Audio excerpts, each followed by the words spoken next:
So, did we just witness the greatest AEW pay-per-view of all time? You had one of their best openers of all time as Edge and Christian Copeland Cage finally won the AEW World Tag Team Championships with Beth Copeland returning with tears in her eyes, seeing her husband win with his best friend. You had Okada and Takeshita put on an all-timer instant classic in front of this red hot, one of the best pay-per-view crowds in AEW history, while Kyle Fletcher returns and pulls a Dominic Mysterio at SummerSlam 2024 in doing the healer turn and turns more heel by turning against his lover, and Proto-Shita is dead.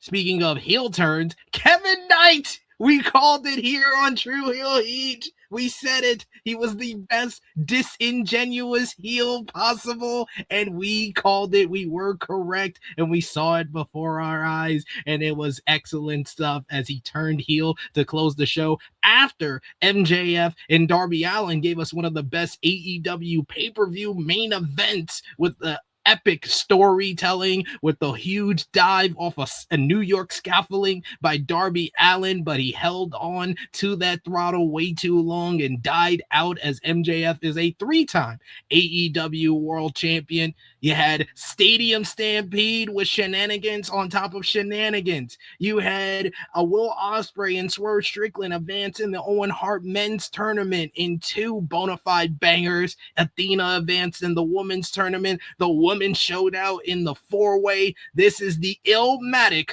of wrestling pay-per-views. No skips. We're going to talk all about it. It's the True Heel Heat YouTube channel. It's our AEW Double or Nothing 2026 review. Hello, this is RJ City, and I am ethically opposed to any more wrestling podcasts.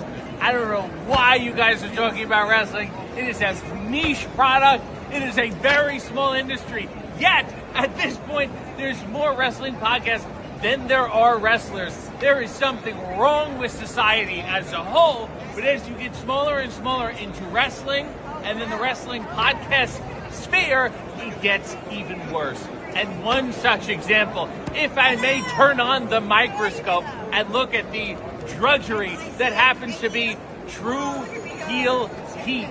SP3, Sid, this is your fault.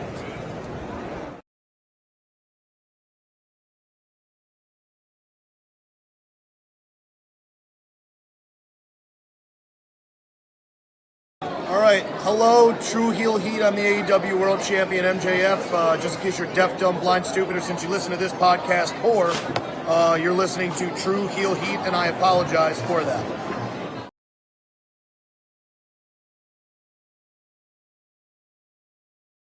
Hello everyone, it's the hardcore legend Mick Foley wishing a nice day to everyone there, right there at True Heel Heat. Yeah!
hello. It is me, your True Hill Phenom, SP3, and we are live on the True Hill Heat YouTube and Facebook for our AEW Double or Nothing 2026 review. Breaking down last night's show from Louis Armstrong Stadium in Queens, New York, as new champions were crowned in the opener and in the main event, a new international champion. We had returns of legends and proto stars, and the most disingenuous babyface is now a two-fly heel. And we're going to break it all down for you. And to do that, I am joined by an all-star panel here today. First up, we got my co-host on the True Hill Heat flagship podcast. He's also my co-host on the every Tuesday here on the True Hill Heat YouTube channel for Rated Raw Review. He is the one and only top guy himself, JJ. How are you feeling, JJ? You had a long night in Queens. Oh, it was worth it though. Oh, it was worth it. And I wasn't gonna bail on you in less than a 12-hour turnaround because we was at that bitch until 1 a.m. So I bet. And what a night! What a fucking night! You saw something special. It was money well spent. Oh yeah, you saw something special. I mean, I told y'all on True Hill Heat I was excited as hell for this show. Like this looked like a really, really good stacked, fun card at the same time, and like a lot of matches, a couple we may have seen before, but the pairings, they weren't very frequent matches. Like the matches weren't very frequent, so this felt so fresh. What a night. And then the fucking setup is inspired by what the fuck we have around the entire city, is scaffolding everywhere. Oh. Yeah, I was like, that was one of the best set pieces that I've seen for an AEW pay-per-view with the scaffolding in the background. Because I was like, you can't go anywhere in New York without seeing one of those scaffolds. Facts. I was inspired because it looked like they only had that small area to work with. Whoever came up with that shit, man, genius. Yep, genius stuff. And of course, joining us, we're gonna make it look like it's under construction. And of course, joining us for all the pay-per-view reviews, especially when we're talking about All Elite Wrestling, he is the founder and main man at Dirt Sheet Radio, John Escudero. How are you doing? I'm doing great. I feel energized after that show. That shit was awesome. I knew it from the get. Like as soon as it opened up, I saw the New York graphics all over the arena. They had the subway tiles on the fucking apron and the thing, and they had the little graphic with the train passing by. I was like, damn, I should have been here. The fuck? Yes. Fuck. That's how I felt. I was like, it's back home, and I'm not there. I was like, damn. After the first two matches, I was like, I should have went to this goddamn show. I should have went. You know what the aesthetic was missing? The aesthetic was missing a New York theme song. Like they went and picked some random ass theme I never heard of. Like they needed to pay for Empire State of Mind or something. Like you needed to take it all away. We were this close to perfection. You know what, John? I'm not gonna lie. I'm not gonna hold you. I'm kind of cool that they didn't do any of that because we hear that shit in every other fucking arena and fucking stadium or city we go to. You go to 34th Street, that's the only fucking song you hear. So I'm good. He's like, you can hold that, actually. Someone else who is live at the show with JJ and everybody else is our co-host over on the True Hill Heat flagship podcast. The True Draw, Josh, is here. How are you doing, my brother Josh? woke up. I'm finally summoned. What's up, everybody? But yeah, we're gonna get into everything that went down last night in New York City. We appreciate y'all if you're joining us live. Appreciate y'all if you're watching us on demand. Either way, show your appreciation back. The simplest way possible is by dropping a thumbs up on the video. That helps out the YouTube algorithm. You can share this video with all your wrestling fans, friends, and family on all your favorite social media platforms. If you are new to the True Hill Heat YouTube channel, hit that subscribe button, hit the bell to stay notified for all the great content here. This is actually also our first stream live. If you're watching us over on Dirt Sheet Radio's Facebook page, we're now going live over there as well, and on Twitch, you know what to do. Hart, share it with your friends as well. Nice. And of course, you can hit the subscribe button if you're watching us on YouTube. Hit the bell to stay notified for all the great content here. This is the capper for our Double or Nothing week right here. And of course, if you're watching us on demand, comment down below. Let us know what you thought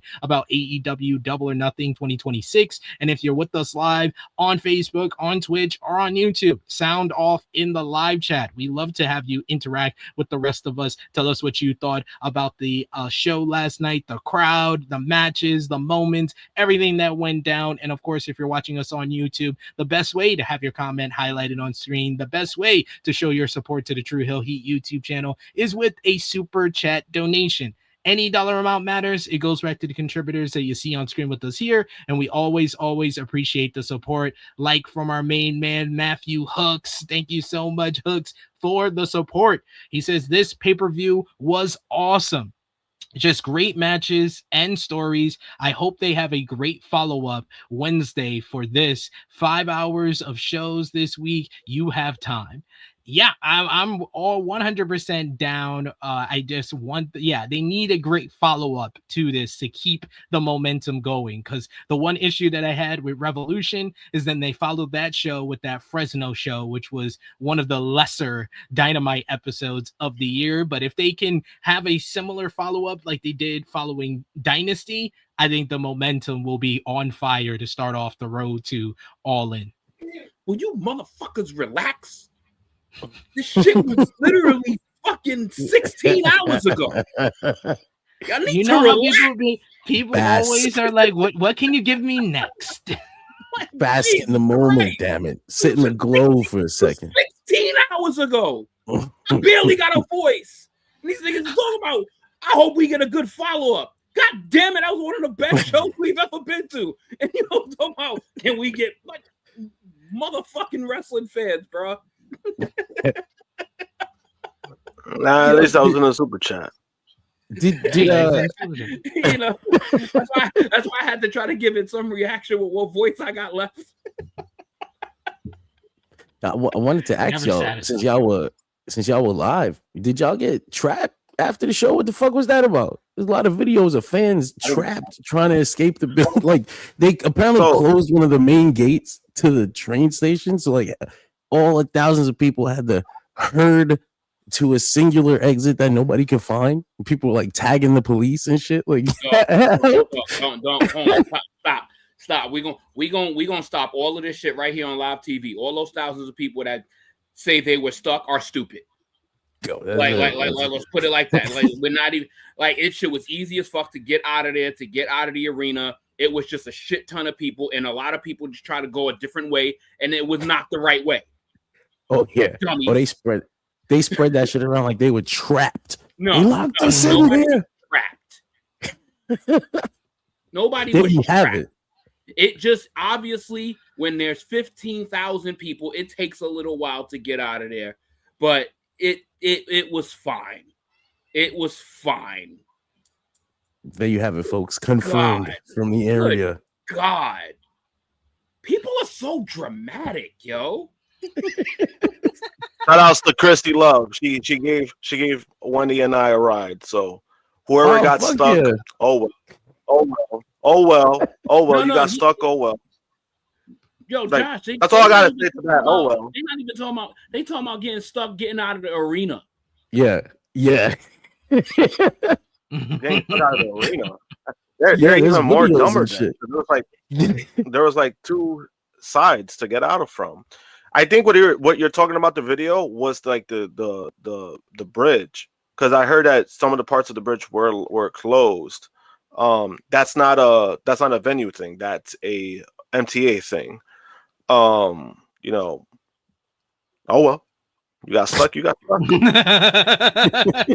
Oh well. We got Dion with a super chat donation. He says this felt like a very ECWS crowd. Like we gave credit to you, John. You were in the crowd for Revolution, and I thought that was one of the better AEW pay-per-view crowds. But I feel like this year we've gotten 2 of like the top 5 pay-per-view crowds in AEW history, because I thought New York was even better. I think New York is like a top 2 AEW pay-per-view crowd of all time. It felt like a classic AEW crowd, like when it was every single week, every crowd was like this, which is crazy because these days you hit fucking Canada, whatever, Jericho's Manitoba, Canada, it's like dead silent, and you get worried for a second, and then you come back to New York, and it's like showering the feeling of that crowd real fast. It's gotta feel good for those fucking wrestlers, though. It's gotta feel good for a guy like Mick Foley, who hasn't been out for a long time, to hear that shit. Bask in the glory. How was it live? How did it sound live in the building for y'all, Josh, John, JJ? Yeah, Josh.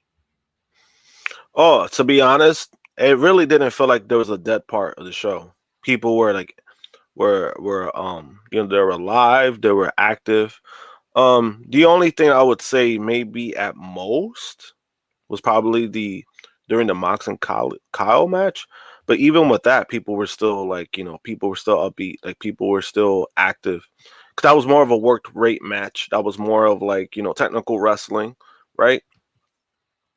But it still got people going, like especially like the last sequence, it got people going. But besides that, I mean, honestly, the crowd just felt like they were into like everything, which I haven't really experienced in a while, where it just felt like from beginning to end, people were active. And remind you, I was there since the buy-in, so I was there for almost 6 hours in the building. And I mean, everybody was there. Everybody seemed excited, to be honest. Like, there was not a bad word that was being said about anything. Somebody did get thrown out of my section, which was, I mean, that was peak entertainment. Just seeing that stupid fucking idiot. He got thrown out during the fucking Takeshita Okada match. Like, you must be one dumb fuck to get thrown out during that match. Like, that's crazy to me. But besides that, I mean, the crowd was hot all night. Like, it was kind of like, damn, like, it was one of those feelings where we're so used to like seeing like WWE stuff because of MSG and everything. I don't think that compares to like what we saw last night. JJ, you were in the crowd at ECW One Night Stand 2005. How did that compare to last night? In all fairness, the ECW One Night Stand crowd was about 3,000 fans. So you heard everything. So it's not fair to compare 15,000 to like 3.5 maybe. But like everything. The crowd, we were into literally and ironically, like we were into like everything, especially like a lot of people in our section. But literally the 2 people sitting right next to me to my left were fucking duds. The 2 people, and they're hearing us making like these they're hearing us starting these chants and making these loud and props. I don't know who the fuck the people were behind me, but they were just like doing the complete opposite. So it was like great trade-off. And they and the girl, it must have been like a girl, like the girl that was, with her boyfriend or whatever. I don't know how many shows she's been to before. But when we start in these chants and we getting kind of obnoxious, and she kind of looks at, it's like a little. I think she said that we're a little much. And I looked at her, you about to be in for a long night, shorty. Like you about to be in for a long night. If you think I haven't been to a motherfucking show in over 1.5 years and think this motherfucker here is gonna be quiet, Bitch, what do you think this is? Broadway? Huh? Okay, bitch, who the fuck you think this Yo, is? Broadway? Yeah, I was like, this bitch think we at a play? Like, we ain't golf clap. This ain't a golf performance. We're not at a fucking musical. This ain't Jersey Boys. The fuck? Take that shit over there. Yo, it was like there was a couple. Yeah, it was like that. The ones I was into the show, and then there was like that. Those small like couple pockets of like 3 to 5 people together, and they just look terrible. Like why are y'all even here? Like Jesus Christ! Like if I was out of the mood and not feeling great all of a sudden, like I would have gotten no motivation from you motherfuckers because y'all were just dog shit fans, yo. I love they didn't know that you're on a YouTube channel, so there's gonna be people hearing you talk and the amount of chance that we obviously it's subjective. The amount of chance that we feel like we've ignited and started. The girl right next to us like, oh, that traveled. No shit. No shit. That's the purpose of what these shows are for. The funniest line I heard was when people chanted "We kill people." Because of I genuinely think our side started that. Yo, fucking with Jack Perry when he ran over this dude with the bus. Everybody was doing that. We hurt people, and then when that happened, everyone, we kill people. We kill people. Yeah. Oh, that's awesome. That's awesome. We got another super chat donation here from Valab. Thank you so much, Valab, for the support. He says the grabs for the show was so real. I can't remember the number of times I took off my shirt while watching, not just because it's 40 degrees Celsius. That's 104 Fahrenheit. Goddamn. But yeah, it was, I said it at the top of the show. This was the Illmatic of wrestling pay-per-view. I don't think there was one skip on the main card. The main card, like the weakest match was at least good. Yeah, and the weakest, that's true. In the weakest match, I ended up skipping one match, and I was like, that was my homework to immediately watch it when I got home. And I was like, man, this was pretty good too. Yeah, that was my favorite chant of the night. Oh, he banged his mother. I was like, only in New York. That's totally only in New York. Section started that 100%. The bottom section started that 100%. It led to a classic Tony Khan tweet. Justified he banged his mother chance at AEW Double or Nothing. I also think my theory is that I also think AEW also planted the beach balls that were in the crowd, because as soon as that match started, that's all you saw. You saw like, dog! I wanted a beach ball, bro. A beach ball was literally like 3 rows away from me. I was like, fuck! I wanted one. They panned the announce table once, and there was like 5 popped beach balls on the floor. Like security was having. No, because you know what happened. No, because you know what happened. So everybody was just throwing it. Like there wasn't a situation where anybody like popped it on purpose. You know, like they grabbed it and they popped it. You know what happened? When some of the performers were punching it, they punched it so hard that it popped. I remember Jack, the first one that he punched. Yeah, he punched it so hard it went flying to the crowd, but it was he popped one. Yeah. He's like, he's too strong. He's too strong. He fucking punched it, yo. It went flying to the first row, and then when the person caught it, they showed it how it was inflated. They're like, "What the fuck?" They showed it popped. I wouldn't be surprised if they did plant those beach balls. It kind of gives the party vibe to Stadium Stampede when apparently the wrestlers can brawl in the crowd. So that's cool. Yeah, there was so many. I was like, damn, there's so many goddamn restrictions in New York. So I was like, I wonder really how they gonna put the dogs fun. But yeah, so like the dogs, they were in my section. Like when they were coming up the steps, that was where I was at. Like when they were coming up the steps, and everybody was like, "Wait a minute, they're right there!" Like everybody started looking, everybody started running. When they're at the merch site, but right behind me, everybody was running to that section. And then when this dude got put in the escalator, everybody on the top level started running to the escalator.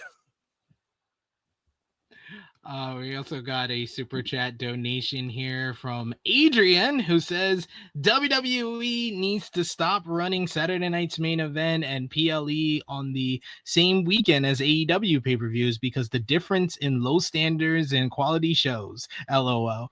I mean, yeah, I mean, we all knew going into this weekend that Saturday night's main event wasn't going to be able to keep up with Double or Nothing, but like this Double or Nothing, I feel like because the build wasn't as strong as the Revolution pay-per-view in comparison earlier this year, I think that's why it exceeded people's expectations even more than usual.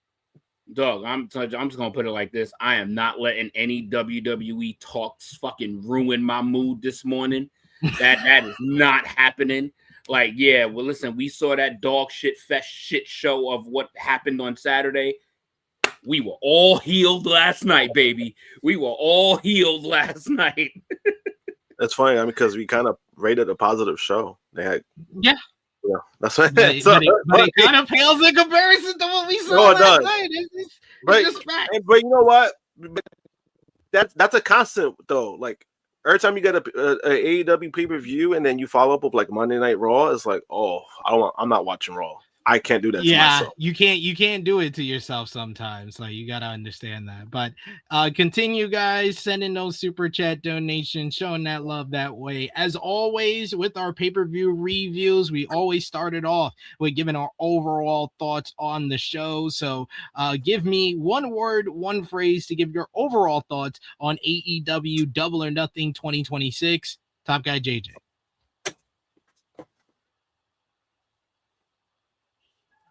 Party. John.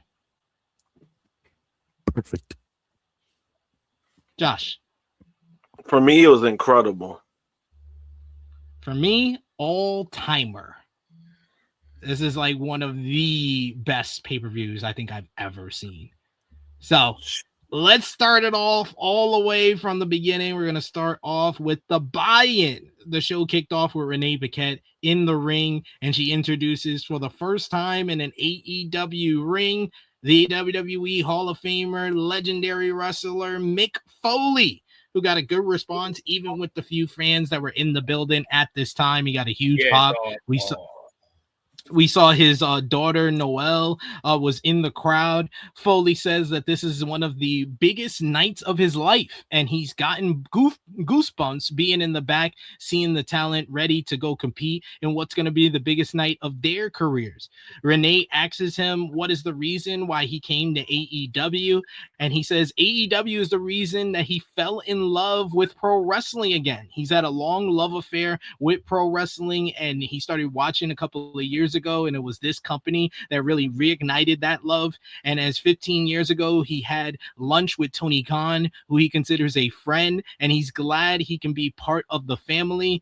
We'll hear more from him as the buy-in goes on, but also Tony Khan put out the graphic. He got the graphic, y'all, after this first segment, as Mick Foley is officially #AllElite, so he will be being used in AEW, I guess, future pay-per-views for buy-ins or 0-hour pre-shows, and we'll see how else they use him. But it seems like he's got an ambassador role with All Elite Wrestling moving forward. But this was just a nice way to kind of start the show, and I love that they bookended the buy-in with Foley, but what he would do later would definitely be more of a talking point. But any quick thoughts on Foley being officially #All Elite, Josh? I mean, Mick, it's always good to see Mick. I think genuinely Mick is one of the, nicest guys in the business. Nicest. You're talking about super baby face. That's Mick all around, personally, because, in the business where there's not, there's people who have, skeletons in their closets, or they're just not good people. You really don't hear a lot. You don't hear a bad thing about Mick. So, realistically, I'm so happy for him personally, because I know how much he probably wanted this. This is kind of like his way of getting back into a business in a sense of being part of a big company again. So, it's good to see. You know, as long as he does things like this and what he did last night, like you mentioned, I think it's a good fit. I think he could teach a lot of people a lot of things. You know, and you know, you generally see how happy he was, especially when he's saying how it's like a big night for him, like of his career. You know, I do believe he generally feels that, and it was good to see all around. We got a super chat donation here from the good brother, Mayor of Painesville, Dan. Good to see you in the chat. Thank you so much for the super chat donation, Dan. He says AEW Double or Nothing showed the business is hot. Perfect. Yeah, I saw Dan kind of talking about that on social media, and we had it in our chat. What was it? I think it was yesterday, talking about WWE being kind of like soulless and being about TKO instead of the fans and making people not want to watch wrestling as a whole. And we're like, there's other wrestling to watch. They are not a wrestling company anymore. So you should watch other companies that maybe can spark that feeling. And that feeling was definitely in the building at Double or Nothing. And what we've seen online, basically responding and reacting to this show. But John, what did you think about Foley's first appearance and his reasoning for coming to AEW? Yeah, I mean, it hit the excuse me. Yeah, it hit all the right marks. I mean, he is Mick Foley, so when he hits you with that AEW made me love pro wrestling again, you gotta take it with a little grain of salt because he is the cheap pop master. But it's echoing something a lot of people have said, so he got some truth to it. It was a pretty good opening segment. Renee looks really happy to have Mick Foley as a partner. Yeah, I hope that doesn't mean RJ is gone. Like, no, I mean, he's a not part of the creative company, team. But gone from yeah, he's a part of the creative team, so he still has a broadcast job. Team. Yeah, no, I like my wrestling aunties being together. So it probably won't be Foley at like all the shows. Like if they're doing a redemption 0 hour pre-show, you can get RJ in on that. Maybe for like the bigger shows, the big five, you know, Revolution, Double or Nothing, Forbidden Door, All In, and maybe like a Full Gear, we can get Foley. Think something like that will be a good way to mix it up. I make beats saying my all-time fave now in my number one company, clapping emoji, prayer hands emoji, and we also got Vala with a super chat donation for us. Thank you so much. He says AEW has Santa Claus on payroll. What more can I say about Mick? We got much more to say about Mick for sure later on in this show, because it wasn't the last time we saw Foley on this show. JJ, any quick thoughts on Foley being officially with AEW? I think I just echo really what Josh said, man. It's great to see him. It's great to see him. I was kind of mad because he got introduced so early in the buy-in. It's like, fuck. Like, it's my time to get merch and food. But it was great to see him, and I'm kind of glad that they kind of like doubled down on it later to make sure you got the proper reaction and the proper response. But it's great to see him, and I'm glad to see that he's in a place where he's happy to be somewhere where he wants to be, and he can just be himself.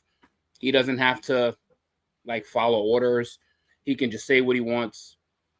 Clearly, he said what he wanted because he said some stuff that later on that wasn't very fond of by us New Yorkers. But they don't like hearing WWE names, and especially not TKO board of directors people. It was that, but also I forgot to add, when he first started talking, his mic was really low. Yeah, so people started chanting, turn the mic. Yeah. Oh God. Right. And so then when they finally did it, he got a cheer because of that too. Like when they finally raised his mic, it got like those that cheap pop that's on the crowd. Oh, cheap pop. The cheap pop. There we go. So then we had the matches on the buy-in. First up, the Divine Dominion, Megan Bayne and Lena Cross versus Zayda Steel and Viva Van in a 5-minute AEW Women's Tag Team Title Eliminator Challenge. The bell sounded, and immediately Steele bailed on the floor to try to extend the clock a bit. She tags into Van, who tried to use her speed to low bridge Bane outside as she missed a baseball slide, and she got waffled by Cross hitting a big thrust kick. Van was worked over back inside. She eventually fought back with an enziguri on Lena and made the tag to Steele. Steele ran raw with some elbow strikes and hits a nice little head scissors on Cross. Steele dodged a pump kick and then was spiked Cross with the tilt-a-whirl DDT and got a 2 count. Cross used her size to hit a wild hook kick, and then she tagged in Bane and they started hitting locomotion corner strikes, a release German suplex, and then divine intervention pick up the victory with just 15 seconds left for the champions as they complete another 5-minute challenge. Post-match, Bane wiped out Christopher Daniels with a Claymore kick, and then they drove Van down with the divine intervention as well. When the music of TayJay hits as Ty Mello and Anna Jay come out as they stake their claim to the AEW Women's Tag Team Championships on last week's Collision, and now they have stepped up to the champions. They had a pipe in hand and a board with a handle, and causing Bane and Cross to bail from the ring as TayJay look like they're going to be the next challengers for the AEW Women's Tag Team Championships. John, what did you think about the buy-in opener here, Divine Intervention and Viva Van and Zayda Steele, and then the post-match with TayJay? It did what it was supposed to do. I was looking around. I was like, damn, they wrestling in front of 10 people. It's cool. It's the pre-show. It is what it is. The fucking TayJay coming out immediately after challenging for those tag titles doesn't bode well for their chances in a match, but it was cool to see them. Anyway, the match was what it was. There wasn't much in the way of wrestling. They ran around for a couple of minutes trying to kill the clock, but they were out there. I was gonna call her Vita Sky, Zayda Steele. She's growing on me. I kind of want to see her in something a little longer so I can really judge her. I don't watch enough Ring of Honor, I guess, but she's got the look. Viva Van has been around a long time. We talked about her on the ROH post show where I was like, I'm not sure I was a fan of what she did on that show. She did a lot less, so she looks better here. Damn. Damn, that's a backhanded compliment if I ever heard. She's been signed for a while. It's enough. It's no more baby steps. She's been here for like 4 years, man. Come on. Yeah, so I gave the match like a star and 3/4. Yeah, it wasn't much of a matchup, but yeah, I thought that Zayda Steele looked good. She has charisma. She has a personality to her, at least. Yep. JJ, what did you think? I'm not going. I didn't see this match. I was in concessions and getting merch. Sure, most of y'all were. Most people were in concessions than in the arena at that time. Yeah, that's fair. Josh, any thoughts? Yeah, I mean, it was fine. It went longer than I expected it to be. It did what it was set to do, right? It's a time clock challenge kind of thing. So I mean, that's what they did. And with Zayda Steele, I mean, there are things that I do like about her. I think she has potential. I also do think that she made the right move to leave after I started hearing those reports about how much they were getting paid. I was like, yes, sis, you made the right move. And she's learning. It's not like, she's learning. She's, I think if you put something in more significant, I think she'll get better at. Well, but I think there's potential there. I think there's something there. And I think that's why they're taking a gamble on her, that they signed her anyway. But overall, I thought that the match itself did what it was supposed to do. Yeah.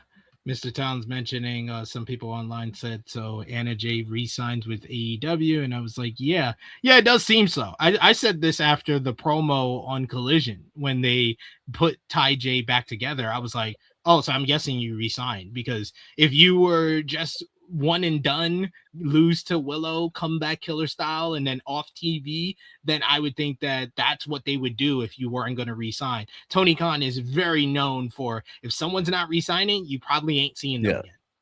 Disappear from television for the next 6 months. You ain't getting no heat off of me, motherfucker. So yeah, it does seem like she is here for a little while longer, as you say. Next up on the buy-in was the Opps, Hook, Katsuyori Shibata, and Anthony Bowens versus the Death Riders, Claudio Castagnoli, Wheeler Yuta, and Daniel Garcia. They have Marina Shafir in their corner. During the Death Riders entrance, Garcia asked Shafir to slap him to hype him up, and she obliged, and he sold it hilariously. You get Yuta and Bowens, they kick things off, trading quick takedowns. Then Hook and Garcia came in. We got some good wrestling actually from Hook here as he pivots into a heel trip and then an overhead throw before tagging in Shibata, who got a big pop from this New York crowd. And Shibata just immediately was just like, F you, Garcia. I want Claudio. Claudio comes in and this crowd ate this up. Claudio and Shibata trading, two legends of the ring. Shibata hits the corner drop kick to a big pop. You get Shibata tagging back in later in the matchup, hits a corner boot to Garcia. Yuta comes back in and quickly ate an atomic drop and some forearms until Shibata tries to go for another stalling drop kick, and then Castagnoli hits him with a huge European uppercut. We get Bowens comes in and he looked really good in the matchup. He was a house of fire with neck breakers and Faymasters. He's a draping corner spinning DDT that spikes Yuta. Castagnoli made the save with the double stomp. Bowens spun out of the neutralizer. He hooked in a Kimura. As the match broke down, Shibata and Hook got double submissions on Garcia and Yuta until Castagnoli mowed them down. Then we get triple team offense from the Death Riders before eventually Castagnoli hits a charging European uppercut on Bowens to get the 1-2-3 for the group. This was a good matchup on the buy-in, probably the best matchup overall on the buy-in. I gave it 3 stars. What did you think, JJ? Yeah, we just entered the arena for this match, right on time for this match. It was fine. It was fine. It served its purpose. It gave us almost like an appetizer of entertainment. Like it wasn't nothing to write home about. It was fine. Great, cool little pre-show match. Cesaro Shibata got the big pop for the interaction. I'm calling him by his slave name. Okay. Okay. I don't know. Claudio, you calling him Cesaro? Holy shit! I'm fucking tired. I apologize. He didn't even realize he did. I didn't. I swear to God, I did not realize. That's part brain fog. I'm just realizing So I apologize, Claudio. That is my bad. I do not mean to slander your name, but forgive me. I am running on some fumes right now. It's okay. It's okay. It just popped me. You didn't even realize. The interaction between Claudio and Shibata is the one that got like the big reaction. So that's what everybody wanted to see, and they got it. So cool. It served this purpose. It was a fun match. Like, it was fine. Yeah. John, what did you think? I mentioned on a preview that I didn't want Bowens to get pinned, didn't I? Because we knew that was what was gonna fucking happen. Like, it is what it is. I mean, it was a pre-show match. You get STP to want to get some revenge or whatever. I said STP in the fucking and the Opps, right? No. It was the Opps and Death Riders. I mixed up these two pre-show matches. I'm not even that tired. I just got no. I'm just fried from smoking too much marijuana in my life. No, the Opps. I saw someone in the comments saying, "Damn it, what are they doing with the Opps?" It's kind of like they started them over, like on the ladder. Like they got Bowens on this thing now, and he's got a new gimmick that they want to build from the bottom to the top. So like the Opps are just kind of reset to follow that. Hook is Hook. Hook I don't think has any real interest in like he's just doing his job. You know, like, this is my day job, bro. I'm gonna go back to New York and be a socialite after this. I don't get no interest in going to fucking Japan and getting reps in, bro. This is just what I do for money. So yeah, I mean, I kind of gave up on Hook as far as like a prospect. So he's just out here doing what he does, and it's like it's all right. It is what it is. I was more concerned about Bowens because he got this new gimmick, and I wanted to see it develop. But a loss isn't gonna kill him right now. He'll be all right. Josh, good match. I believe I called that motherfucker. You see, that's why I ordered this shit. I knew my ass was gonna need to wake up. That is the highlight. That is the highlight. Oh, Josh, what did you think? No, I thought it was a solid match. You know, like you mentioned with Claudio getting that reaction, I was like, holy shit, people love they love Claudio. And you know, I've gotten used to his theme because with Claudio, the thing with Claudio is it's always weird, right? Because he's always had like it seems like even when he was in WWE, he had these themes where they would constantly change, and it felt like there was like really no real identity. This one I feel like it really fits him because once that music hit, everybody was cheering, everybody was on their feet.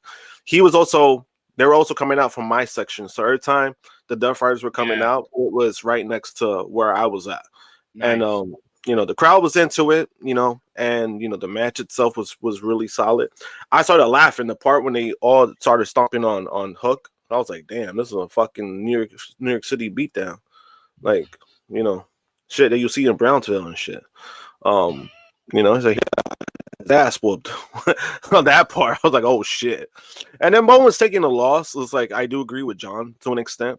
At the same time, I'm like, he lost to Claudio at least. You know, he lost to somebody prominent. So I think I could deal with that aspect of it. But I do agree with John when it comes to like Bowen's new character, because people were into that too, like in the crowd. Like people, like there was even people having conversations, you know, they were saying like how, you know, they like this new direction for Bowens. So apparently people are into it. So I think if they find a way to continue it, you know, good things can happen for him.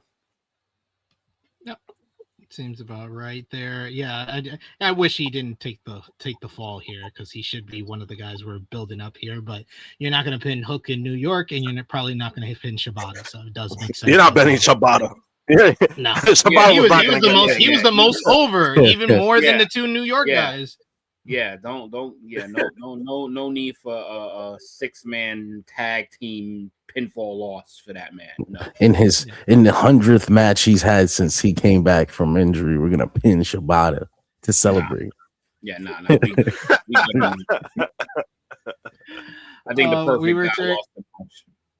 Yeah, we return to Paquette and Foley on stage. They talk about the significance of the Owen Hart tournament. Foley, of course, being someone who knew Owen Hart and worked with him. They switch to the tag team title match as Foley goes way back with Cope and Cage, but remembered predicting big things for FTR when he first saw them. He says he can't pick a winner, but one team will say, I quit. And then we go to our final matchup of the buy-in. It is Boom and Doom, QT Marshall and Big Boom AJ, with the Rizzler, Big Justice, and Harley Cameron in their corner, teaming up with the Conglomeration, Orange Cassidy, Roderick Strong, and Mark Briscoe versus Shane Taylor Promotions, Shane Taylor, Lee Moriarty, Carly Bravo, Sean Dean, and Anthony Ogogo. You get the Rizzler. He started hitting on Christian XO after she got involved in the matchup. She got in his face, causing Cameron to charge in and shoots the double leg and dishes out punch and a high five to the Rizzler. We get Briscoe, who fought off Moriarty and Taylor back inside. We get Redneck Kung Fu. We get some good stuff from Lee Moriarty. Then Strong used Cassidy as a projectile on STP. You get Briscoe with an exploder. Then he launched off a steel chair and hits the over the top onto a pile on the outside. They try to do like this Tower of Doom or Tower of Boom spot where I think QT is supposed to come off and hit like a blockbuster like the Street Profits finisher, but they like throw freaking Vita Coco in Bravo and Captain's faces, which makes QT slip off the top rope. It looked like he got injured or hurt as he came down because he was holding his knee. So we just then get a triple powerbomb in the 1-2-3 to get the win here. Up until then, it was fine for what it was, so I'll give it 2 stars, but that finish was definitely botched. watched, and I think that is the Vita Coco. I don't know if that's blood or not. On on Big Boom AJ at the end there.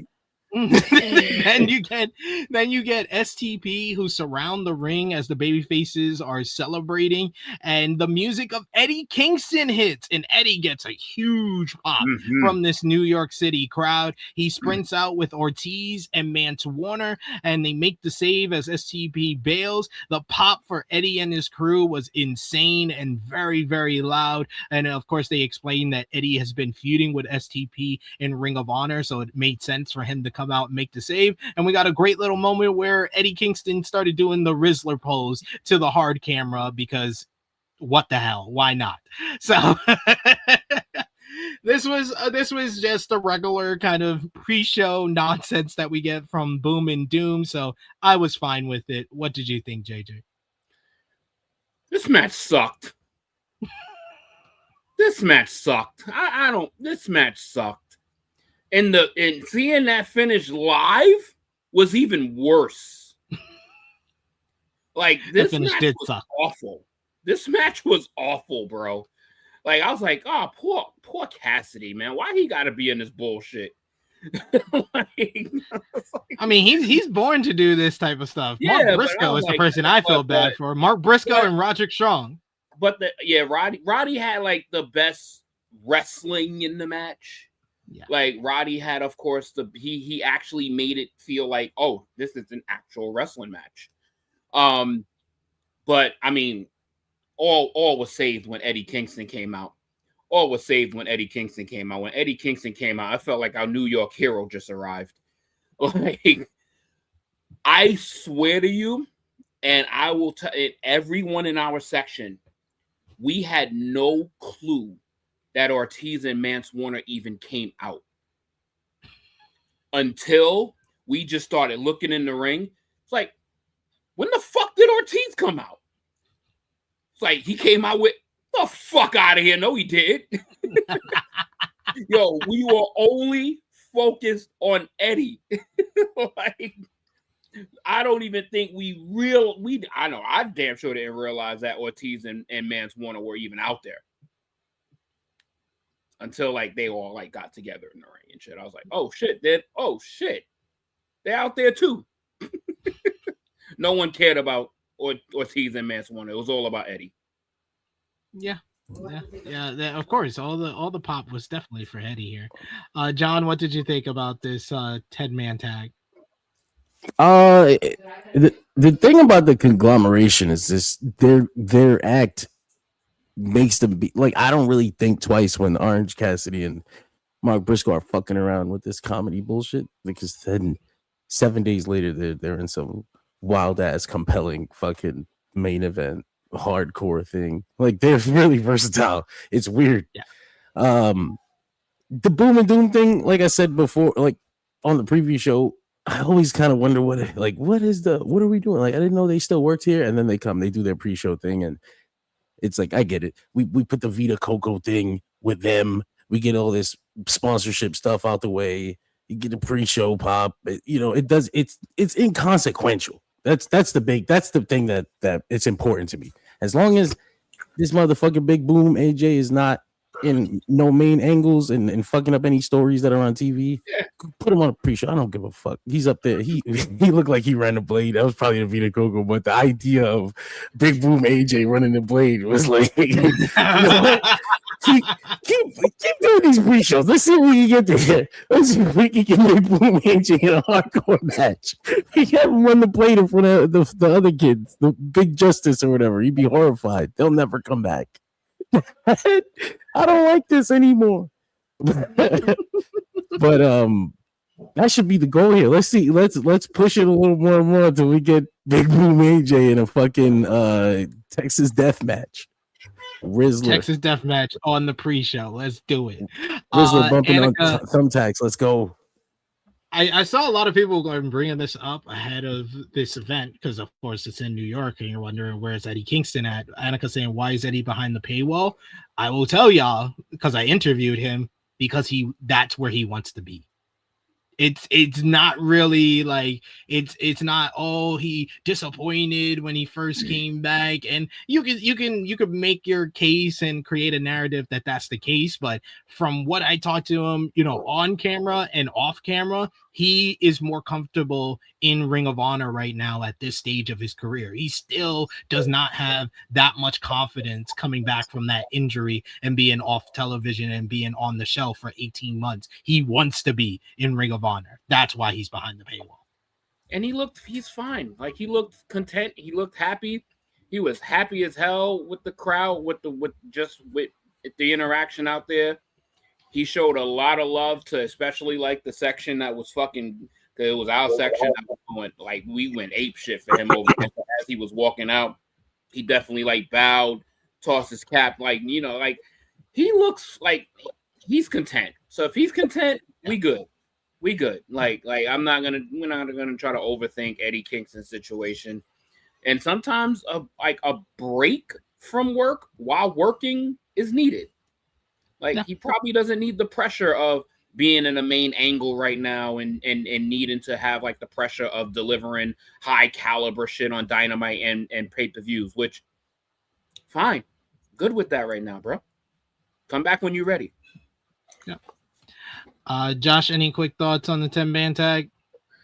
Oh, the match was fine. I mean, it was just there. The Riz, he has good taste in women, so I mean, that's good for him. But besides that, I mean, it was fine. Like, I did feel like you mentioned, like towards the end, where I was like, oh shit, I think they kind of fucked that up. But people were just waiting for the show to the point that we're like, all right, cool. Like, nobody really pointed that out. Nobody really said anything because everyone was just waiting for the show, which I was kind of surprised with the pacing of that, because we still had like maybe like 10 minutes before the even pay-per-view starts. So I was like, oh shit, there wasn't no lead-in? Oh wow, that's awesome. So overall, this match ended with like 20 minutes left in the buy-in. That's why we got the next segment. We get Paquette and Foley come back to the ring, and they put over Eddie Kingston before talking about the main event of the show. Foley predicts big things, but talks about how MJF is not playing to win. He's playing not to lose. Foley talks about all of his injuries and metal hips, while MJF has hair from Turkey. Foley predicts Darby Allin goes home with the world title because MJF just doesn't want to lose, instead of he wants to win.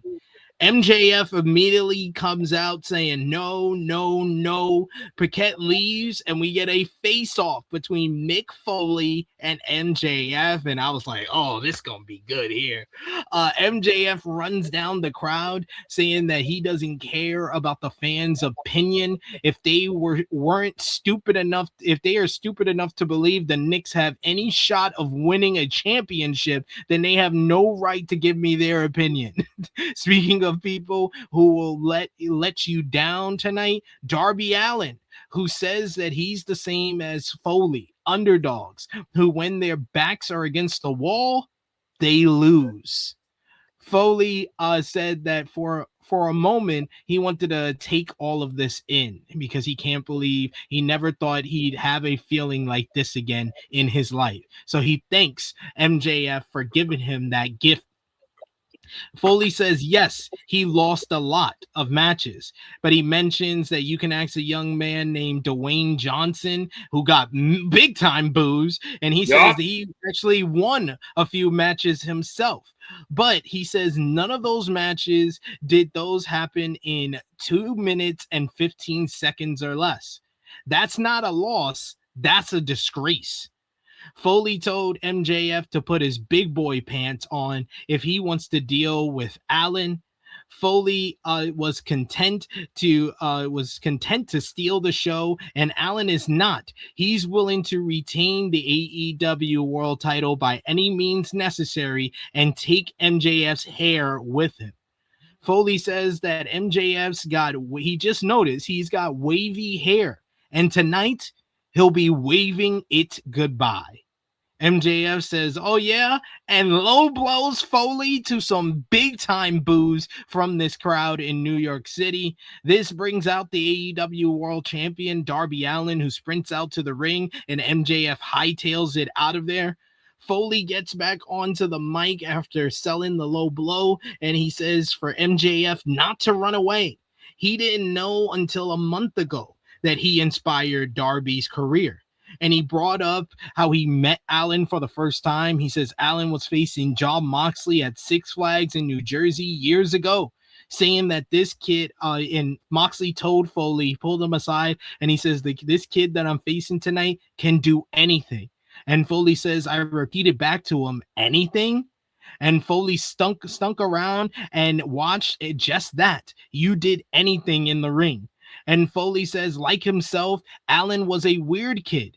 Never picked for stardom, but he showed you can, and told Allin to win one tonight for the weird ones. Show that you can be a legend. If Foley can quote an old friend of his, bang, bang, Darby Allin, bang, bang. This was great stuff. Foley giving advice to Darby Allin is something that you couldn't even fathom that this would happen on like the buy-in. This was a great go-home segment. Like if this was on Dynamite, people would have been talking about this the whole week going into the pay-per-view, but I thought this was sublime on the buy-in. This, I feel like there had to be 1 or 2 or 10 people that saw this segment and was like, you know what? I'm going to lay down the $40, the $50. I'm buying this pay-per-view because this whole segment, it contextualized the 2 biggest characters going into the show. MJF is this insecure, cocky prick of a heel who has no respect for even the legends of the business, while Darby Allin is the ultimate underdog. He is someone akin to Mick Foley. He is someone that has scratched and clawed his way to the top of AEW. It basically contextualized these 2 characters, their rivalry, and what both of them, as well as their feud, mean to AEW in about 10 minutes. And they use Mick Foley's name recognition and star power to do is just absolutely masterful stuff from everybody involved here. Josh, how was it live watching all this go down? It was great, and I like the fact that they used, the talking points, with Renee and Mick, during their segment to promote the pay-per-view. I thought that was well played too, because that led into MJF coming out because he was like, I'm betting my money on Darby Allin. And then he came out and then, had that segment and he talked shit about the Knicks. I was more offended by that than the Burrows thing later on, honestly. I was like, damn, bro, like, why you gotta do all that for? Like, we're catching the straight for. That ain't fair. That ain't right. But, even with Mick, like Mick has always been like a good promo guy, very passionate. So the fact that we got, Mick's first appearance and we got this kind of promo, I was like, oh shit, like they really, I think they're gonna use him right in that aspect of motivating somebody. This is because that's where he's great at. He's great in promos like this, and the way that he did it with Darby.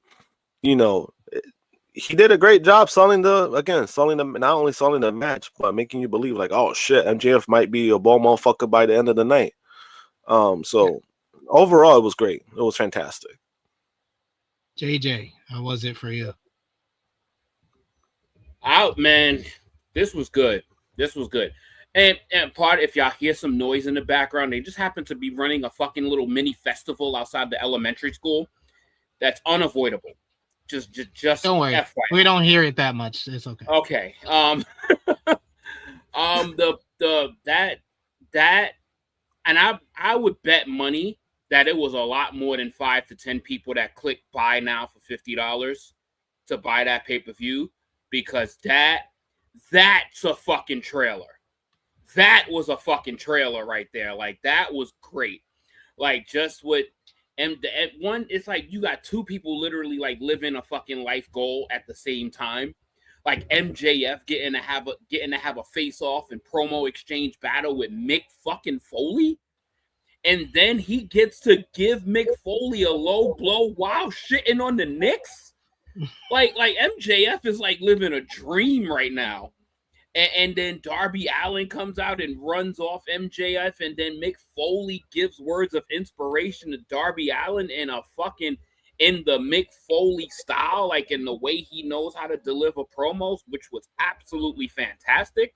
Yeah, that was so good. That was so well done. Like, and it was original content from Mick Foley. Like, win it for the weird ones. Like, you don't ever hear that dialogue going to any other people. So it felt very direct and very like created for Darby Allin, which was really, really well done. Like, it was so good. And you could just see Darby Allin just absorbing all of Mick's words. Like, yo, he's living a dream right now. Like, he's the AEW World Champion. He's in the main event of Double or Nothing in New York City, and he's getting words of inspiration from the hardcore legend, the man that probably inspired him to get into wrestling, in Mick Foley. Like, yeah, this was such a beautiful, like, never thought you would see moment.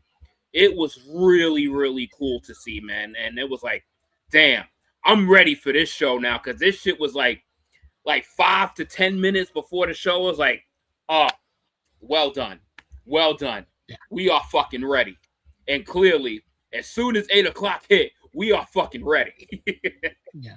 And it's something that you really haven't seen since like the Attitude Era, when they used to do like the free for all, and they used to run an angle before the pay-per-view. Like, I remember like Austin like beating up like Undertaker before like Fully Loaded in like 1998 and stuff like that. Like, that was the last time I really saw like a main event angle on the pre-show before the pay-per-view. And John, you were somebody that immediately said on our preview that you wanted to see like Foley kind of give the inspirational talk to Darby. Did you expect you were going to get it on first night in? Not on night one. I was like, holy shit, we're doing this right now? Right now? They got MJF and Darby out of the way in one night. Like, we don't know if Mick's going to be here next week, bro. Like, skip this shit now. It was, like you said, free fall, fucking Sunday Night Heat pre-show shit, like peak era WWF pre-show stuff. Like, that was the perfect way to get somebody to buy a fucking pay-per-view. That's a kind. I'm not saying every single pre-show has to have the main event angle or teased in it, but that's the way a pre-show should be used. We're setting shit up for the show. I don't know if having fucking dark match worthy wrestling is the way you get somebody to buy a pay-per-view. I'm not sure if that's ever worked. Like, I don't know. They've never really released like the numbers, how many people bought the pay-per-view from the buy-in, but I can't imagine it's a lot. Like, the people that are watching a buy-in are fucking here to watch the show anyway. But a segment like that, now that's something that's worth putting your dollar up. Like, oh fuck, I gotta see how this turns out. So yeah, Mick Foley, that was a perfect way to use him.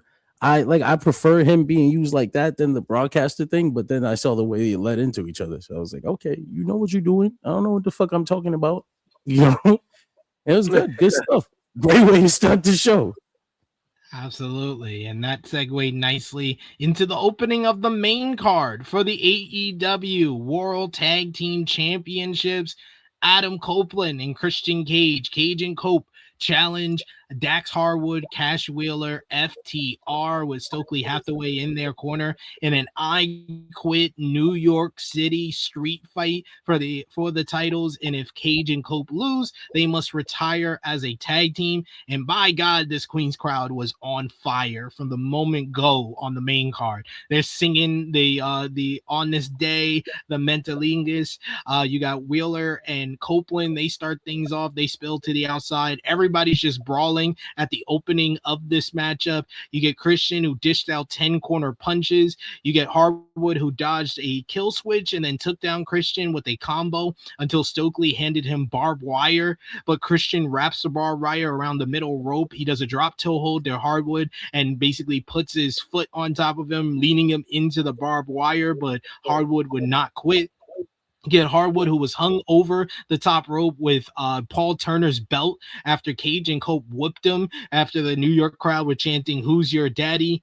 Copeland brought out a ladder to a huge pop. People remembering the old school ladder wars that they used to be in. Stokely held on to Copeland's foot on the apron before he could power drive Wheeler. This led to Harwood slugging it out with Copeland back inside. They both spilled over the top rope to the floor. Chair shot to the back by Wheeler, who placed the chair around Copeland's neck and posted him.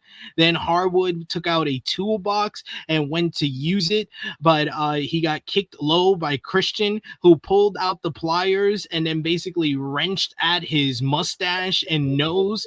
Wheeler came in and Cage used the pliers low on Cash Wheeler as well. You get Wheeler, who hopped around before Harwood saved his partner with a steel chair to Christian. Copeland is bleeding from his eye. He fought FTR on the top of the Spanish announce table, but they cleared the announce table. He wanted a power driver on Harwood, who countered it with Wheeler leaping from one table to another, and they spike power drive Copeland onto the Spanish announce table. Wheeler then brought out a cinder block, and I think he was supposed to shatter it on Cage's forearm, but Cage is able to move out at the last second. They then trapped his arm in the broken piece of the cinder block and smashed it with the steel chair. They put the mic to Christian and asked him if he quits, and he says, I banged your mother. And the crowd just goes, "Oh, he banged his mother. Oh, he banged his mother." They smack him with the steel chair yet again on the arm. They were about to spike power drive Christian, who told Harwood to go fuck himself and shot a double leg. He posted Harwood and spiked Wheeler with a kill switch. Stokely untied the top turnbuckle. And Harwood charged at Christian, who hit a spear, choking Harwood out with the rope in the process. He then tried to use some barbed wire, but Wheeler made the save. Wheeler then choked Christian with the barbed wire until they hit a shatter machine on him. Wheeler then took a wrench and said that he was going to make this bitch quit when Copeland flew in and spears both members of FTR. Copeland then went nuts with steel chair shots to both guys. Wheeler screamed, but he said he would say "I quit," but it was just a distraction for Stokely to hit Copeland with the stolen Christian's watch, and then FTR dropped him with the shatter machine. Once Stokely got involved again, the music of Beth Copeland hits, and out comes Adam's wife. She beat the living hell out of Stokely up the entranceway as the fans were going crazy for all of this, until eventually she was shoved into the steel steps by Dax Harwood. At this point, Dax and Cash have put out a table at ringside, and Harwood starts basically peppering and lighting up and just covering the whole table in lighter fluid. He then sprays the table at ringside, and he lights a freaking court torch, and he lights it up. A great visual. The camera work throughout the show was great, and this was another one of those moments. You get Wheeler, who was put in the position he was gonna recreate WrestleMania 22 by spearing Edge's wife into the flaming table with Stokely holding on to her, but she's able to recover just in time to basically push Stokely in the way. So Wheeler spears Stokely into the flaming table that takes out the both of them, and we get a huge "holy shit" chant from the Queen's crowd. It's only the first match, and they've already burning people. That was what Tony Schiavone said. A great call by him, and you don't say that very often when it comes to him. Dax was going to give a concerto to Copeland, telling him to say "I quit" if he wants to see his daughter tomorrow. You can see Copeland signaling for his wife to help out, and she comes from behind and low blows Dax. This leads to Christian, who looks like he's going for a spear, but instead he kicks Dax low. Copeland recovers and hits a power driver as a callback to what happened at All Out to Beth. And then Christian locks in the Scorpion Deathlock. Copeland tries to lock in a crossface at the same time, but Harwood would not quit. He yelled no. So Copeland signaled Beth to go get something for him. She flips over the steel steps, and she gets Copeland's very good friend, Spike, pulls out Spike. She hands it over to Copeland, who uses Spike and basically plunges it into Dax's head as he's still locked in the Scorpion Deathlock, as he finally says, "I quit," to crown new AEW World Tag Team Champions. Adam Copeland, Christian Cage. Cage and Cope are the champions for the first time, tag team champions for an 8th time in total, but for the first time since 2001. For the first time in 25 years, the lifelong friends are tag team champions. And you see Beth crying at ringside, knowing how much this means to her husband. And he finally wins the big one alongside Christian in All Elite Wrestling. What a fucking matchup. This is just bombastic. It's a brutal war. They use all the weapons, all the payoffs to the story that they've told over the last year. You got the Beth Copeland return for the first time since All Out. You got Stokely getting his comeuppance for all the drama that he's done. Christian gets his watch back. Christian was put on an all-timer performance as far as crowd engagement in an I Quit matchup. The I Banged Your Mom, fuck you, all the things he was saying in the mic, you just don't see that all the time in an I Quit match. It's always no.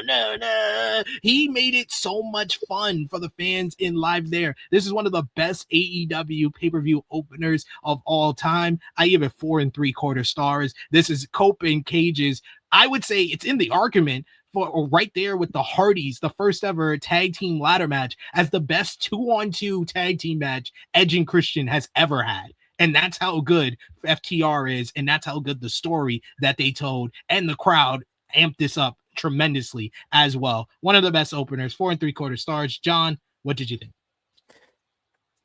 This had to be one of, like, as a fan, this is one of the best Edge moments. Like, this is one of the best Edge and Christian matches and moments I've seen. The post-match, the emotional post-match, at that point I started thinking, well, this has to be one of Edge's fucking best moments too. Like, his wife is there crying, and it wasn't even like she was a mini part of the match. Like, yeah, they took her out immediately. I was worried. Yeah. She comes out running out, and FTR just smoked her ass, and I was like, wait, she just fucking got here, god damn it.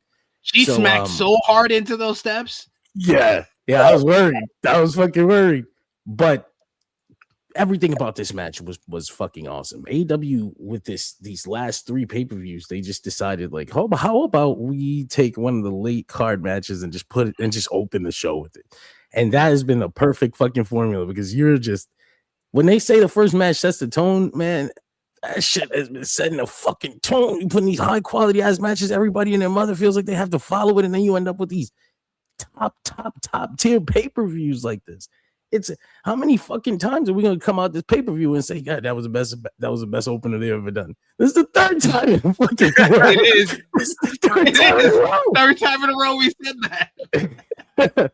It's I don't know how they're gonna top this, but I'm done questioning them. Like, I'm you guys, y'all got this shit. The pay-per-views, they got them in the bag. Like, this is Double or Nothing 8. Since Double or Nothing 1, they've had major wrestling shows in the bag. I think it's safe to say, after 7 years, that AEW does the best pro wrestling pay-per-views that have ever been done. And I'm thinking back to, like, All Out 2021, and how at the time that was like the best fucking pay-per-view anybody had done since fucking WrestleMania 17. Oh my god, they have surpassed that shit in quality like 10 times over. It's nuts. That show's always gonna be special for what it was, but like, yeah, strictly quality, they've surpassed that show like 10 times over. And this opening fucking match, another example of that. They Edge and Christian were out there doing shit they haven't done in fucking 20 years, bro. And it's not even like it was like, it wasn't even so dangerous that we had to worry about Edge and Christian breaking shit or dying or whatever. It was just not fucking fun to watch. It was compelling. It was awesome. I love this shit. I love watching old man Edge again. Like, people were kind of shitting on him after the Moxley stuff, but that was a slip. They made up for that shit. They themselves made up for that shit like 2 weeks later. Like, you know what I'm saying? So, I don't know how long we have them. I don't know what's coming next, but this shit is awesome. I'm glad to see them as champions, and I'm really looking forward to whatever happens between them, FTR, and the Young Bucks, because y'all teased me with that shit. Don't leave me fucking hanging. Exactly. You gotta pull the trigger on that shit. Josh, what did you think? I mean, the match was fucking great. Honestly, this was what their third match together, FTR and Copeland Cage, and I think this was the best one easily. Oh yeah. You know, the other matches were not bad in my opinion. The first match, I think they left a lot on the table, right? And then the second one, you kind of saw they went to another gear, and then this one, they put it all out on the table, honestly. So you know, I thought the right team won. You know, regardless of what people might feel about Adam Copeland, realistically, even if you put it under a microscope, he's still putting on high quality performances if you really think about it. You know, people I think are down on him because of his age, but compared to a lot of young people, to a lot of young guys, he's still killing it, in my opinion. You know, so it's always good to see him. You know, it's always good to see, you know, he's doing what he wants to do, right? And you know, he's working with guys. You know, shit, he got his partner back. He got his best friend back. You know, he's working with his best friend again, and then he's working with guys that those guys look up to him. You know, with FTR. I mean, the guy's living a dream. You're talking about like living a dream. You know, he got his career back, and then look where he's at now. You know, he's working with people he wants to work with. So you know, on a personal level, I mean, it's great to see. And then the fucking match itself, I mean, like you mentioned, there was a lot of great moments, a lot of hilarious moments with Cage saying all the fucking shit he was saying on the microphone. He was like, he said, I banged your mother, and then he's like, go fuck yourself. It was like, yo, it was mad funny. And then, you know, seeing Beth, you know, come out, you know, it's always great seeing Beth. She fucking looks like she doesn't age at all. Like, she looked like she could still go. So it's kind of crazy, you know. And, you know, again, it tied a knot to everything. Their storyline, and again, I thought the right team won, and it just feels right, you know, to see these guys being tag team champions. You know, for a long time, nobody ever expected them to, you know, be together, let alone being champions again.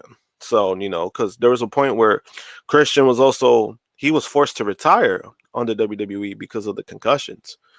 So I mean, all around, if you really look at it, I mean, it's like it's a giant redemption for everybody involved, and you know, fucking killer opening match. Even after it finished, I was like, damn, that was the opening match. I was like, whew.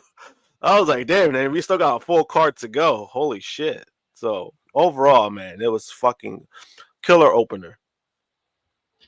JJ.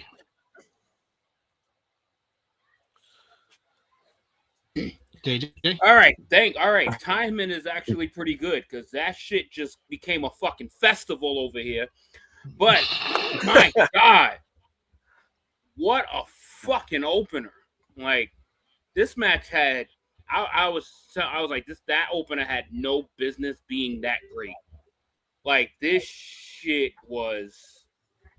exceeded all expectations of mine. Like, this shit was a great, violent match. Funny as fuck, especially with Christian fucking doing what he was doing with the I Quit spots. Like this match just had all the right violence. Like, that spike pile driver on the table that didn't break. Like, the fucking use of the barbed wire. Fucking Christian using the fucking pliers to fucking on the fucking nose and on the nuts. I was like, dog, if you recover from that shit, you got tiny dick syndrome, bro. I was like, if you recover from that. And I'm like, yo, you recover. I'm like, bruh, like the fuck? Fuck you back into normal action so quick. But nah, this match was so good, man. Like, it was really good. And then, of course, you know, Beth came out and got that huge fucking reaction because it was kind of like, it was relatively unexpected. So it was good that, you know, there was no like build up to her coming back to that. So the reaction was just fucking thunderous. Like, she got up and then she came out looking like the motherfucking Glamazon. I was like, God damn, this shorty's ready to go. Like, god damn, like she's like, Stoke, bring your motherfucking ass over here. But yo, I ain't gonna lie, yo, seeing, I think it was Dax that threw her into the fucking stairs. I was like, I said that spot was fucking wild. Like, yo, no hesitation. Like just fucking threw her right into that shit. I was like, oh shit, yo, I hope she didn't really bust her face, yo. Cause that shit looked like it was right on our side, and it was like, oh shit. Like that shit deflated the crowd. Like deflated the crowd for a quick sec. Cause this shit was so sudden. And then this nigga really fucking starts fucking throwing the gasoline. I was like, these niggas wildin', bro. It's like we can't bleed, but we can do flaming tables. That's what I'm saying. I've been thinking about that the whole time. Like, what the fuck is the New York State Athletic Commission? No, you can't do the little bleeding, but you can actually use fire. You're fine. They found the loophole. They found, I love how smart they are. They found the loophole. They said, y'all didn't say this. Y'all didn't say this, so we gonna fucking use this. And then, Big Stoke is such a big bitch. Because the fact that, he's over there holding Beth to get speared through the table. And she didn't, there was no counter. There was no dodge. She just pulled that motherfucker. She just yoked. But I love Stoke's sell. So Stoke sold it like Devon Dudley. He just started doing the... Oh, it was so... I mean, honestly, fire, you don't really need to sell fire. You just need to get that shit out. Honestly, when I saw like a guy on his clothes, I was like, yo, I don't know if that was supposed to happen. Yeah, it was on him for a quick couple seconds. I was like, I don't know if that was supposed to happen, but I was like, damn. Yeah. But it went out pretty quick. Mm-hmm. Like, it went out pretty quick, but he really sold that. Like, and when you mentioned like the blood stuff, like, it was kind of crazy because they were still doing like cringy stuff in the match, like when he was using pliers, and then even at last, how he ended up quitting. He used, he used that Spike, fucking, also known as Janus to some people, but it's Spike.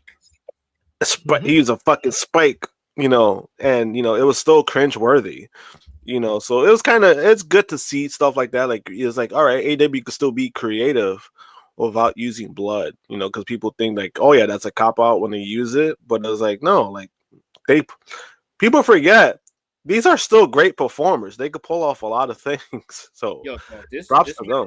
Fantastic, man. This match exceeded every expectation that I had for it. This match was so good. And I was literally I was like, this shit had no business being this good. This shit had no business being this good. But it was excellent, and the right team won. So we get to continue to see the rated R superstar and the true asshole continue their reign. Like, fantastic start, man. Fantastic start to what is gonna be a hell of a night. Because if you thought that was good, we got something for you. Up next for the AEW International Championship. Konosuke Takeshita, who came out with this great pre-match intro where he talks about his love for photography and that it's more than just images. It's about moments in your life, and this is one of those moments. And we see the images of everything that he's been through, being IWGP heavyweight champion, his rivalry with Okada, and he says a photo can show you where you are going as well, and he's going to take the AEW International Championship. And man, the Okada Takeshita graphic got a pop on this show. And then when Takeshita's music hit, you hear a big roar from this New York City crowd for him. You could tell they were completely behind him in this one. And then Okada got a great reaction as well. And then the bell rings on this shit, and you just hear the loudest holy shit. Holy shit. Holy shit. Like, they were here. This was the big match feel from the moment go. Neither budged on early strike exchange. Then we get a very fast-paced start to the matchup where Okada misses a Rainmaker, Takeshita misses the Raging Fire, and then they go into a stablemate, and then the Queen's crowd went crazy for that. And I think at that point, Okada and Takeshita knew. They was like, oh, we got them. we got them here. We're going to slow it down, and then we're going to ramp it back up again. Takeshita ramped up the speed with the Takeshita line, but then Okada held off on an exploder, and he drop kicked Takeshita out of the corner. We get a drop kick again as Okada slowed the pace considerably, keeping Takeshita grounded and using cocky covers to basically piss off Takeshita.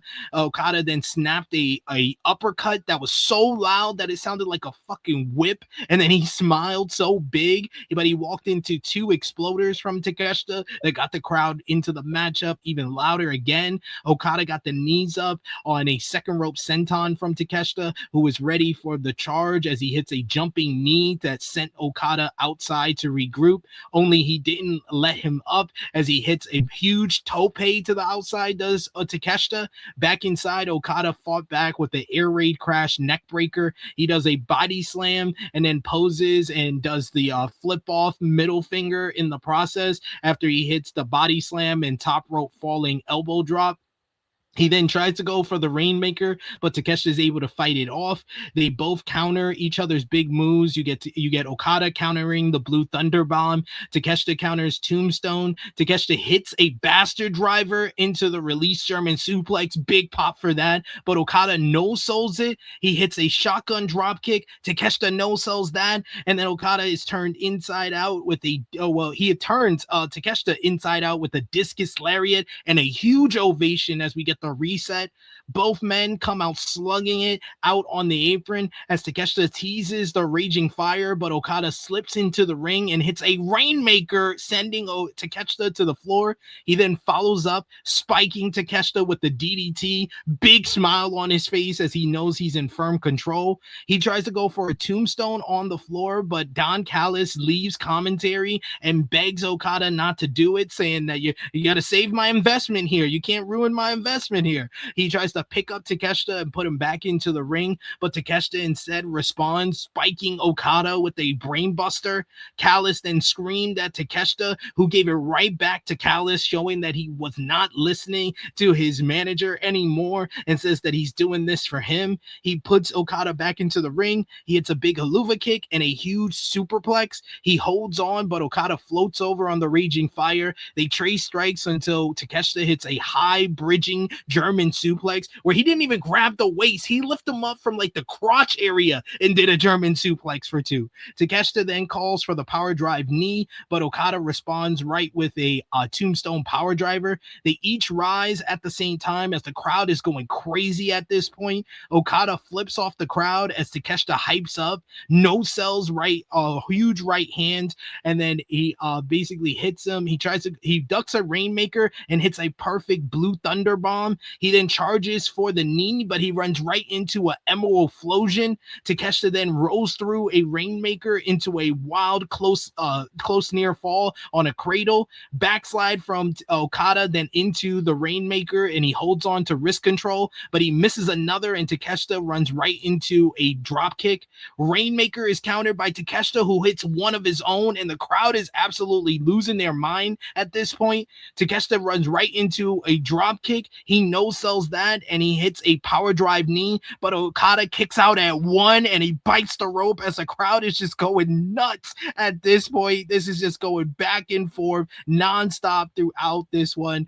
Then we get Okada and Takeshita both have wrist control. They both try to go for home run forearms, but Takeshita is just too powerful for Okada, showing that he has all the energy that he didn't have earlier, and Okada did, and now it's a wrap for Okada as he hits him with the home run forearm, and Okada collapses. He then picks him up, hits the Raging Fire. 1, 2, 3. Takeshita is your new AEW International Champion, 2-time AEW International Champion, in an absolutely incredible encounter. This is one of the best matches of the year, one of the best matches that I've seen from Okada or Takeshita. Okada, the only match that I've seen that's better than this, I think I would give the edge to this year, is another match with Okada. That's how good this match was. This is 5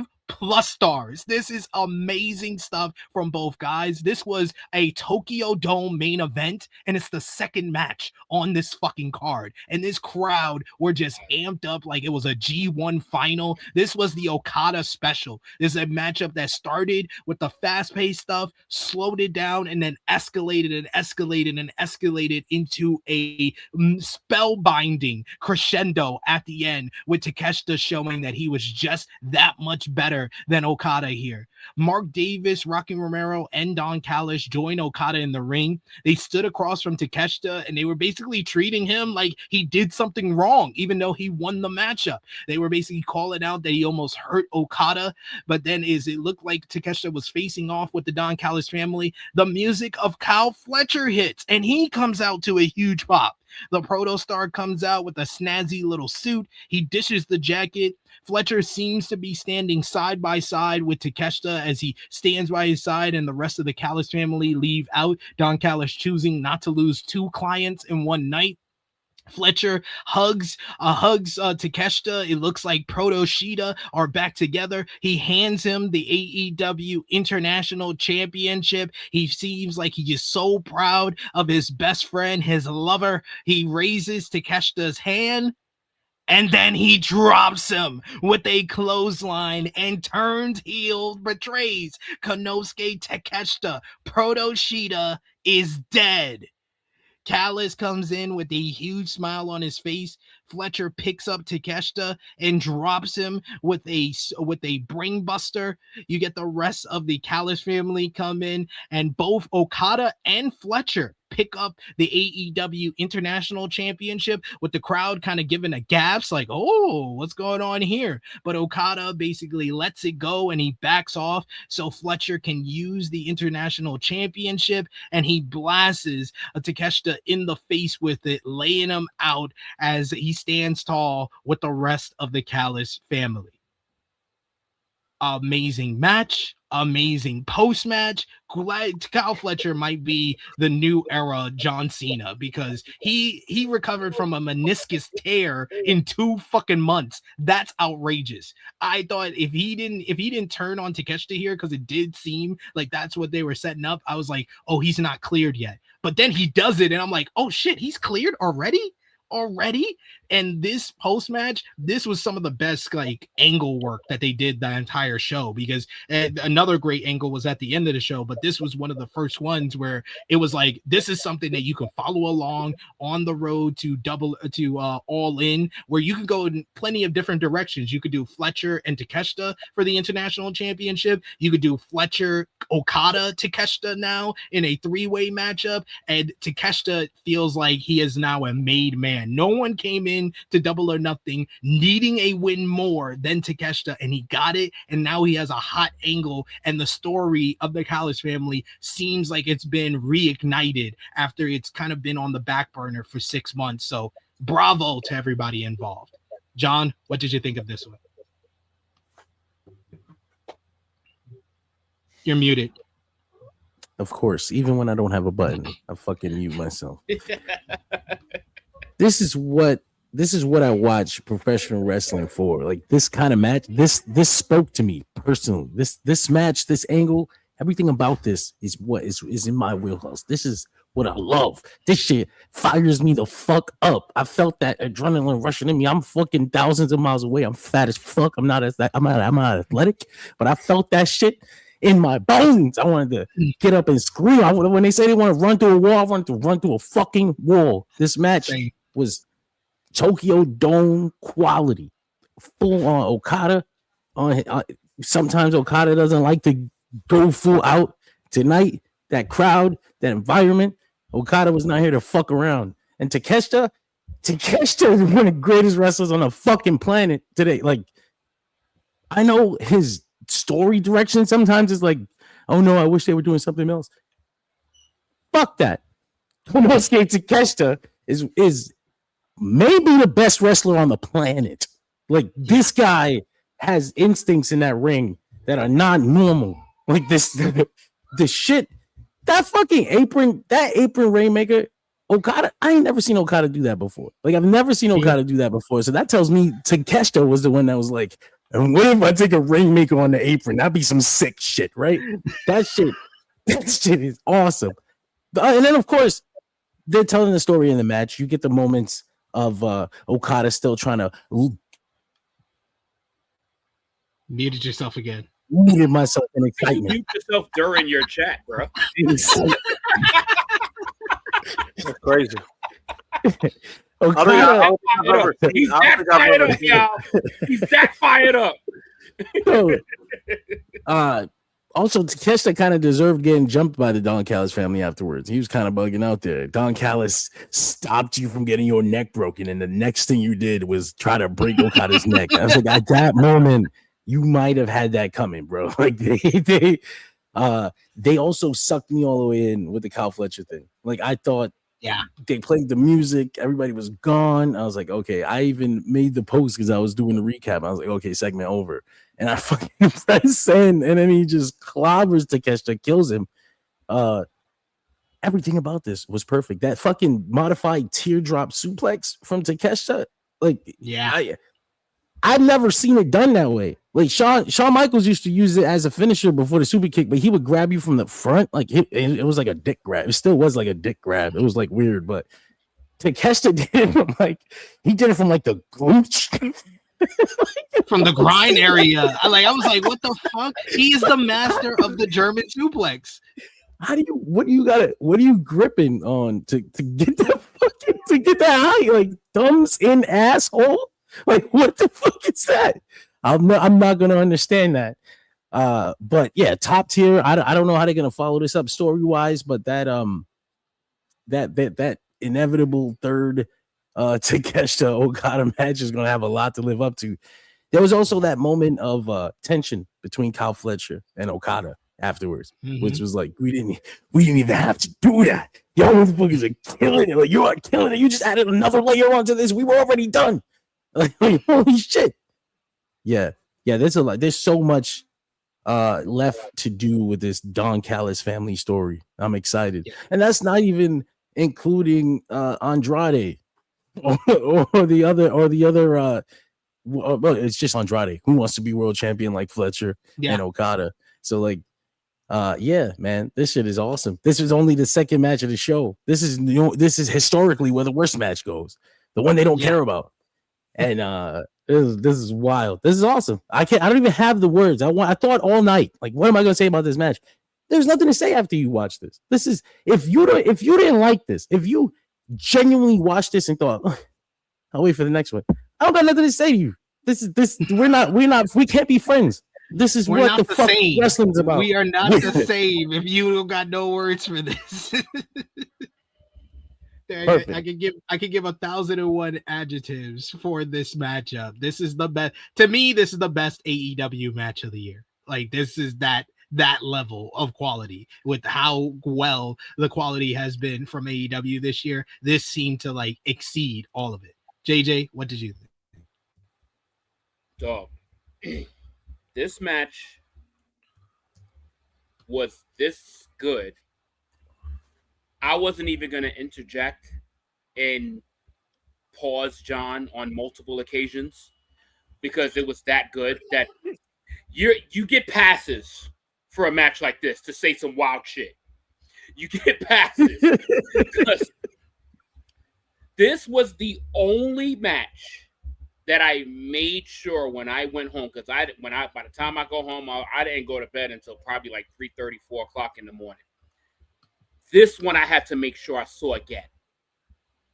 Because it's like, all right, so we're there and we're all fucking hyped and we fucking loving this match and we're all going bananas and we're fucking losing our voices.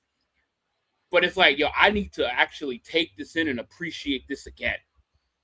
Like, this was the only one that I did that to, that I watched twice in a 12-hour span. Like, holy shit. Holy shit. It's like this was the, because anybody that watched True Heel Heat, that sort of podcast, I picked Bandito and Swerve as to be that show stealer match for me, because it's like almost like expected. This was almost expected, but then they went above the expectations. Like this was this was wrestling purity at its fucking finest. And it's almost like you're so fucking you're like in a fucking trance watching this match. Like you don't even being there live, it's like you don't even realize the greatness that you're watching because it's so flawless and good. Like we're just reacting, bro. Like we're just reacting to all of this shit. And this match was like nearly 20 minutes or so, like about 20 minutes. Just short of 20 minutes. This shit felt like 5. Like it felt like 5 minutes. Like we were just hypnotized by this match. Like this match could have never ended and we would have still just been keep going. And it was like the first like 5-6 minutes, you started to get that Okada like, oh God, come on, Okada. Don't give me this shit now. But he's so good. That is the key to all these Okada matches. He knows how to just slow it down, and then everything matters more when he picks up the pace. And it's like the danger of him losing, the dragon starts to come up, and it's like that's what I caught on the second watch. Like he didn't feel threatened by Takeshita. He had no nerves about Takeshita. But when Takeshita's hitting him with these bombs, he's hitting him with these suplexes. It's like, yo, this shit hurts. like it's like, holy shit. And they pick it up and they just get so fucking crazy. That fucking exchange was fucking nuts. Like, when do you see Okada hit multiple standing drop kicks? That's when you know he's threatened. That's when you know he's threatened. He's like, I gotta hit this here. I gotta hit this there. This match, it was beautiful. It was a master class of professional wrestling. It was so well done. And being there live, it's like, yo, we don't hear the commentary. So when everybody just starts chanting fuck Don Callis and we just see him like, he's like fuck me for? like the 50 Cent, he's saying fuck me. He took off his headset. He was like, like, yo, you see his reaction live, and it's like, yo, these niggas just gave him strays out of nowhere because we don't hear commentary, and then everybody's just like, fuck Don Callis. I'm like, god damn. But this was, oh my god, this was beautiful. And it's like, this match is going to be so unfair to the match that follows it. Like unfair to whatever follows it, because when you have a match like that, the crowd genuinely needs a break. Like it needs a break, because it's like you're not gonna be able to follow it with another like fucking wild, insane shit like that. And seeing the Proto Star come back and seeing that interaction, and during that interaction, I'm recording that whole shit because I'm like, I want to see what happens, because I was like, I feel it. And then when he hugs him, I was like, and I'm yelling to top guy Drew. I'm like, I'm not buying it. His music hits. I'm not buying it. And then he hits him with the clothesline. I was like, I'm not buying it. I was not buying any of that love that Kyle was showing to Takeshita. And I felt so vindicated when he hit him with that clothesline. I was like, I was right. It just all played together so beautifully. It was so good. A fucking masterclass, and a great way to segue into the next beef, into the next storyline for Takeshita to keep him feeling so important. And every bullshit booking that has been done for Takeshita over the past couple of months has been made up. Yeah. And this is why I said that the build was weak. And I said the whole reason, like, usually I'll be like, oh, the creators being lazy. Oh, they can't figure out how to do segments between them. But I said it the whole time, every single week. I was like, they are literally saying, hey guys, it doesn't matter what the build is, because when the bell rings on the pay-per-view, no one will remember any of it. And at the end of the day, they were right. They were right. They over-delivered. Yeah. They over-delivered. Like, you thought you was getting a banger, and you got a match of the year candidate. I can't believe it was 20 minutes. 20 minutes. That's not even standard Okada fare. That means that as good as that match was, that was not even the best it can be. Like, there's a 40-minute match in our future somewhere between these two motherfuckers, man. That shit is crazy. And you brought up the drop kicks. It was the desperation in those drop kicks. Yes, Anytime Takeshita tried to get something going, Okada's just like, please, like these drop kicks, please. And then he's no-selling. He's no-selling some of them. He pulled out his magnum. Yeah, he pulled out his magnum. Like, I gotta kill this motherfucker. That shit. God, man. That match. I'm gonna be thinking about that for a long time. Yo, that's the one match I probably, after this review, I'm gonna rewatch it again, and I'm gonna have something else that I love from this matchup that I'm gonna talk about next Saturday on True Elite, because this matchup, this is what like I said, I think there's only one other matchup that I would say I give the edge to, and it's the other match with Okada this year with Tanahashi, because that one had more of the emotion and story. But this one, as far as in-ring work, there is no better matchup this year as far as in-ring chemistry, the sequences, the crowd engagement at the same time. I don't think there's anything better than this. And John, that's what I'm telling you. When I brought up the drop kicks, I'm telling you, like, if you watch that, when you watch it again, because I'm pretty sure most people that's watched this match is going to watch it again. When you watch it for the second time, you're going to feel in this match, you're going to feel the desperation of Okada.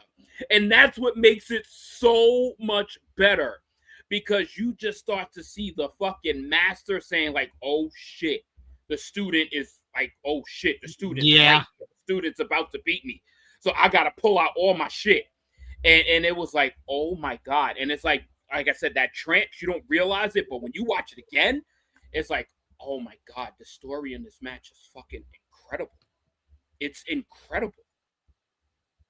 Yep. Josh, any final words on this matchup from the crew? I mean, there's not much to say, man. The match was fucking incredible. And, you know, I was in the crowd and I started yelling, this is the Rainmaker that I know. This is Rainmaker. You know, like, this is the Okada I know. We got the Rainmaker finally. I was in the crowd, like, yelling that, because I was like, damn. Especially, I knew it was on another level when that fucking sequence happened, when they were going back and forth, and they no-sold, like, those moves. I forgot what it was, but I was like, holy shit. Like, this is just on another level now. Because what they were doing made sense, you know. Obviously, you know, a lot of wrestling fans, they love to gatekeep things. They love to think that they know what they know about, like, oh, they got to sell this or they got to sell that. Do you guys know that if somebody punches you in the face in real life, there are times where people don't get knocked out. There are times where people do no sell it. You don't have to sell everything. That's my point, right? Every strike, every hit, you know, it's a matter of what story they're telling. And last night, these guys were telling the story of they wanted to see who was the best. You know, this is kind of like what Okada was about. You know, New Japan 101. That's what you were getting, you know, and this was no different. And the fact that this was the second match of the show, I was like, holy fuck, like, this shit was already worth it. Crazy. Like, just being in the building was already worth it. Yeah. Mm-hmm. Yeah, definitely. We got a super chat donation here from Chuck Berries. Thank you so much, Chuck Berries, for the support. He says, with little to no hyped build, this was still the match of the night quality, and TK knew it. And between Takeshita, Fletcher, and Okada, there's still so much meat left on this bone. Pause. Great stuff here. He also adds another super chat donation. Thank you again, Chuck Berries. He says, I'm hoping now that Takeshita is officially out of Don Callis' family, that this will grow his character arc as a truly beloved babyface. Hopefully TK builds him up as such. I think definitely the turn by Fletcher is officially him being out of the Callis family. Yeah, he's absolutely out. Yeah, he's absolutely out, especially when Don Callis brought everybody back in the ring in approval of the attack. Oh, yeah, he's out. He's out. Yeah.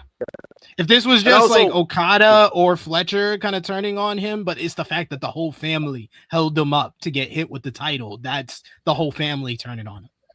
Yeah, and I also wanted to add about Fletcher because him coming back pretty fast from meniscus tear. It's kind of strange because when meniscus tears, it could be hit or miss. Like you could get a tear and you could be back in a month, but you could also tear it and you could be out for like a year. So at least for Kyle, for Kyle, at least like this was the best case scenario. Like not only he had a major muscle torn, but it was like he's back in 2 months. That's really good. Like he got the best case scenario because I remember in football, one of the quarterbacks, he had a meniscus tear. He came back in 4 weeks and he ended up winning the Super Bowl. I forgot who it was, but that injury is always kind of iffy because there's grades. Yeah, that's why there's yeah. grades. Because for me, when I got injured at work, I tore my MCL, but the doctor did say he was like that. He was more worried about the meniscus. And then when he did the MRI, obviously, he explained to me himself like why the meniscus is like it could be hit and miss, and like why it could be like the worst case scenario. So the fact that he's able to come back in 2 months, I mean that's a steal, man. Like he was definitely, this roster is so deep that sometimes it's like, oh, this, we need this person back. But the fact you could get a Kyle Fletcher back now when there's a lot of momentum with AEW, Hangman is just on vacation, remind you. So they're not even like fully stacked, but it just tells you how deep this roster is. So it's good to see Kyle back. I worried that he came back not ready. Like this is nuts. This is wild. Like that 2 months or whatever. They said it was supposed to be 6. They were talking about being back by the end of the year. I don't know, man. But the thing is that and being somebody that also had, because I had a complete meniscus tear, so that's a little bit longer in some cases. It's graded, so there could be a minor tear. There's minor, then there's slight, which are 2 different ones. Then there's partial, which is a different one. Then there's separation tear, and then there's completely falling off. If he had anything in between that slight and minor, then they just got to clean it up. He got to rehab. And then on top of that, he's young as hell. He's athletic as hell. He's gifted. So he probably went at it harder than most humans would attack an injury like that. And he's a special breed. Like, I seen him, when seeing him in person, it's like, this motherfucker is big. I said he was eating kangaroos to get in that type of shape. Like I did not realize like Kyle Fletcher was like this like fucking gifted size of a fucking human.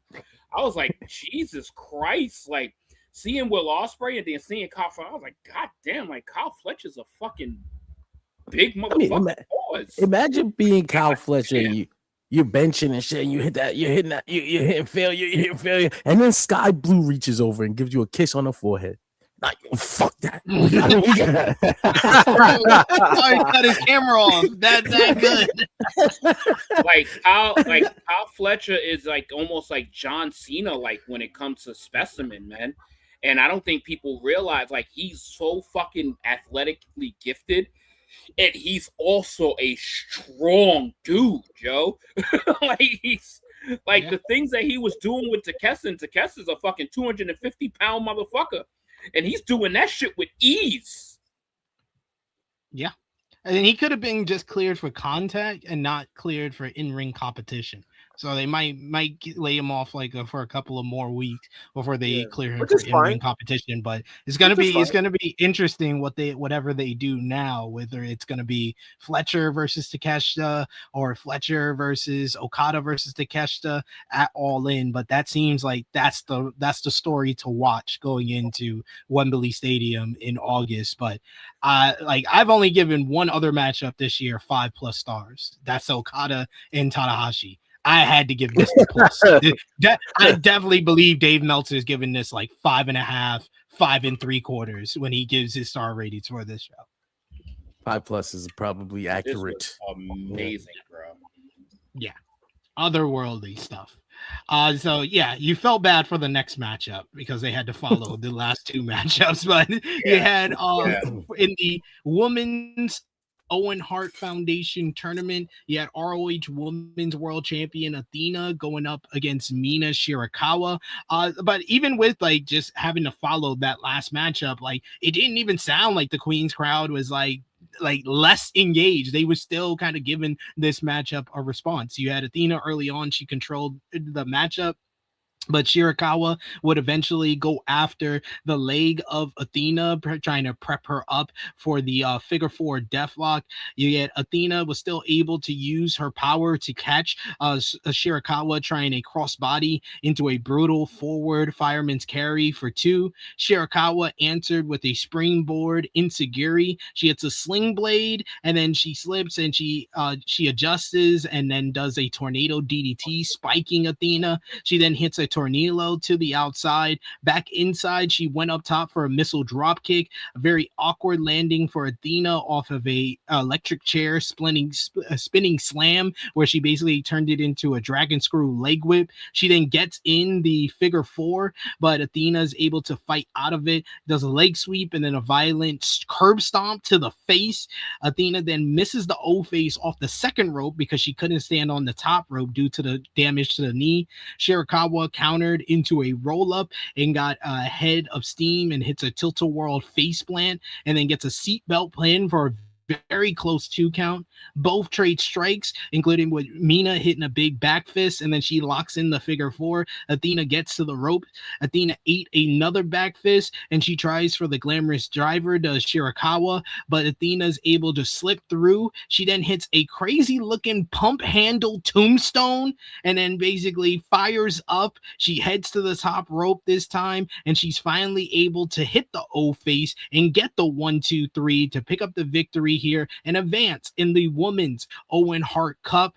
Good matchup. These two ladies worked really hard to get the crowd involved, and the crowd was with it and did pop for the O-face at the end as Athena does advance in the women's Owen Hart Foundation tournament. She faces the winner of Sky Blue versus Saray in the next round. It just struggles to compare to the last two matches, but it was still good. Like I said, I give it 3.5 stars. JJ.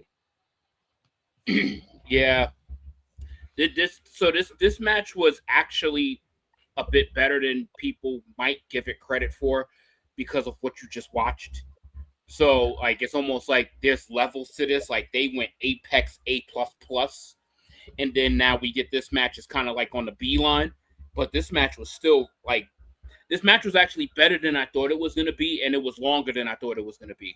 Like I thought this match was going to be all of like 6-7 minutes, but these girls got time. They did their thing. There was some decent storytelling in that match, some threading to make it look like Athena was going to possibly lose this match. But then, you know, the forever champion, the one that doesn't lose at all, the one that hasn't lost in over 70 matches, got this W and advances to the next round. And my pick for the Owen Hart Women's Cup.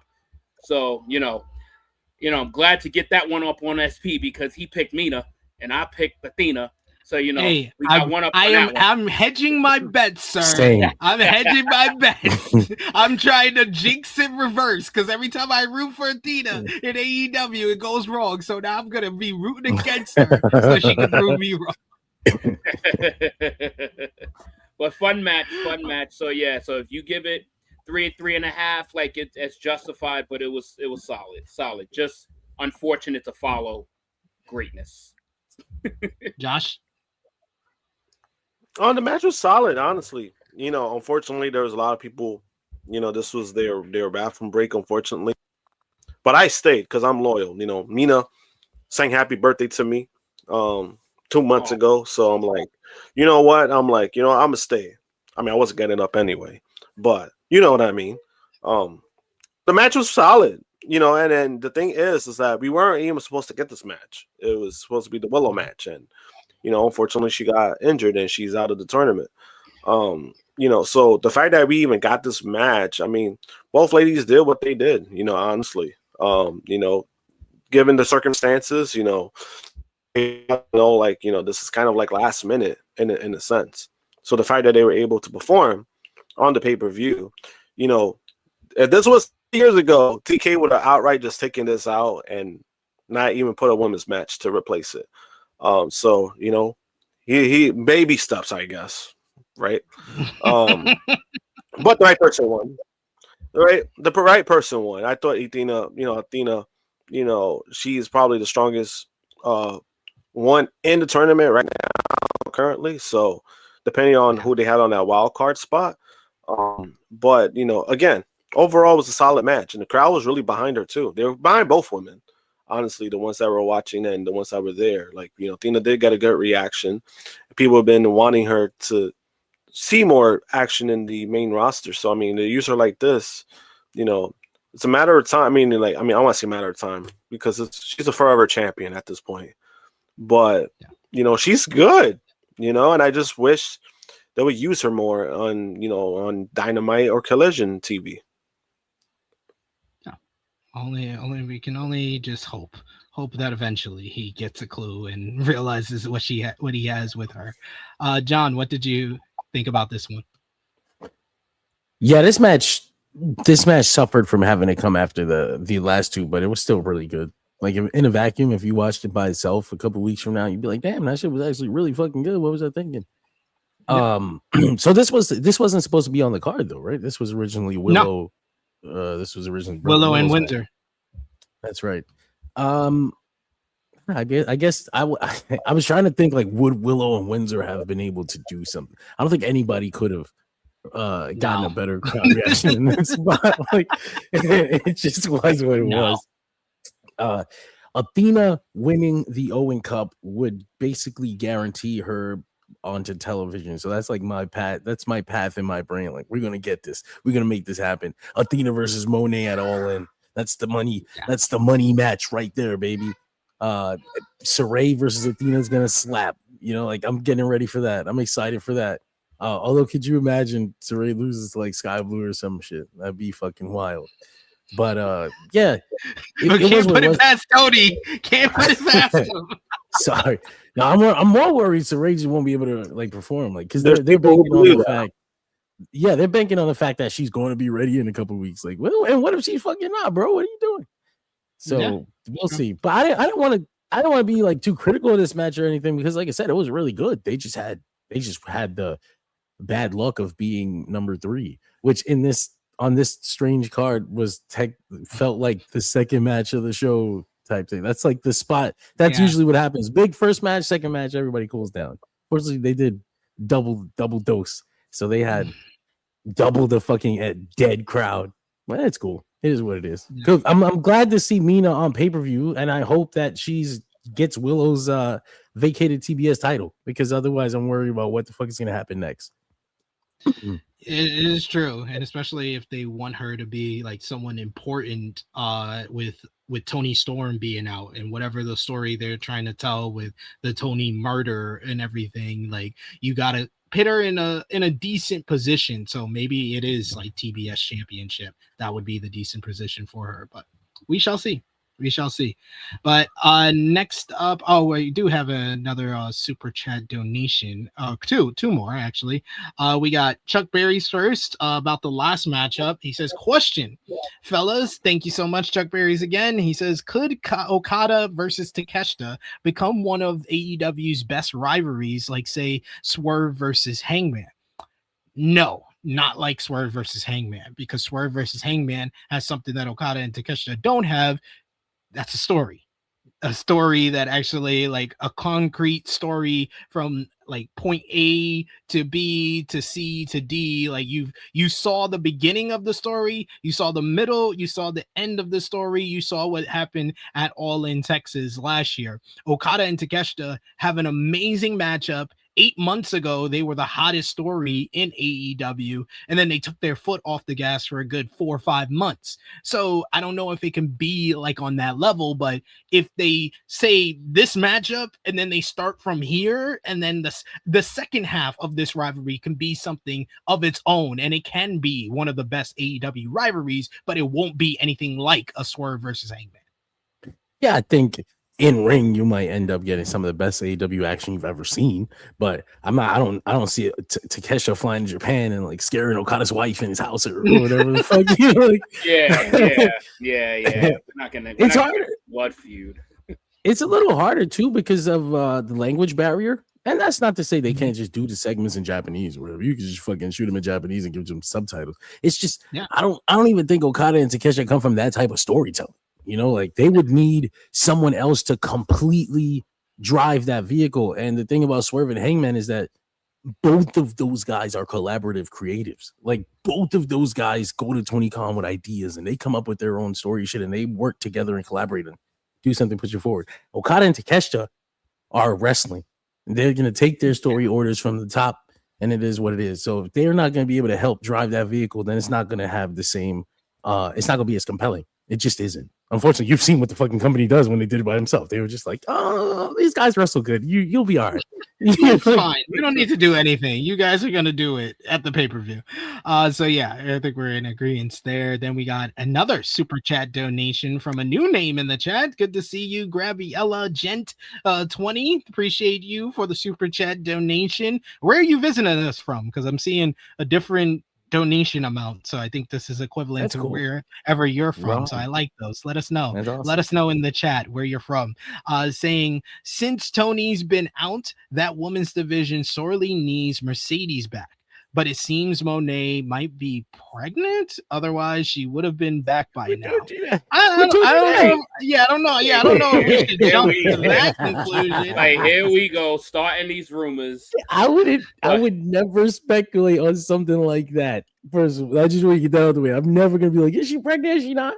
I don't fucking. That's entirely her life. That's not on me. That's not on me to investigate. I did mention that with the Tony being out and it's not an injury, that points to that in that case. But I don't know if it points to that with Mercedes. Mercedes is doing red carpets. She's promoting the Mandalorian movie and all that stuff. She's out there a little bit more than say someone like a Tony Storm, someone like a Bianca Belair before we saw her at WrestleMania, a Naomi since she announced her pregnancy. Like we usually don't see these people out and about when they are pregnant. So I think that points to that probably not being the case.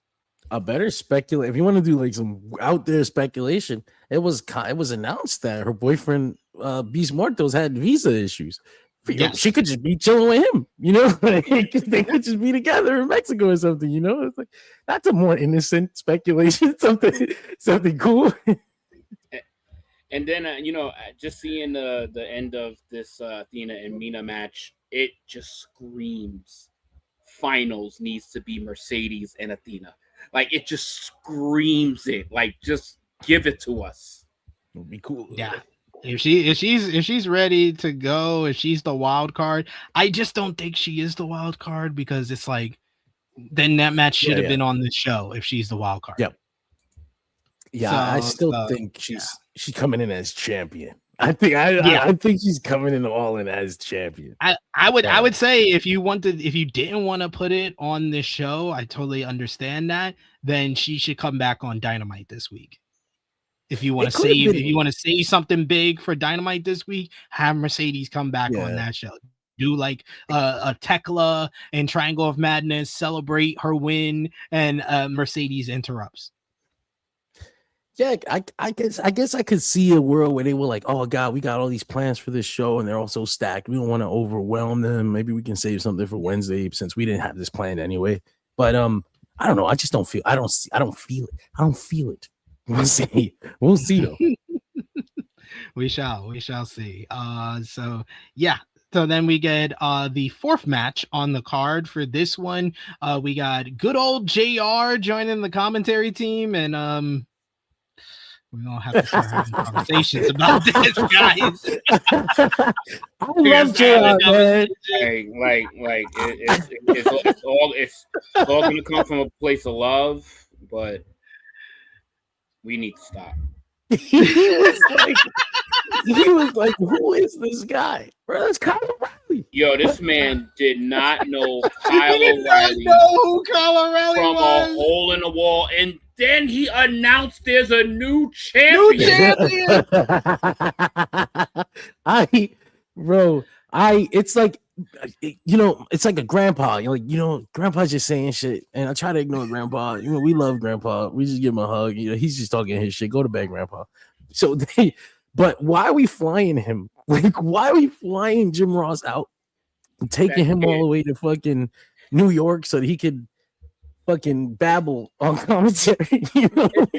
And then he doubled down and said this kid has a great story, and I was like, you don't even know him.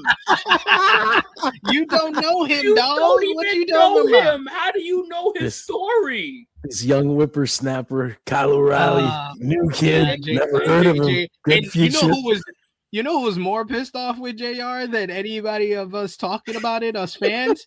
Fucking Nigel. Nigel was pissed. Nigel was fucking pissed, yo. He did not come back on commentary after this matchup. He probably wanted to call this match, and JR just got given this match because he even said that he wanted to do the I Quit match on commentary. Because he actually knows who they are. Oh my god. Amazing. It's gotta suck though. Like if you're Nigel and you're trying to you've been doing commentary for what, a decade now, like since the ROH days, and you're sitting there and this is pay-per-view, and I don't know if have they had Nigel do full pay-per-views before? They always swap him out midway. Yeah, they always swap out. It's always Excalibur is the main person who's there for every matchup, and then they kind of alternate between everybody else. Tony will do a lot of the show. Nigel will do like the first half, and then a Taz or Bryan Danielson will come in the second half. Taz is awesome. Taz shifted his commentary style. He's just a full heel now. Yeah, he's full here. That's actually helped him a little bit. But when he's out there with Excalibur and Tony, it doesn't help much. But this was probably the low point of the commentary on the night. Dog, nah, bro. Like, this man really just says, like, this kid. Every time he said this kid, I'm like, this man is almost 40. He's like a 20-year professional wrestler. Like, you know him, one match JR. that I didn't see. I didn't see this match live because this was the break time for me, so I had to make sure I saw this match. And then this match just pissed me off with this commentary. It's like, he's almost 40! Talk about some kid. But he's not a kid. Him and John Moxley's damn near the same age. It was Kyle O'Reilly challenging for the AEW Continental Championship. No time limit against John Moxley. Renee Paquette is at ringside and brings up O'Reilly taking Moxley to the time limit on Wednesday and continues to be the mountain that Moxley can't climb. She questions if that will continue tonight with no time limit. We get dueling chants from the crowd in the early going, but the crowd seemed more subdued for this matchup in the early going than any of the previous matches. We get a combo of strikes and then a leg whip from O'Reilly, who sinks in a guillotine.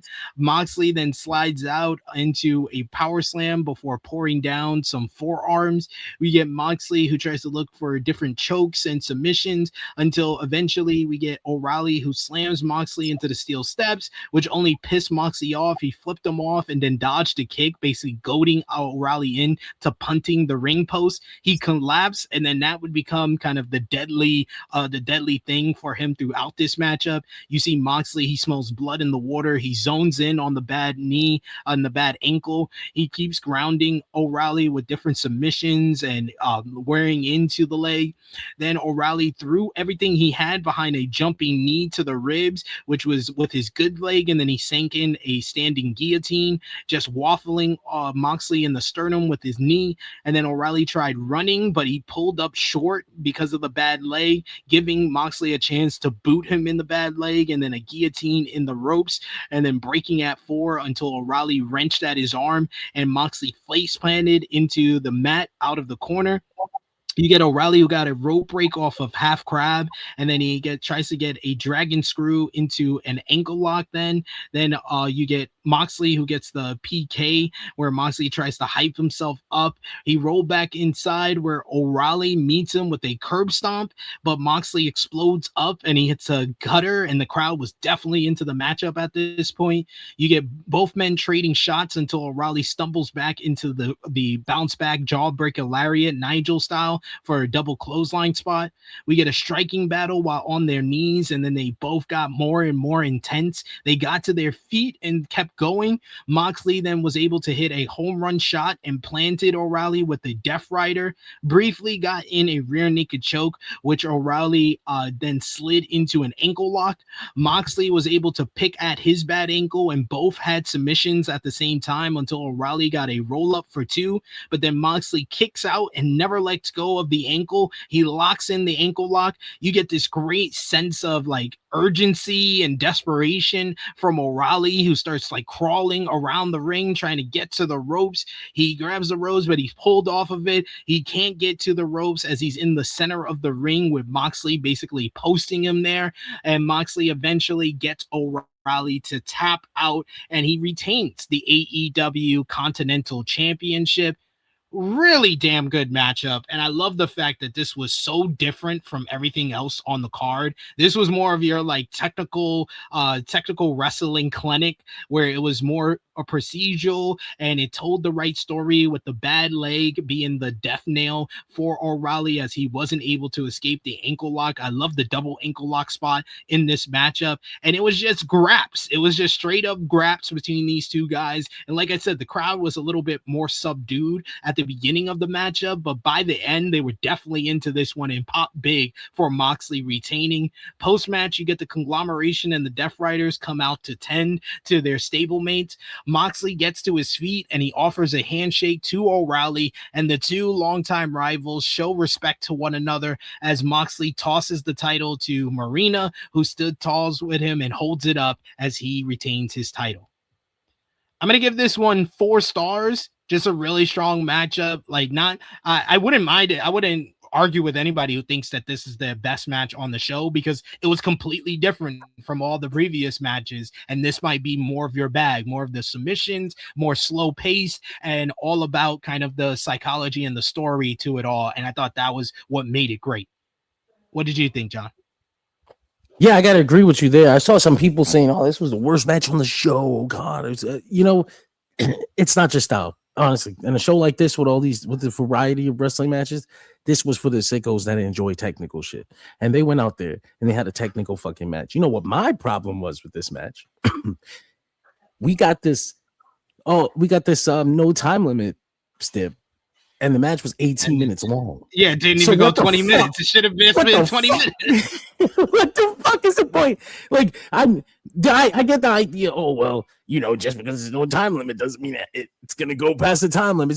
But this is pro wrestling. So what the fuck did you announce that stipulation for? Like, if you're going to go 20 and we draw 2 times and we just keep on wrestling the 20 minutes and it's not enough. We need a time limit. No, we need the time limits removed. And why the fuck didn't you go 30 or 25 or a fucking hour? I don't know. Why the fuck? I don't understand the point of the no time limit stip when you're falling within the time limit. So that's the one thing that I was like, this is fucking stupid. But other than that, great match. Kyle O'Reilly had to lose here. It was probably time Moxley get his win back. He's been generous enough with Kyle O'Reilly. It's okay to take this W. But yeah, 20. Somebody said 20 minutes and 1 second, but that's counting entrances or whatever. Because when I checked, yeah, there's another comment. It's 1845. That was the number I saw. Yeah, 1845. I think that's the number on Cage Match too. Yeah. Even if fucking 20 minutes wouldn't be worth it, because what was the fucking point? But yeah.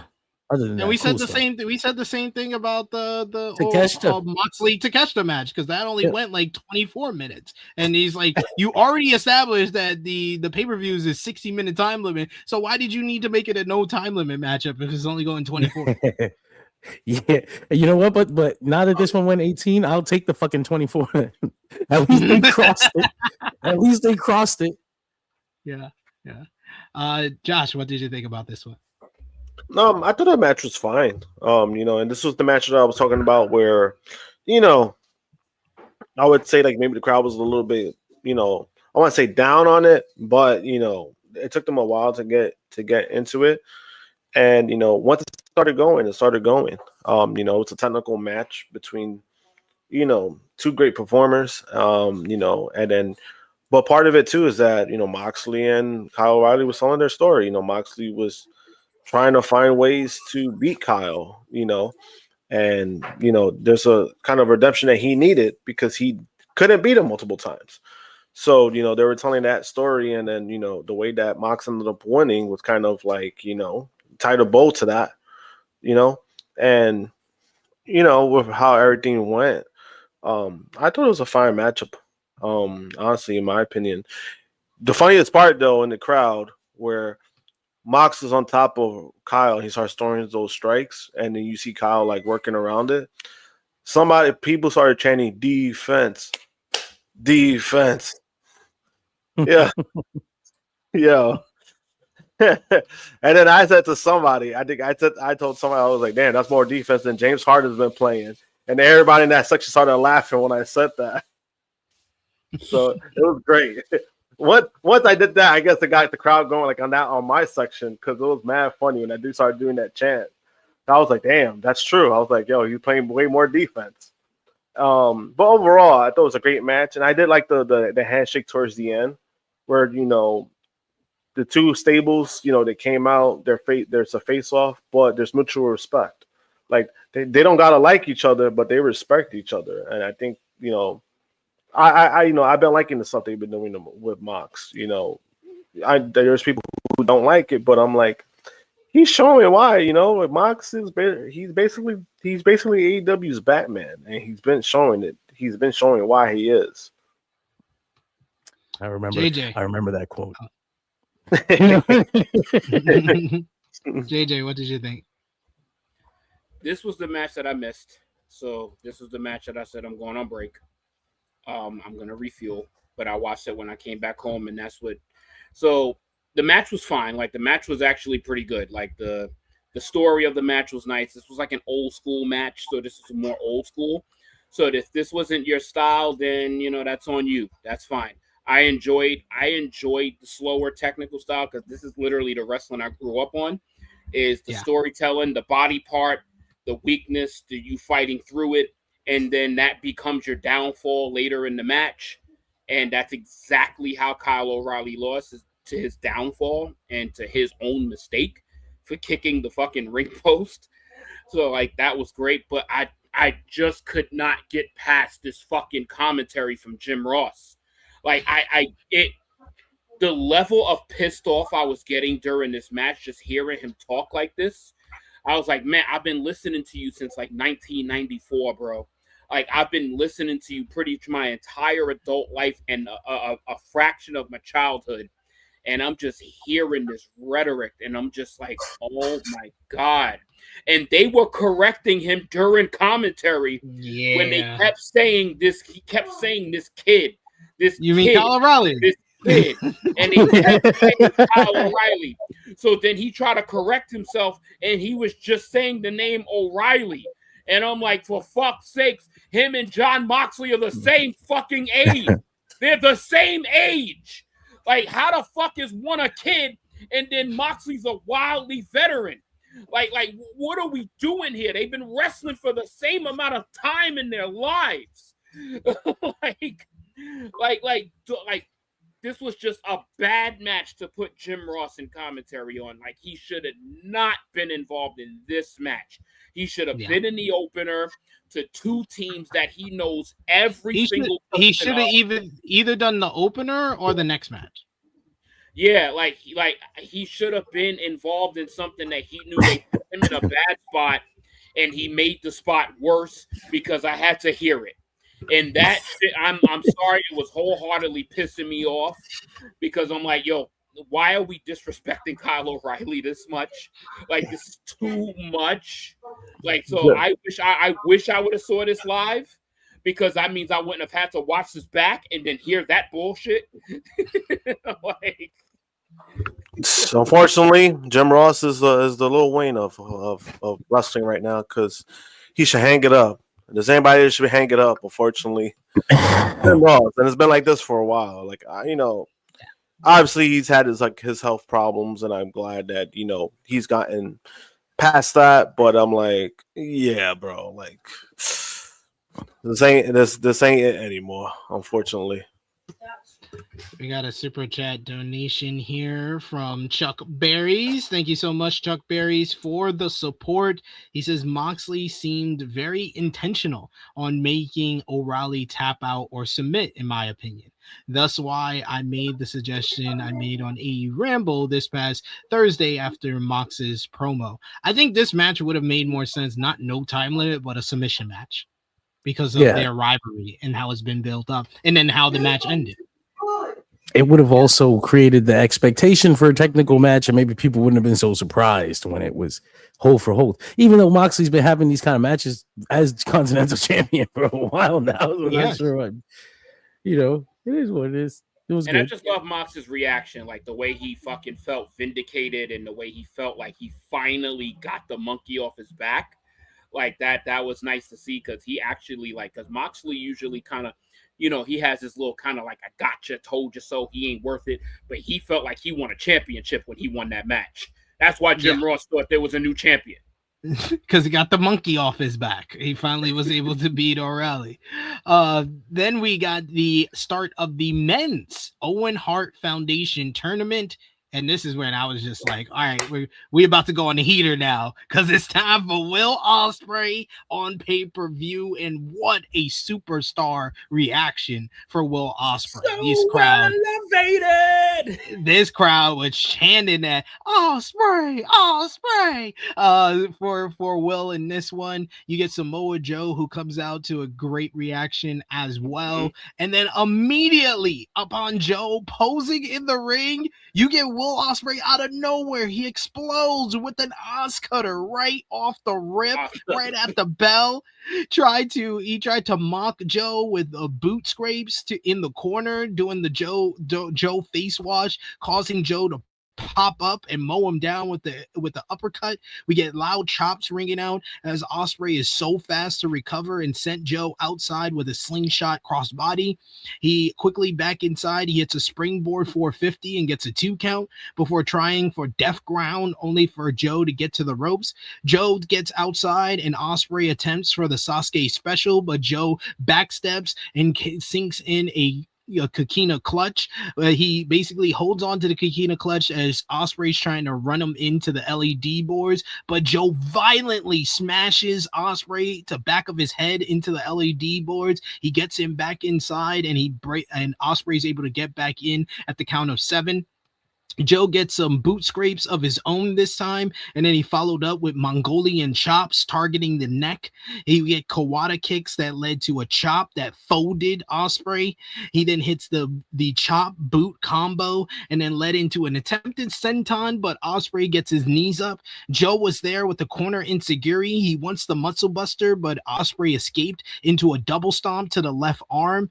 He tries to work that arm to get death ground again. He gets a leaping enziguri that staggers Joe, and both men are down for the reset as they both try to rally up. Ospreay kips up into a handspring corkscrew kick for a near fall. He wants the Tiger Driver, but he opted for Kawada kicks instead. He gets a buzzsaw kick. He tries for another Oz cutter, and Joe hilariously does the nope walk off and then hits the running senton. He then stacks Ospreay with a power bomb. He turns that into a Boston Crab, into the STF, into a crossface signature combo of submissions. Ospreay got to the ropes, started no-selling kicks and firing off forearms. So Joe responded with the discus forearm of his own. He wound up for a lariat, but Ospreay spun out into an incredible fucking Styles clash, which gave us all reminders of those Joe and AJ Styles Instinct classics. Ospreay then hits a hidden blade, but Joe somehow kicks out. Ospreay threw away the arm pad and looks for the real hidden blade. He sprinted right at Joe, who hits the snap power slam. Ospreay connects with the La Mystica and then goes for death ground again, but Joe stacks him for 2 and gets a near fall. He sinks in the Coquina clutch, and Ospreay does the Brett Piper spot and gets a near fall. We get a hook kick from Ospreay, who charged into the corner where Joe hits him with the ST Joe. He locks in the clutch again. Ospreay is starting to fade. He reaches for the ropes, but we see his eyes basically closing. His arm is up for 1. He's down. It's up for 2. He's down. It's up for 3, and he grabs the ropes. Joe is pissed. Joe goes for the muscle buster, but Ospreay lands on his feet. He explodes with the hidden blade, but Joe kicks out at 1. He then goes into the corner. He hits him with the second hidden blade to the back of the head, and he gets the 1, 2, 3 to pick up the victory here and move on in the Owen Hart Foundation tournament. Post-match, you get Joe, who bows to Ospreay, showing his respect as Ospreay celebrates in the ring, knowing that he is moving on in his quest to headline Wembley Stadium this year. Ospreay will meet the winner of Mark Davis versus Jungle Jack Perry in the next round of the Owen Hart Foundation tournament. And this match was fucking terrific. Just a terrific, awesome match. It felt like a modern day turning point AJ Styles versus Samoa Joe style matchup. Samoa Joe is one of those timeless performers where he has just known how to just progress. He's not as athletic as he once was, but he just knows how to work a matchup. His timing in the ring is immaculate, and no one does big matches quite like Will Ospreay. I thought this was excellent. I give it 4.5 stars. What did you think, Josh? The match was good, in my opinion. As far as like what we're getting with Will Ospreay, I think those early criticisms about, when he came back from neck injury and they're like, yo, bro, like, why are you working your style? Like you just came back, and, now it feels like they're telling that story of him being more cautious, being safer, while still, doing certain things that he could still do. And, to work with a performer like Joe, I think with Joe, he's going to bring the best out of you, even when you're not doing your full like arsenal of moves. And, that's how I felt about the match. It was a really, it was a great match, and, I did like that spot too when Joe when he moved out of the way. That was great. But, it was a hot start, because I didn't see that out of nowhere. I was like, what the fuck? He did that shit so fast when he did the cutter. I was like, damn, like this, they started off right away. All right, cool. It's a different start. It's a different start than what I'm usually used to from Will Ospreay matches. But overall, it was a great match, honestly. And the way the finish sequence, where Joe kicked out at 1 and he was gaining momentum, and then boom, he just killed it and then won the match.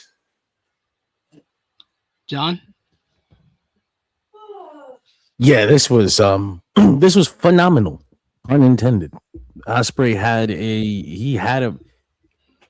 a mission here. He had a dream to live out. He had a goal to check off, and it was to go out there and pay tribute to AJ Styles, Samoa Joe, Christopher Daniels, while he's in there with Samoa Joe. And he got it. He did exactly what he wanted to do. He made it his own. It didn't come off like a masturbatory fucking Bret Hart homage match. Like it was what it was. The one thing that kills me though is like I'm not exactly sure what like we did the Death Rider storyline, right? And then Ospreay adds the Death Ground armbar to his arsenal. And I was like, that's not impressive enough. Like that's not enough. Ospreay's style is too bombastic. It's too explosive. Like that armbar ain't gonna cut it as a finish. So I was worried a little bit headed into this. Like, oh god, what is he gonna do? He just goes out there and he's just Will Ospreay. He's just Will Ospreay. He didn't do anything different. And you know what? I find that I think I appreciate that. I know it goes against the story they're telling, but I'm like, I don't know if I want to see him out there fucking grinding and trying to do mat work. Like I think he's got to find a better balance of it. Like, yeah, sure, don't chill out with the shit that's gonna break your neck, but also I don't think you're not gonna be Kurt Angle. bro. Like we could, it's gonna be fine. Like this, if this match is adjusted style, then fine, then fuck it. Leave it. Leave it as it is. This is still great formula. He still pulled out some good shit with Joe. Joe doesn't lose very much in AEW. So this is a big win for Ospreay. Like, I know it doesn't come off that way because Ospreay's been the guy on television all the time and he's on top, and Joe's kind of feel like he's under him on the rankings right now. But Joe, I want to say this is the first time he's ever lost on like pay-per-view in a one-on-one as far as like AEW. Well, since Hangman. Well, since did he beat? Oh yeah, Hangman beat him. That's right. He just beat the shit out of him afterwards. That's why I forgot. He doesn't like. It's not. He just lost. He bowed to Ospreay and he left. That does not happen very much with Samoa Joe. And I realized that as he's walking out because I'm thinking, oh shit, what's next for Joe? This doesn't happen to him very often. So yeah, good shit. This was great on a night like this one. Ospreay didn't have the best match of the night, but it's not his fault. Okada and Takeshita exist. Edge and fucking Christian were out there stabbing people in the head in match one. So, yeah, man, good shit. Yeah, JJ. It's one of the reasons I needed to come out there, bro.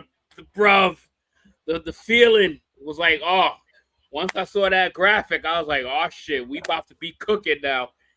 And I was like, yeah. That start out the gate was fucking crazy, and I was like, I just wanted more. Like I just wanted more. Like I was like, God damn, this match was too short. Like, I just wanted more of this, man, because I was like, yo, these two are just going at it. These two are going at it. This match was really good, and I was like, God damn, this shit gotta end. This shit had to finish, and it was like, fuck, but. Yeah, this shit, man. Samoa Joe hits his signature fucking little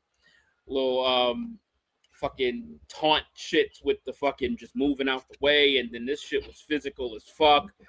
I was like, God damn, this motherfucker Will Ospreay is strong, bro. Like to hold him up and really fix position.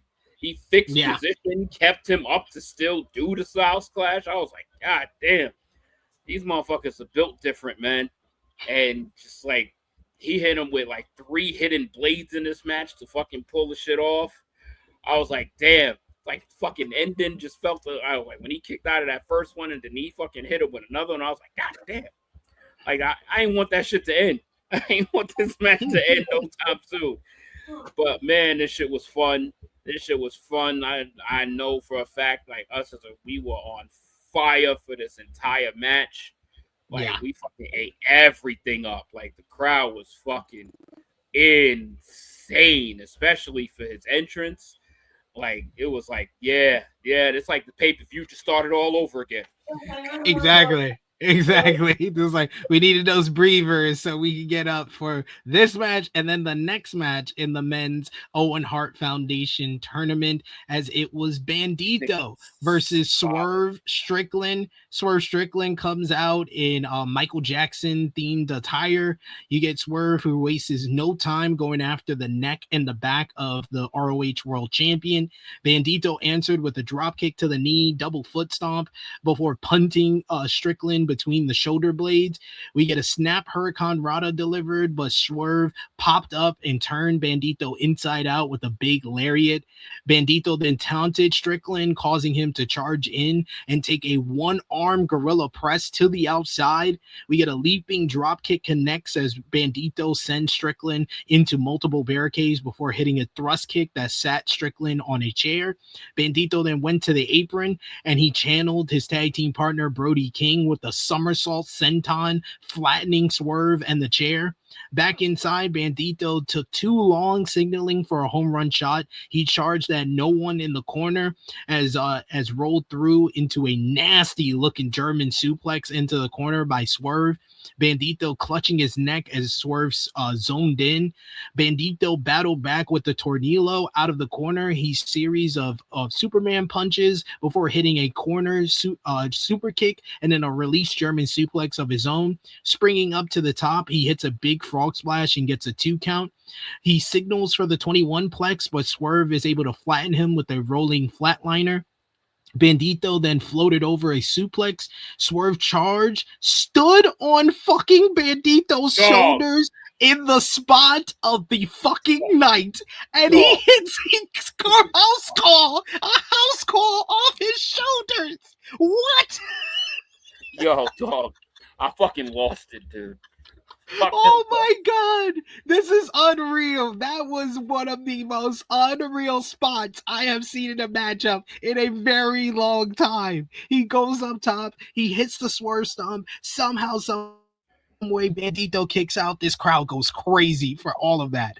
Strickland took Bandito to the apron. He started trash talking him. He puts up Bandito, puts him up on his shoulders. He's looking for different moves on the apron, but Bandito's able to reverse all of that and hits a fucking poison Rana off the apron to the floor as the crowd starts chanting holy shit.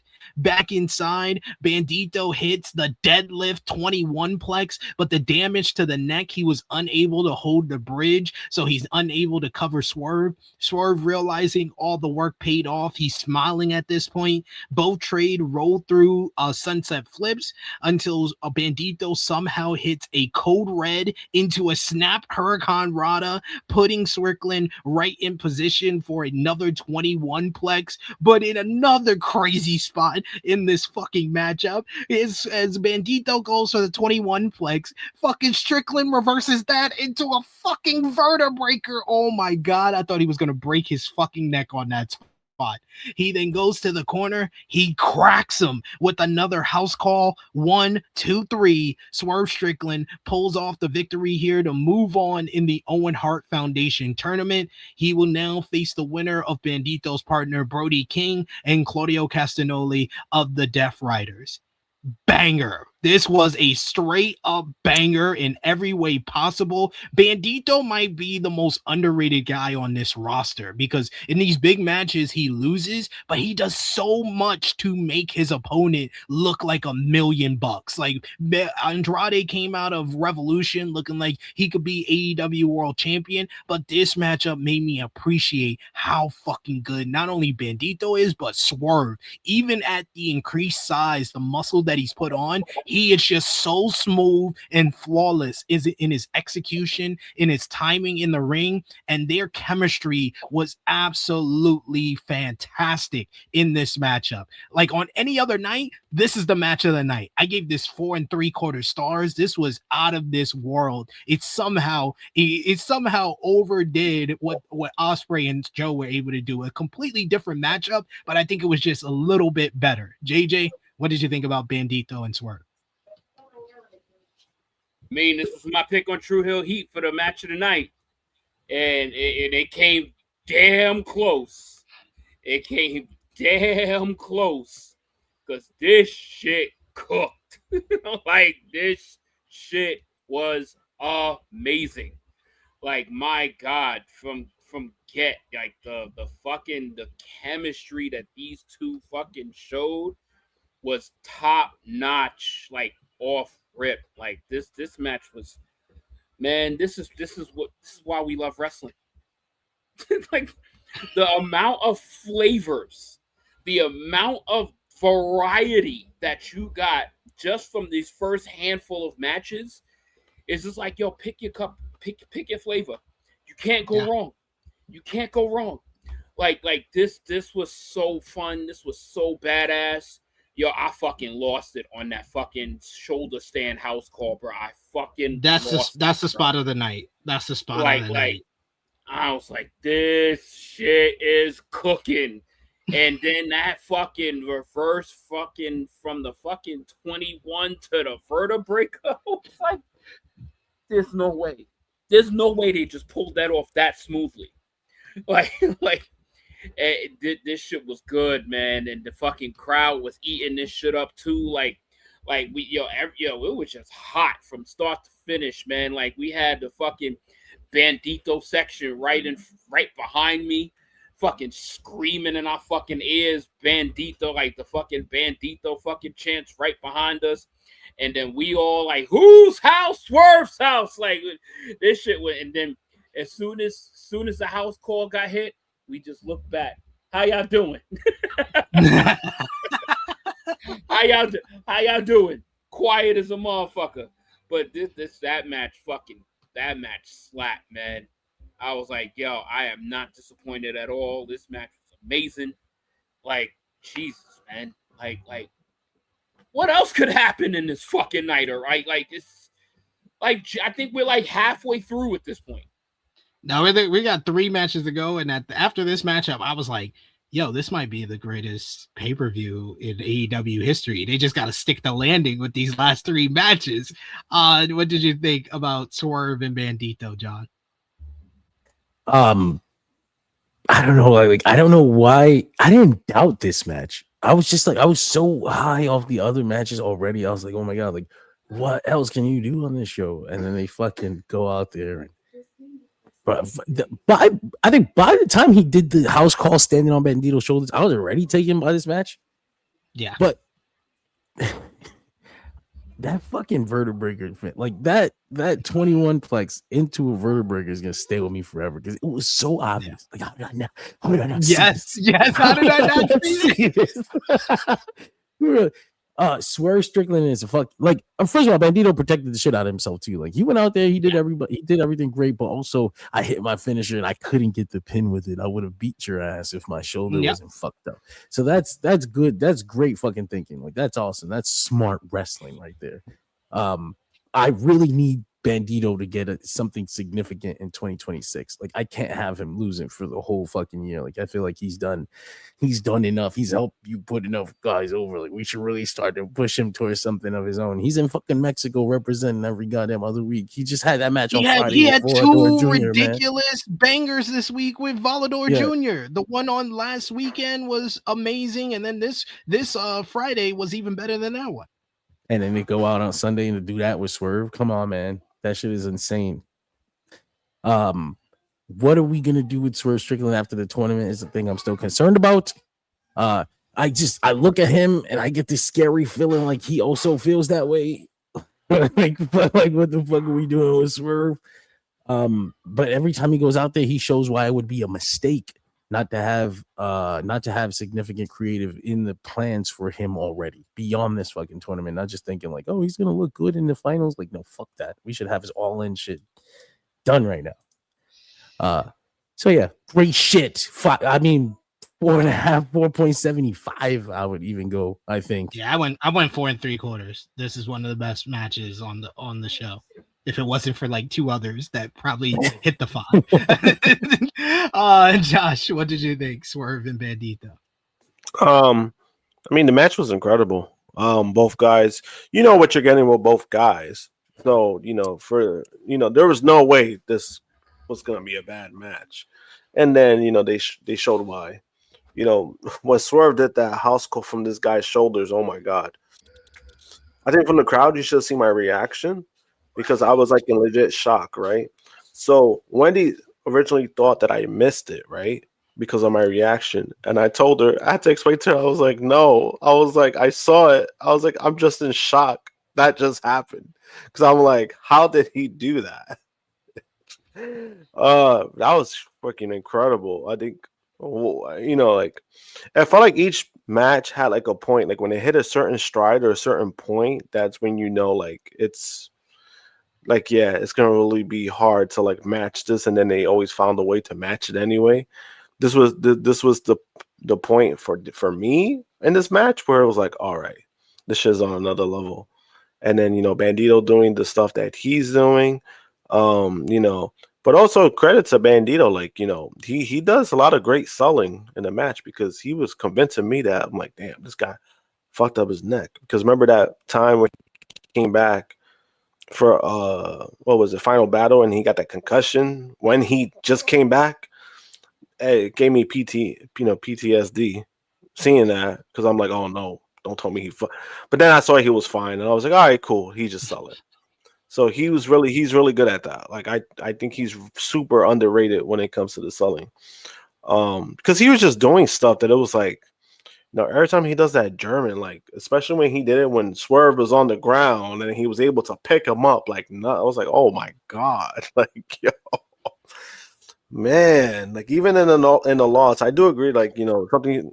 I don't want Bandito to keep taking these big losses in these big matches like this.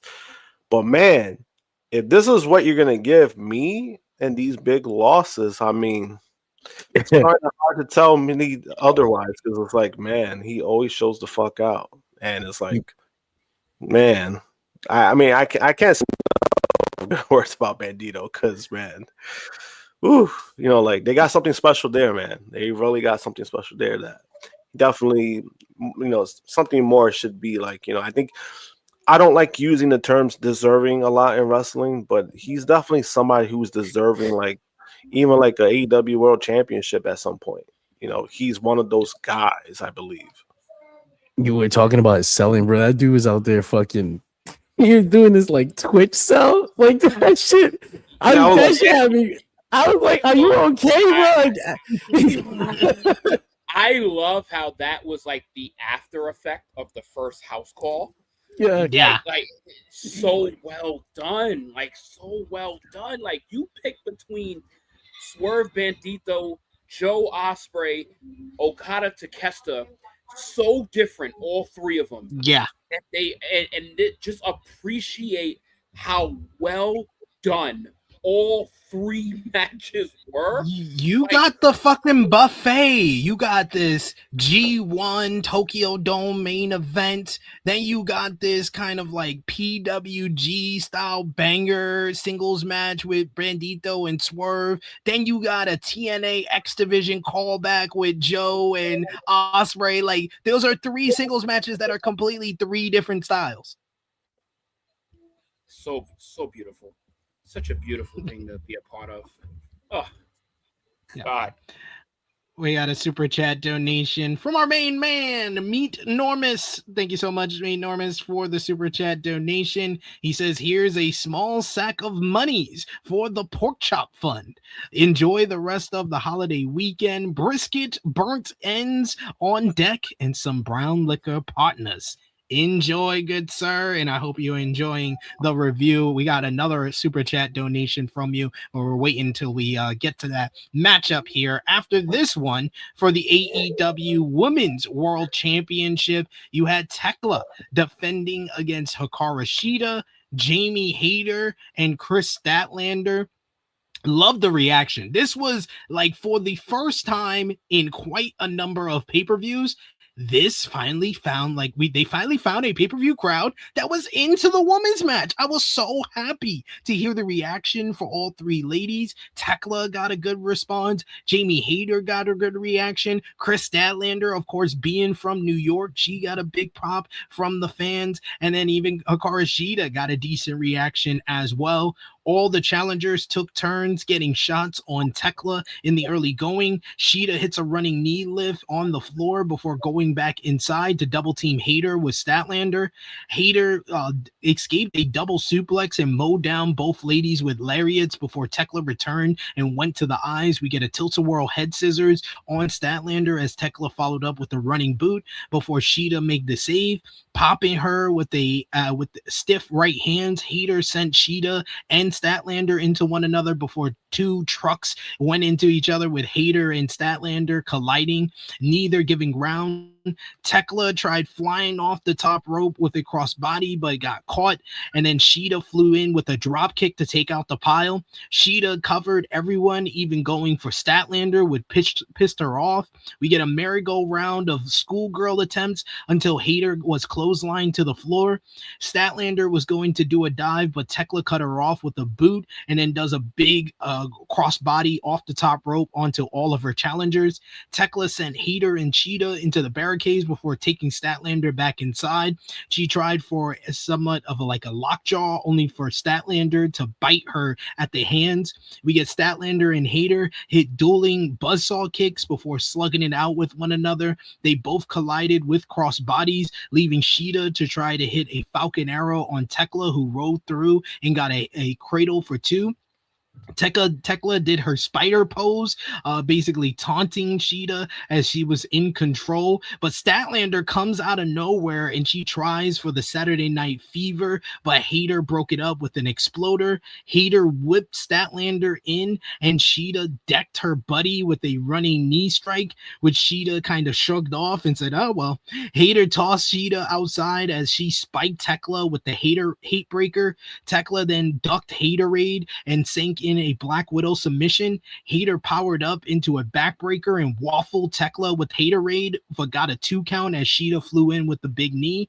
Shida did the deal with the Falcon Arrow, but awkwardly applied this like ankle lock submission, waiting for Statlander to get back in. As she got in her face, Shida slapped Statlander across the face, who fired up and then beat the hell out of her tag team partner to the floor, smashing her into the steel steps. She popped Hayter with a pump kick. Statlander then leapfrogged Tekla's spear and then hit Sunday Night Fever, but then Shida comes back in and took her head off with a kendo stick to the back. They have to remind us that it's no disqualifications in a 4-way.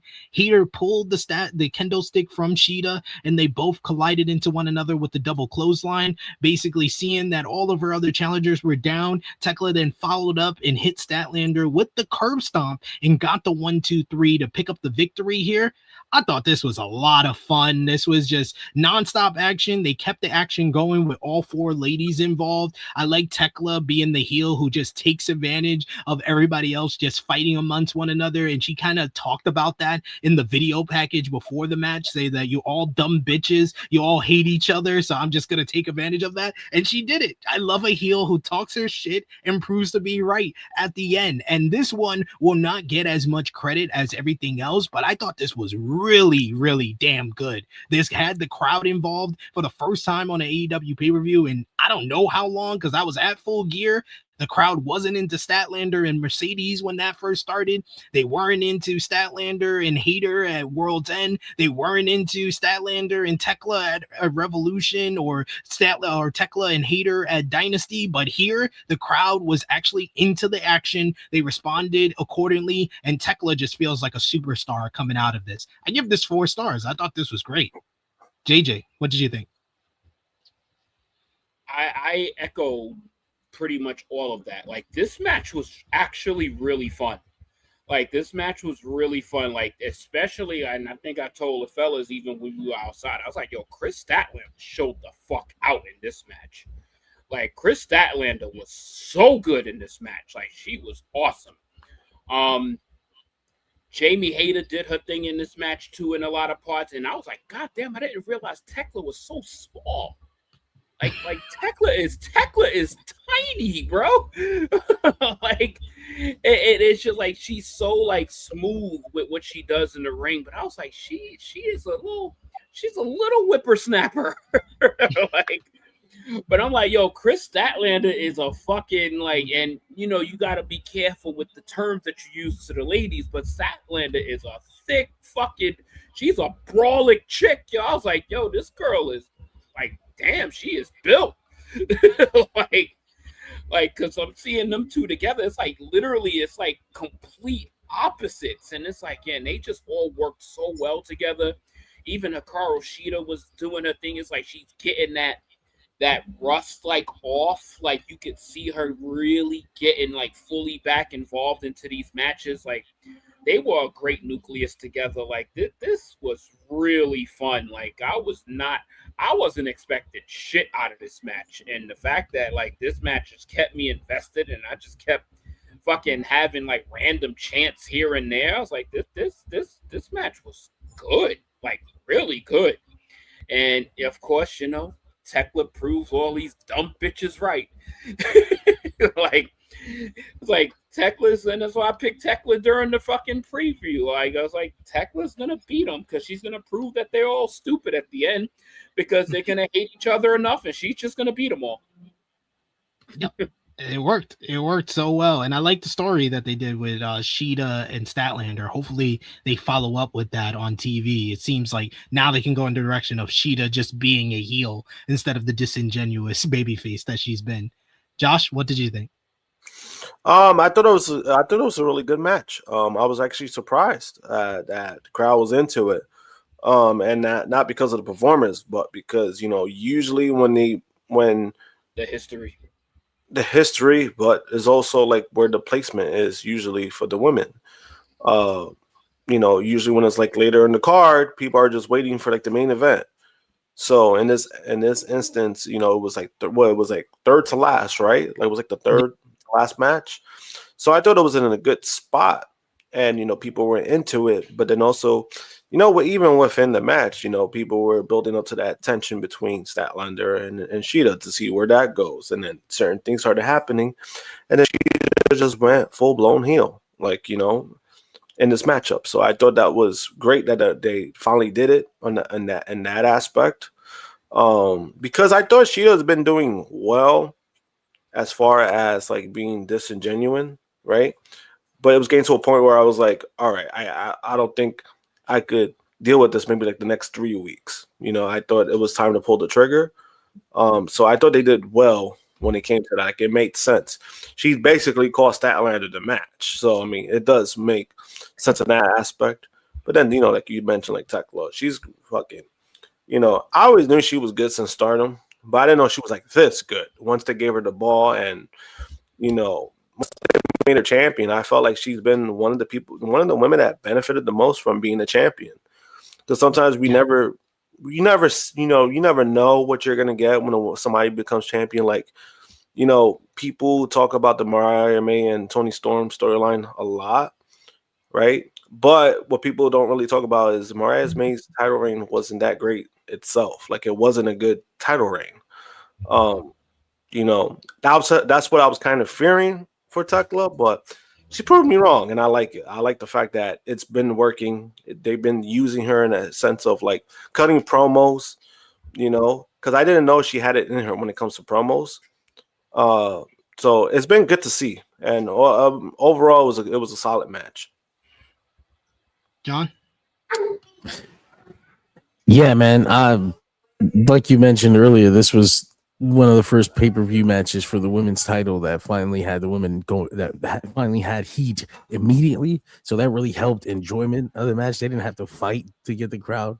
I'm glad that Shida and Statlander has some development here, but when they go back to Dynamite, they better not go back to the team shit. Like, this needs to be it. They hit each other. It was violent. Like, let's get this shit going already. I feel like that storyline is stuck in one part of the story.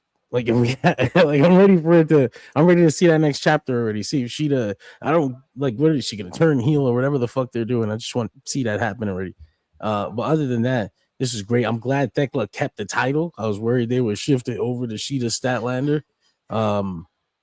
Forbidden Door is coming. They already mentioned Taro Okada again on the post-show scrum. So, like, I'm hoping she's gonna have a lot of focus going into the next pay-per-view because of that, because of her history and Stardom and everything like that. So yeah, man, that was great. It was as good as you could ask for it to be on a card like this. And it had a good spot on the card, but I think they've been third to last for a little while now, or next to last. It was like it's either like fourth to last or third to last, so it's a similar position. It's just this is an all-timer crowd. Like, you guys in New York killed it. Like, this was the first time since probably All in Texas that the crowd was like legitimately in the women's title matchup from the start. Hey, man, pretty much into everything. Yeah, man. You know why? Because we actually got good wrestling. You would have been an MSG, we would have gotten mid. We would have gotten a lot of mid. So, I mean, if you got good fresh air. You got good wrestling. People were excited. People were excited about the Knicks, because I saw a lot of Knicks gear in the crowd too. Yeah. There was a big sign on the camera side that said Knicks in 4. Yeah, there was not a single Mets gear that I saw, and we were right next to the field. That should tell you all you need to know about the Mets state right now. So the crowd was into it all night, man. Like, that was probably one of the best crowds that I've been a part of in New York. Because some of the crowds is, it's really hard to top, like, the very first All In. It's really hard to top that crowd for me personally. 80,000 people. This one, but this one is here. Like, this one was surprisingly great. Usually, when New York gets good shows, they show out. And tonight, last night, we definitely showed out. Yeah. Shout outs to Cresta in the chat. I think she was at the show as well. Good to see Cresta in the chat with us. Says a lot of pink hoodies and Nick a lot of pink hoodies. Yeah, they were selling that. They're selling the shit out of that Darby hoodie. Yeah. Yeah. And Meet Normus also adds, talking about the next matchup. That's a wild name. Us a super, yes, it is. He sends a super chat donation. He's one of the good brothers from the Fightful community. I'm glad to see him in the chat with us today. He says the Stampede needed more stadium, but was a hoot. How is Mark Davis alive? How is Jack not in jail? I love a good party. Because he's in New York. How you know? Thank you, Meet Norris, for the super chat donation, and you gave us the perfect segue to talk about the next matchup, the semi-main event, as it was Stadium Stampede time. You get some big time introductions for this matchup. Team Ricochet gets a video package where you see the Demand, the Dogs, and the Callis family rolling up to the arena with the Demand rocking baseball gear. You get them driving like a monster truck is the Dogs as they all pull up and they come out together in for Ricochet's theme music. Then we get Jericho's crew get a whole big introduction with Metallica's Devil's Dance playing and Smoking Aces style as all of them are dressed up in suits. As you see, all of them get their own intro. Jericho first, then MVP, Shelton Benjamin, Bobby Lashley. You get Jungle, Jack Perry, the Young Bucks kicking tennis balls. They're all passing around the tennis ball. And then they close out on Kenny Omega, who got the biggest pop of anyone from this intro video as he chokes from inhaling a cigar, which was hysterical. The bell sounds as they all come out to Jericho's Judas theme song, and the bell sounds, and it's an all-out brawl from the minute go. Everyone starts brawling in the ring. It's a whole big commotion as you get Bobby Lashley. He chucks Ricochet onto the pile on the outside. The Elite tease the Terminator dives, but they are cut off by the Dogs and Davis. Andrade hits 3 amigos on Perry in the ring, but he takes too long, one in a frog splash. So Shelton Benjamin scales the ropes and hits him with a knee lift. We get the high-low on Shelton from the Dogs. We get a power driver by Davis on Lashley on a setup chair on the outside. Leona threw everyone in his path as he picks everyone up and hits this fucking 3-way Samoan drop on the Bucks and Perry. Great show of strength. We get Ricochet, who scales the rope and hits a wild-looking springboard shooting star press on the pile on the outside. Omega low bridges Khan, and then Leona applies an abdominal stretch to Omega as all the heels do basically a centipede holding each other's hands. Love that spot. And MVP breaks it up by smashing Ricochet's hand with his cane. Omega back body drops Finley onto the pile, and then the Elite finally hit the stereo tope suicidas. Then we get fucking Shelton Benjamin, who pulls out his athleticism and does a tope con hilo to the outside onto the pile of heels. Jericho appeared on the top rope, shrugs, and then does a big dive onto the pile himself. The Elite and Jericho, they dish out 4 corner punches in the corners, and then each of them hit Hurricane Radas off the top rope. Perry delivers one off the apron. Jericho and the Elite do the Founding Fathers pose, and then they get jumped from behind from Ricochet and the Dogs.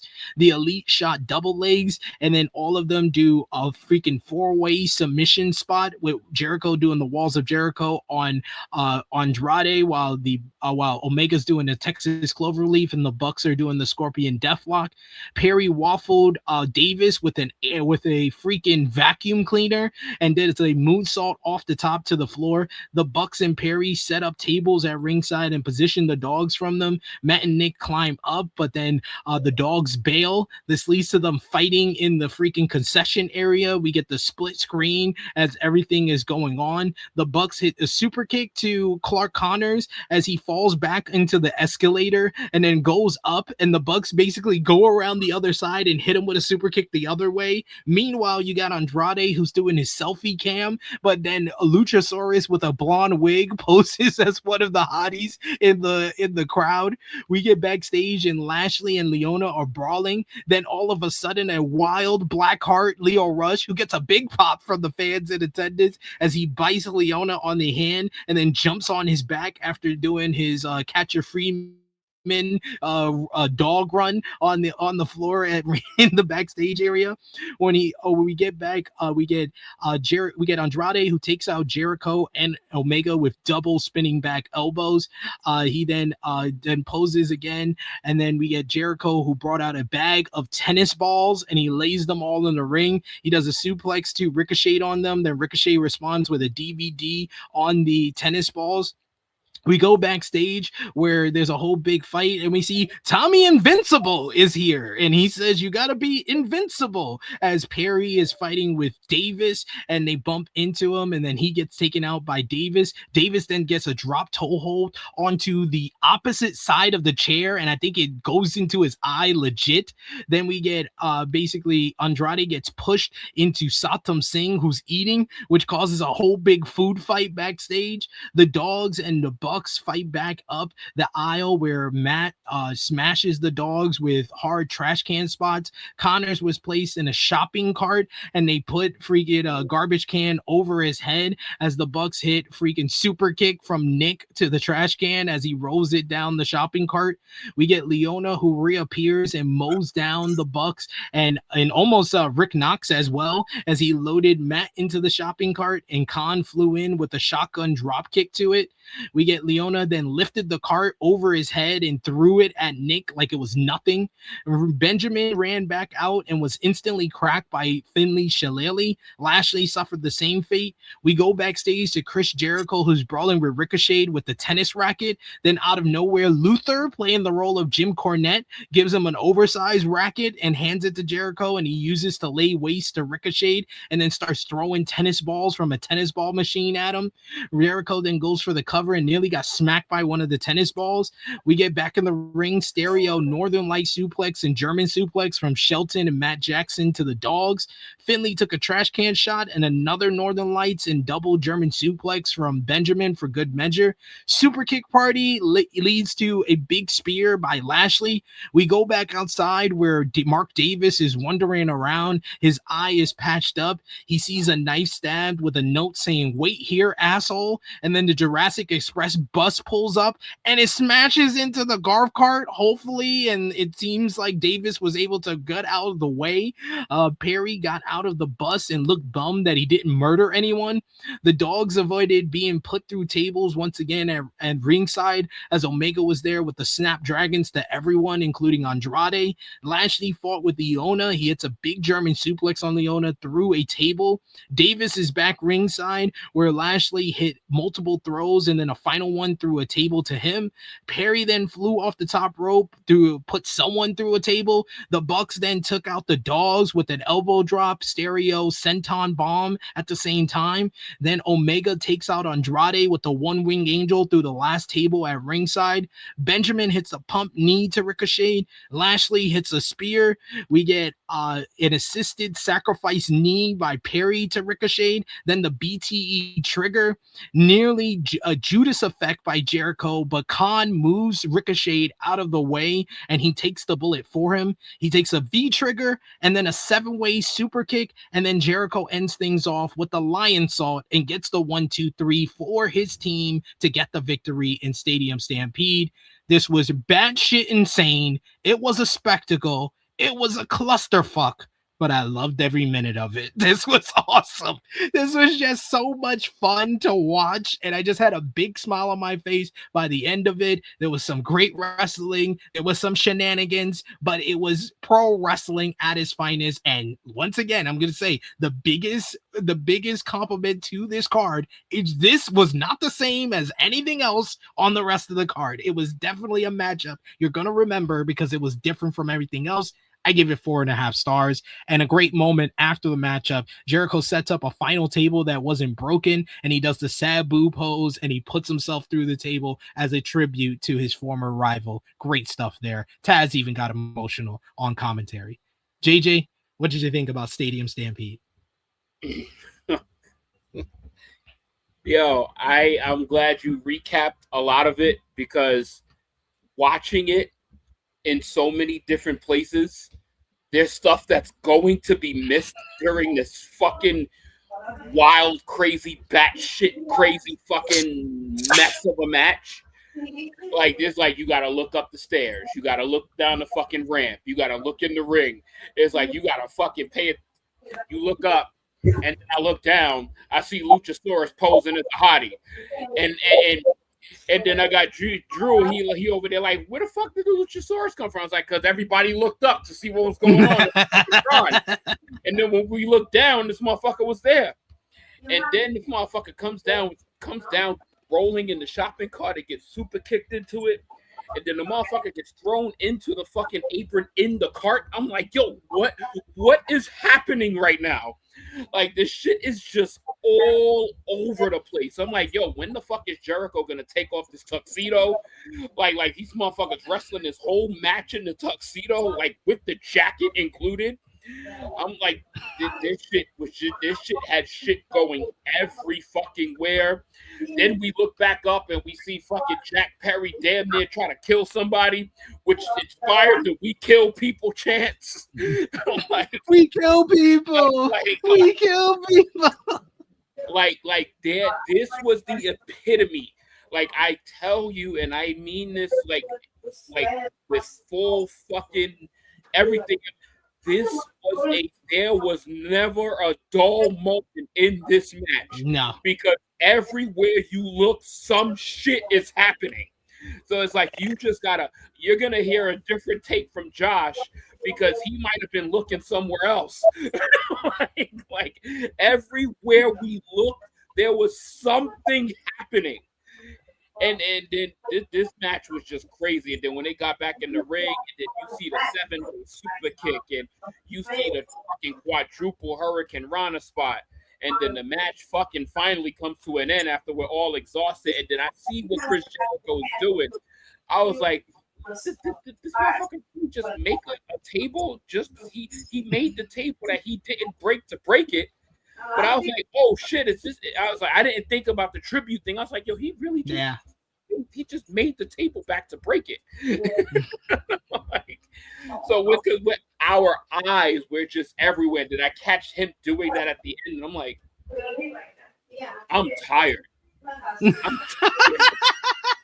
you still got the main event to go. I'm tired, and I'm like, holy shit, this match was fucking incredible, man. Like this, and incredible in a different way, because this shit was just a mess.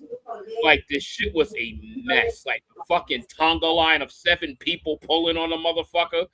Like, like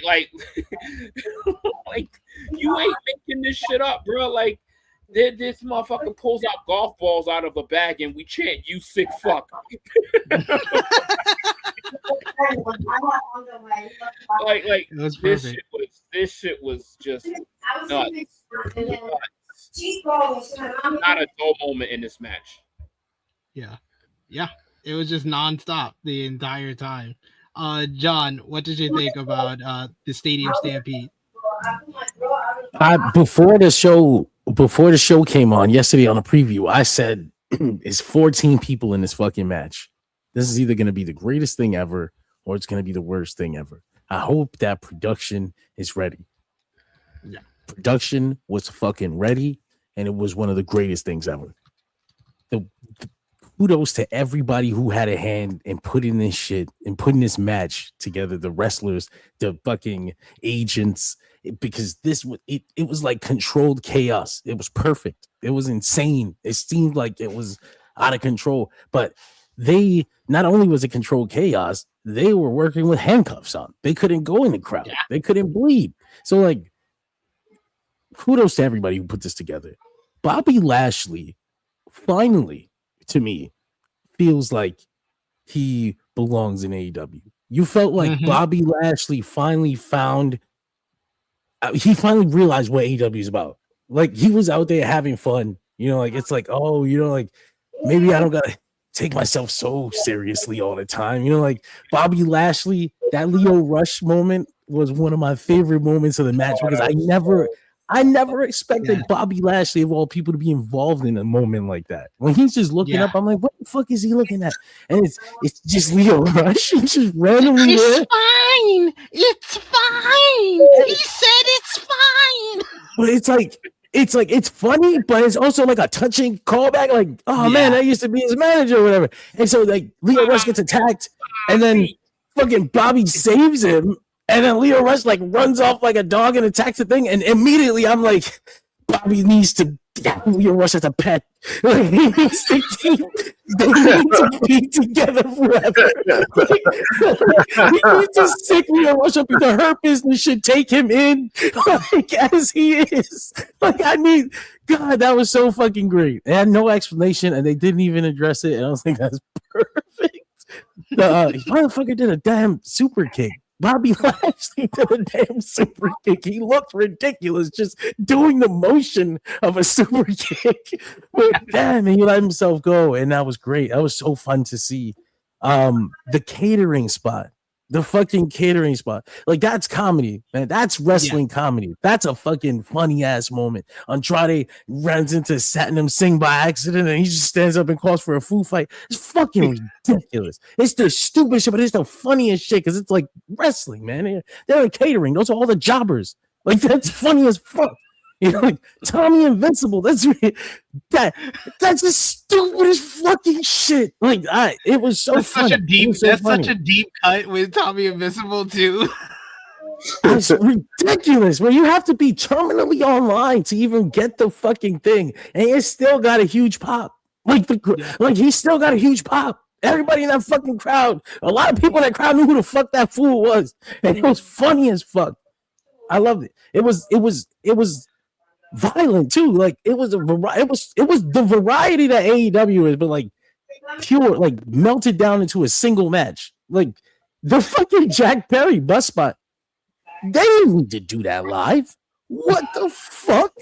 I never in my life thought that they filmed that at that moment. Not a fucking second did that cross through my mind that was actually happening. I would have bet fucking $1,000 that was taped the day before or the fucking or the earlier in the day. The way you could tell is because I think that Mark Davis really got hurt on this drop toe hold spot, and that's why his eye was wrapped up.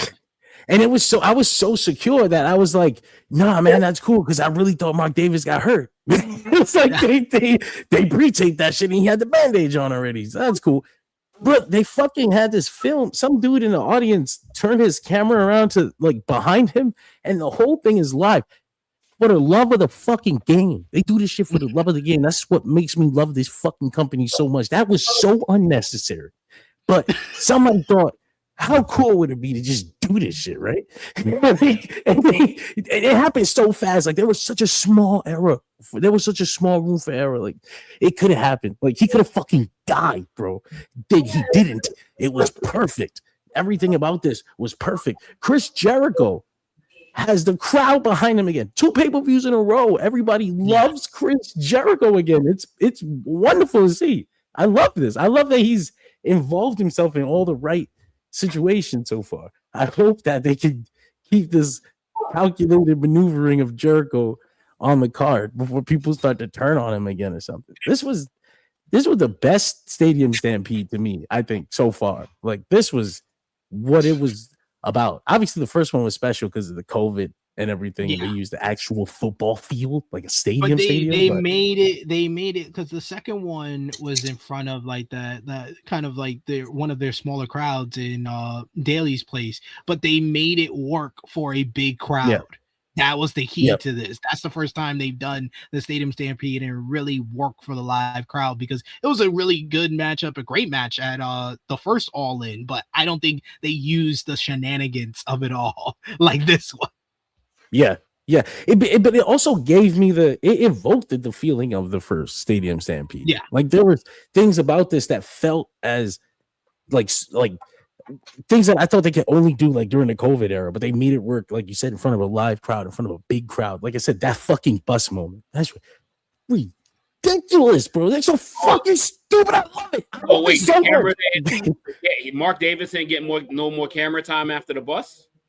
No, he was back in the ring. He was back in the ring. I'm about to say that motherfucker walked right back out.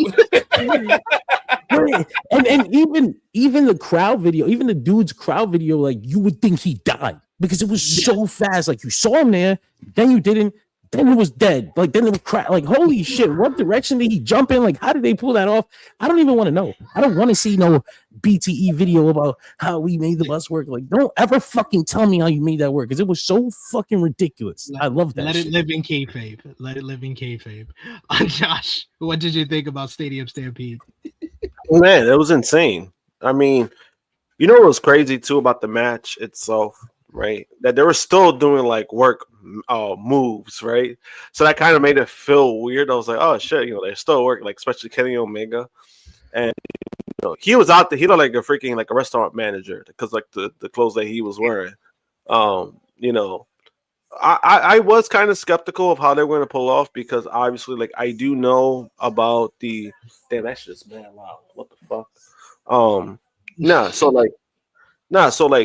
what it was so like when I used to work with independent wrestling and the indies, I was always familiar with the New York State Athletics Commission. I know how strict they are. I know how what you could do, what you can't do. So I was familiar with all that stuff. They still oblige to a lot of things within the big companies, WWE, AEW. What these two companies get away with is the time. Usually independent shows, you're supposed to stop at 11 o'clock. A minute past, you could get fined. You could get your license revoked for that. But with these major companies, it's kind of like, you know, free for all when it comes to timing. Obviously, when it comes to the violent aspect of it, there's no blood. There's a lot of things you can't do in that aspect. And they also try to limit the fan engagement of what you could do within the crowd or person, whatever the case may be. So the fact that they were able to pull it off the way they did, very surprising. Because, you know, they still technically were in the crowd, technically, but if you notice, they were using the stairs. They were doing things that kind of, you know, benefited the company. So it ended up working because of that aspect. You know, because even when they were at the merch area, they had everybody blocked off. Like there was nobody could get close to them. Everybody was blocked off. A lot of crazy things. Luchasaurus, I thought that was pretty funny. And then when he was leaving, he ran around and he left like where we were at. So we got to see him when he did that giant lap. He was running. He did that giant lap. And one of the things that I noticed was some of the fans that I don't see a lot with WWE fans, right? And I'm not trying to make this AEW versus WWE fans. When there was like talent in the crowd, like walking by, people just were like high-fiving them. They weren't trying to bother them for selfies. They weren't trying to bother them in that aspect. I thought that was a little bit different. I've never really seen that. So it was kind of nice to see. Like, all right, people understand that they're working, right? You know, you interact with them, they understand that they're working, so they're not going to harass them for photos. But one of my favorite spots was the Leo Rush spot because it was so random. But then also it kind of tells you how much faith they got in his new character. You know, a lot of people weren't too fond with what they were seeing at first, and then now it's like, no, it's getting over.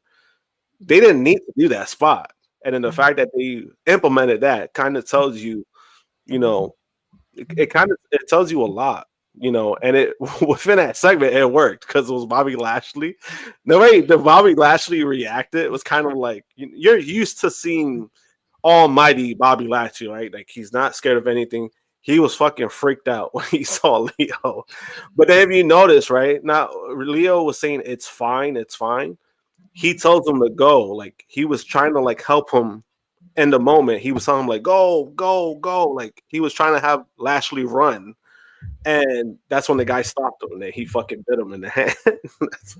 He tried to stop him. He bit him in the hand. I thought that was great. Like that was like less than a minute, and it worked. I thought it was like perfection because it was a callback, and there's no explanation Brian Alvarez might complain about that. Oh, they need to explain. No, they fucking don't. If you watched it, you know what it is. You don't need to explain anything. That's the beauty of it too. Fans who've been watching, they know what it is. They know what it is between Lio Rush and Bobby Lashley. So there's no explanation of anything. But then everything else was just like, the bus spot was crazy. And then when people started chanting, "We kill people," I was dying. I was like, yo, because they're literally just saying we hurt people because of Sheldon.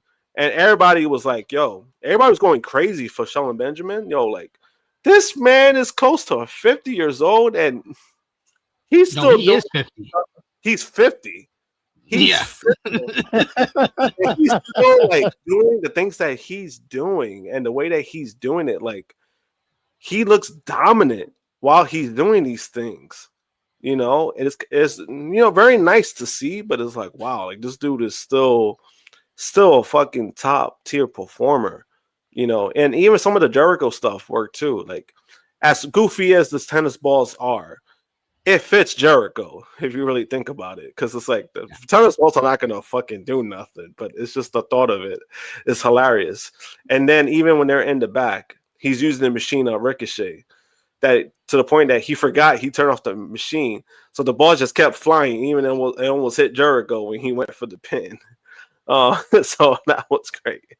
But overall, man, it was just like, it was crazy how everything was coming together. But even like that spot, I want to see the 1 week Angel spot, you kind of realize when you're in the moment, everybody's like on their fucking feet, everybody's cheering. Not a single person sat down during that match, by the way. Everybody stood standing up. And that except the two people sitting next to me. Oh yeah, I mean, fuck them. I mean, they're two dorks anyway. But but as far as everything else, like I remember like that moment, like when that happened, everybody just like, you would think the match was over after that. Like you think somebody got a pin. I was like, wait a minute. I was like, what are they doing? Somebody needs to win. I was like, what are they waiting for? And then the way that it finished, it was right. Jericho got the pin, rightfully so. Jericho has been likable again, which is nice to see. And then he did that nice tribute. Like he made it. Like he did that nice tribute. People just seem like they're behind him now again. It's cool to see. They use him in this kind of doses where he's not taking up a lot of TV time. He's not doing a lot of things. This is the right way to use Jericho at this point. So I hope it continues. But overall, man, this fucking match, insane to be a part of, like to be in the crowd, to be a part of it, to see the shenanigans that were going on while like you're there, the beach ball spots. I'm pretty sure AEW planted that, because again, when that match was starting, all you see from one area, fucking like 3, 4, 5 beach balls started flying. And I was like, all right, man, this gotta be planted. Because not a single security guard stopped it. Not a single guy stopped it. So I have a feeling it was planted. Well, you know what it was too? I will give it that it might not have been planted, because when I've gone to Barclays Center, I've been with people who brought like 6 or 7 of them. No, that's like, yeah. But yeah. The thing that happened was one of them got taken and the crowd booed real bad, and it was taking attention away from the match for a second. And I think they got the call from production, like, let them fucking play with the balls. Like, just leave it alone. If it comes out, just leave it alone. Like, don't let it take away from the match. It's like maybe people are distracted by the ball, but there will be much more distracted chanting asshole for fucking 3 minutes at the security guard who takes the ball than if you just let them play with that shit. So no, it's true. No, it's true, but it's just because where I was at, where we were at, again, it was the tunnel where the town, like where the camera people were coming from. It was the like Renee, like every time Renee would come out, she was leaving through that exit. A lot of the camera people were going, production, everything from production wise, they were going through that tunnel. So that's why I believe it was planted, because all of a sudden, like from that direction, like from that section that they were at, it just started flying everywhere. And I was like, yo, there's no way this shit was like a fan was there, like, oh, like, let me bring these balls in there. I'm gonna just throw it in. Let's see what happens. You know what I mean? I mean, because fans are pretty stupid too. I don't think somebody was like that strategic to think about it, but it was the fact that when it was being thrown, they were inviting of it too. So that's why, for me, I'm convinced that like, yeah, it was planted, but it worked. Like, it worked. Yeah, and then even Jericho was calling for one. Like, he was the one that called for it. And then somebody passed him the ball, and then he threw it. He was the one that threw it. We got a super chat donation here from Dion Jenkins. Says, no, it wasn't the best match of the night, but god damn it, it was my match of the night. That match was so fun. It was so fun to watch. It definitely, you know what? Definitely was. I don't blame you. Just to like this match, we could talk about this match literally alone for 2 hours, and we still wouldn't cover everything that happened. Like it's impossible to cover this match in its entirety. So we're all gonna forget something, and then there's still gonna be more shit left. There was that much shit going on with 14 motherfuckers fighting. Exactly. And including the people in the back, and including fucking seeing Lio Rush. There was at least like 30 motherfuckers involved in this entire fucking brigade of a match. Like, impossible to talk about it all. Shit was a movie. It had cameos. We got another super chat donation from Meet Normus, who says, it's fine. It's fine. Hit him with the pose. It's fine. Love Lio Rush. This is one of my favorite character reinventions since Timeless Tony Storm. And we got Meet Norris with a second super chat donation. He says, final question, and take this seriously. How you know? How you know? How you know? Thank you, Meet Normus. Appreciate all the support, all the super chat donations. Final call for super chat donations in the chat, because we got one more match to get into to close things off here. I also wanted to add the Jack Perry spot was also showing up on the Citizens app. Oh shit, that did happen. People call the cops. You love it. Oh shit, he just died. That's crazy. Oh shit. I don't know what happened there. Citizens app just reported Josh. He started talking too crazy. The man got it. Yo, I forgot about that. I was like, oh shit, it's true. Man. I forgot. Oh man. But yes, one more match to get into. Final call for super chat donations. And of course, if you haven't already, drop the thumbs up on the video, share it with your friends, subscribe if you are new. We do reviews for every single AEW pay-per-view. We do previews and reviews, breaking each other down, breaking it all down, and we like these round tables so we can hear different perspectives, especially when our good fellas is at the show as well, like last night. So let us know in the chat who else you want to see on these reviews as well. But it's time to talk about the main event of the show. Darby Allin defending the AEW World Championship against the two-time AEW World Champion himself, Maxwell Jacob Freeman, MJF. Title versus hair. If MJF loses, he must get his head shaved bald.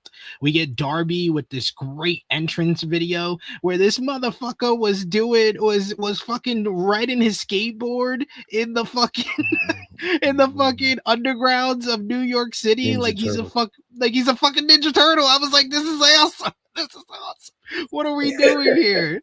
He's a Ninja Turtle. This is amazing. But yeah, Darby with this great entrance video, very cinematic with it. MJF gets a big reaction when he comes out.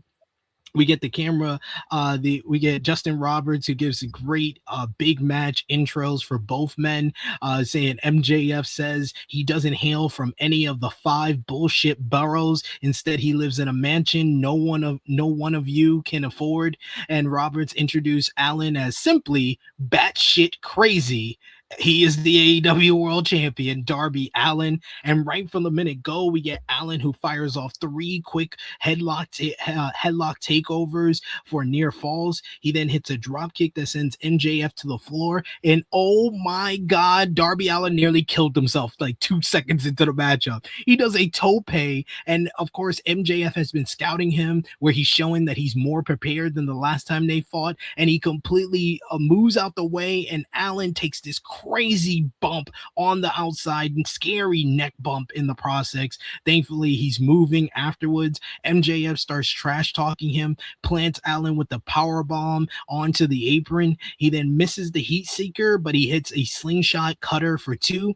So MJF swatted Allin in midair on a coffin splash attempt and then hits the power bomb backbreaker for 2. He looks frustrated as Allin fought free of an avalanche tombstone in the corner and then countered into an avalanche stunner instead.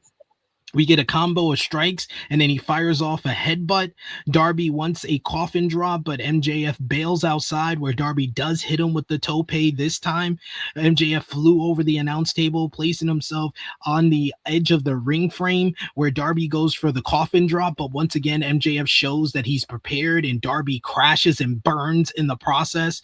MJF positions the steel steps right near them as he basically places Allin on top, and he hits him with a fucking package power driver on top of the steel steps. Back inside, MJF tries for the headlock takeover, but Allin sends him into referee Bryce Rensburg, and he hits the low blow, call back to their last matchup, and he gets the side headlock takeover, but MJF kicks out at 2. MJF cuts off a corner charge, and he double foot stomp to the arm. He then tries for the salt of the earth, but Darby's able to shot up a double leg, and then he sinks in a scorpion deathlock. MJF gets to the ropes. Allin quickly goes to the top rope and hits a coffin drop. Tries to go for the coffin drop to the back, similar to what he did against Takeshita and Speedball, but MJF once again shows that he scouted him. He gets his knees up and gets a near fall. He tries to go for another slingshot cutter, but Darby reverses that into the scorpion death drop. He goes for another coffin drop. This time he hits it. Both men try to exchange quick headlock takeovers. They exchange a series of near falls, showing off their athleticism and their in-ring cardio. Just brilliant stuff, just back and forth. I think it's like 15 freaking pinfall attempts in this one exchange. Darby fires up and he goes for a code red, but MJF gets a throat chop. He wants a power bomb, but Allin reverses that into a code red and only gets 2 in an exhausting, incredible exchange that they had there. Both roll to the opposite sides of the ring. They do a stare down. MJF gets up and he says, "Fuck you." He sends him outside. Allin looks for another dive, but MJF pulls the cameraman in the way, and you get this stunning shot of Darby darting into the cameraman as they crash and burn like a bullet. You get the doctors and attendants. They rush to check on the cameraman at ringside. After that, referee Bryce Rensburg starts the 10 count. MJF brought Allin back up the ramp though. He goes to sit him down by the clippers and he looks to use them, but Allin kicks him away. He sinks in a guillotine, which MJF actually fades from. He passes out, so Allin places him on the table that had the clippers, and this motherfucker climbs the scaffolding at the entranceway. He heads all the way to the top. Great shots of Allin and how far up this motherfucker went. We posted the video that Chrissy took of this, and this is amazing to watch on video and to be there live, seeing that video that Chrissy cut, because this dude is so far up there. He does the Cactus Jack bang bang, and this motherfucker turns around and does a coffin drop off the top of the scaffolding through the table. Holy shit, he is out of his fucking mind. He hits it, but in the process he hits the back of his head. You can see him bleeding from the back of his head as he goes back into the ring. He pulls MJF in. He then hits MJF with the coffin drop proper in the ring, but MJF somehow kicks out at 2. Allin applies the Scorpion Deathlock back in the ring, but similar to the Darby Allin matchup, he collapsed. He had to be checked on, leaving a giant smile on MJF's face. He shoves away Bryce Rensburg. He wants a tombstone, but Allin spins out, hits the Scorpion Death Drop. top. Allin goes to the top rope and he wants the coffin drop, but MJF leaps up and crotches Darby on the top rope. He then pulls him in and he spins him around into an avalanche tombstone power driver off the top. He picks up Darby and he puts him in the side headlock takeover. 1, 2, 3. MJF is a 3-time AEW World Champion. Like I said, you had so many different matches throughout the night, but this was the best in-ring storytelling of the entire fucking match. This put a bow on one of the greatest AEW World Title reigns of all time. This told the story of Darby just taking too many risks and having this hellacious schedule, and it all coming back to haunt him. Every risk, everything that he put his body through, all came back to haunt him in the end here. And MJF had him scouted, showed that he is much better when he is prepared, and he was prepared here, and he becomes a 3-time AEW World Champion in the process. A amazing main event to the show, and I would not argue with you if you told me this was not only your match of the night, but a fucking match of the year candidate. Like, this was just perfect storytelling. I can't go any less than 5 stars. This is a 5-star matchup, a 5-star angle that they did with the title change, the Darby Allin title run, and then how they capped it off with this matchup. Just it absolutely perfection, flawless storytelling from beginning, middle, and end. How Darby's title reign starts with the headlock takeover, it ends with the headlock takeover, and MJF actually beating Darby clean. Darby was the one who pulled out a low blow. Darby was the one who was taking all these risks. MJF showed that he is just one step ahead and he is the better in-ring wrestler, and he beats him clean to become the 3-time AEW World Champion. Darby gets stretchered out. You get MJF standing over his body, and then they put the cherry on top of this beautiful, lovely Sunday. Kevin Knight comes out and he runs off MJF. And as soon as MJF runs off and I see Kevin Knight on near that ropes, I'm like, oh, do it. Please do it. I called this. I said this on True Heat. Please make it happen. This motherfucker goes to the top rope. Darby's on the stretcher and he hits him with these UFO splash off the top. Kevin Knight has turned heel. Holy shit. I was like, they just made him a superstar. He is going to be a main event level heel. They close one of their biggest shows of the year with Kevin Knight turning heel and turning on the most popular babyface in the company. That is how you do it. This whole pay-per-view just had a clear vision of who they want as the top guys moving forward. The guys who are in their early 30s and in their 20s, and Kevin Knight, him getting this heel turn at the end was a big stamp of approval from AEW that they are serious about making him a main event level star. You even get MJF with this like smirk on his face and a golf clap acknowledging what Kevin Knight just did, and Kevin Knight gets plenty of heat from this crowd as he stands over the body of Darby Allin. What a matchup. What an angle to just close off the show. A 5-star main event and a 5-star angle to close off this damn show. That might be the best pay-per-view in AEW history. But let's talk about this main event and the post-match angle. Josh, what did you think about Darby Allin versus MJF, title versus hair, and Kevin Knight turning heel? I would say I do agree when it comes to like this match being like the best like storytelling match that they had all night, just because like you kind of know, like, you know what I mean, you know the circumstances behind everything. You know, MJF loses, he loses his hair, right? So you see like there's a certain sense of urgency on both ends, right? Darby has to prove is trying to prove himself as being, you know, AEW champion, while MJF is desperate to not go bald. You know, and then everything they were doing in the ring, I mean, you know, these guys never lose a fucking beat. If it's in AEW, it was in the Indies, man, like they just have their chemistry is just fucking natural in every way possible. But like you said, 2 minutes in, I was like, Darby, I was like, bro, I know I'd be trying to defend you on like your craziness, but goddamn, like Sometimes you make it hard. He landed on his damn neck, and then he was still able to get back up. I was like, what the fuck, man? Fuck, yo. But I mean, yo, it's just like, man, it's just a fucking. The match was going the way that it was going. And once they got to the stage, as soon as I knew he'd get into the stage, I was like, oh man, this motherfucker's gonna jump off. And then that's exactly what he did. As far as like the scaffolding, the posts, people were questioning it. That was kind of like by design, because they wanted to show like that's part of New York City when we're dealing with these fucking bullshit scaffoldings. So that was like, oh, that makes sense. I was like, oh shit, like that's true. Because you know why? I got a bunch of those right now in front of my fucking building. I hate that shit. But anyway, the match was fucking incredible. And even the ending, MJF didn't have to cheat. Like he won, like he won clean. He did his top rope tombstone, and then it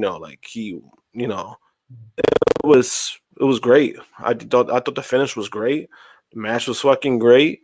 And then the heel turn happens with Kevin Knight. He comes out. That's how I knew something was going to happen, just because like that was too subtle. You know what I mean? He comes out, nothing really happens. I'm like, nah, this motherfucker turning heel. And that's exactly what happened. Because I think if he comes out and that's how you end it, that shit is going to feel flat. It's going to feel flat as fuck. Yeah. So the fact that they pulled the trigger and he turned heel and they got heat, it got legitimate heat. That's the way you end the show, man. Like that pulling the trigger on that. That's how you end it, man. The fact that we got what we got. We have somebody in our circle who trying to convince himself, like, oh, people left upset. They left depressed. No, people fucking left excited. They love the fucking pay-per-view.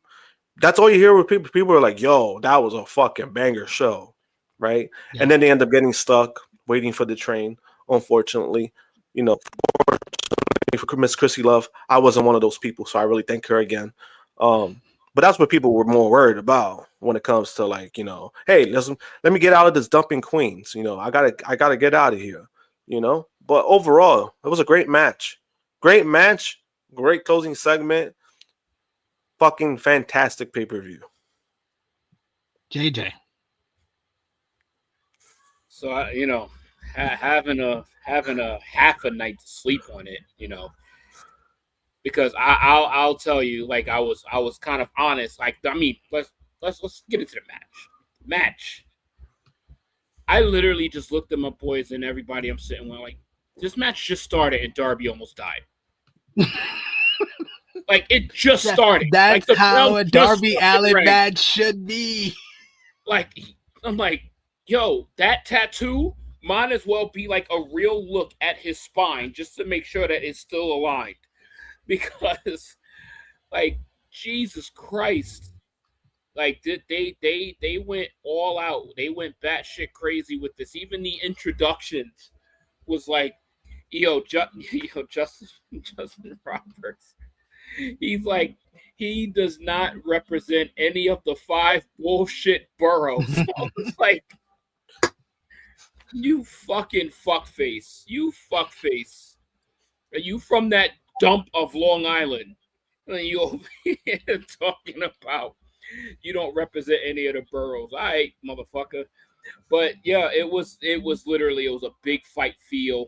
It was like, oh my God, like this match, they really fought like they don't like each other. Like they just work so well together. Like they are so good at just having the story that is required to headline this pay-per-view. And I'm so happy for Darby Allin to headline this pay-per-view, and it wasn't like a forced main event. This was something that was well earned through 7 grueling championship defenses. So he earned that spot to be in the main event of this fucking historic pay-per-view. Like this, like, my God, like him just going through all of these spots. And I'm seeing they're out, they go to the barber area, and I'm like, this motherfucker's about to go up. this motherfucker's going up. Like, he's going up somewhere. Obviously, you only see the front, so you don't see all the climbable shit in the back. But I'm like, he's going up somewhere. And this motherfucker goes backstage and fucking climb, like, oh shit, this motherfucker really went to the top of the fucking stage. And I got that whole shit recorded. I was like, it looks sick. Seeing how far he is from it's like a little dot on a little dot. And it's like, god damn, he better hit this shit. He better hit this shit. And he fucking hits this shit. And oh my god, like, and do you see this nigga's bleeding already? Like, he fucking, I don't know if he fucking hit himself on a piece of wood or he bladed the back of his head. I'm like, who the fuck blades the back of the head? Like what are we doing here? And then it just continues. And then you got fucking him, MJF hit. I was like, he's not about to hit a fucking top rope, second rope tombstone on this motherfucker. He fucking hits it and then picks him up and continues their story with the headlock takeover pin. like every one of these matches over the past like couple of years has been the headlock takeover. Darby beats him to win the championship. Headlock takeover. MJF beats him back. Headlock takeover. And MJF wearing the 3-time champion, like already foreseeing himself as one of the GOATs 3 at 30. And it's like, god damn, like these motherfuckers really kept us invested, kept the whole crowd invested. Like everybody was like still heavily invested into this match. 4 hours into this night, mind you. We're 4 hours fucking after everything that we got, especially after Stadium Stampede. Yeah. And we were still invested that much into that. And then we see MJF do the same similar like celebration that he did with Hangman Adam Page when he's kind of like standing over him, gloating as champion.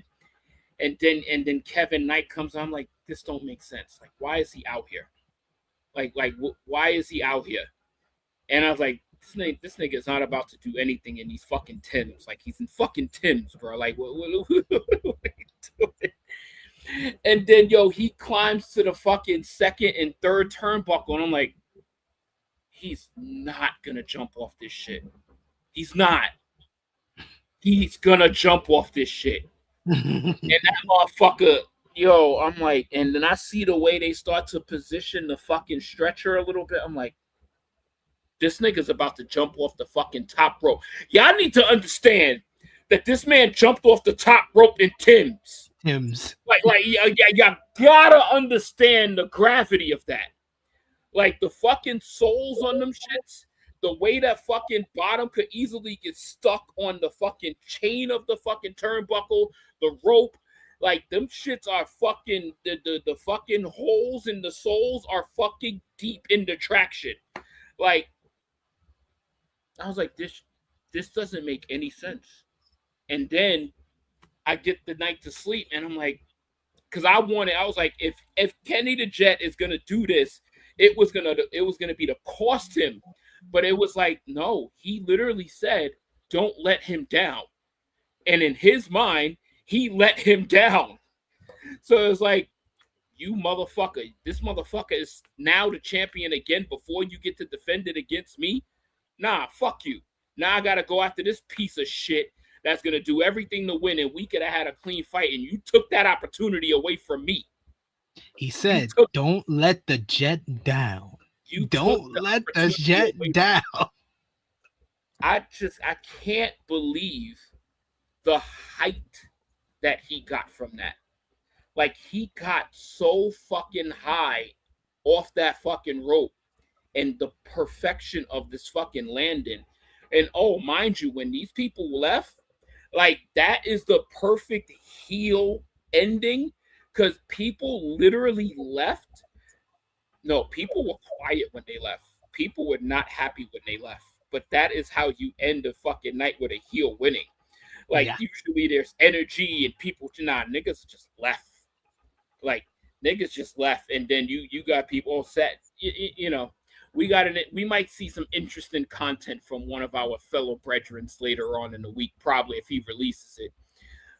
But you have one motherfucker all of a sudden having a blast at an AEW pay-per-view. I wonder why.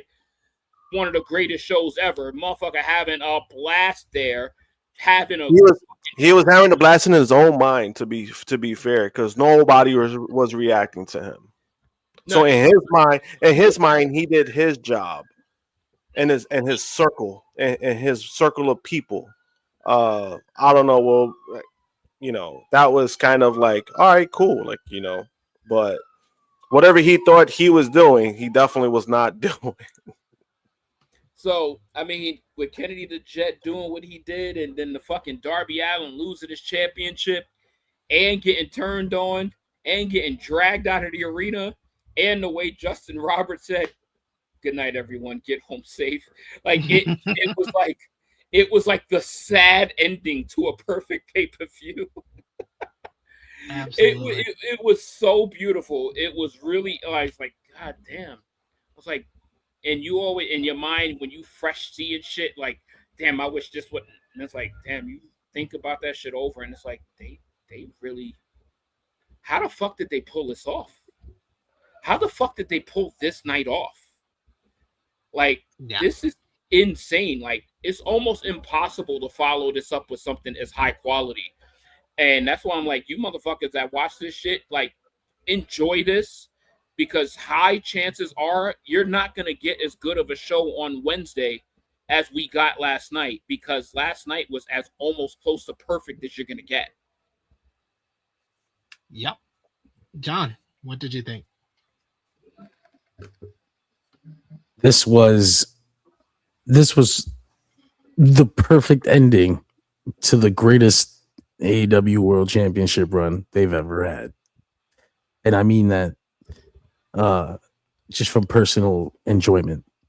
This is my favorite AEW World Title run. And it was not just because of the match quality, but because the entire thing was one story.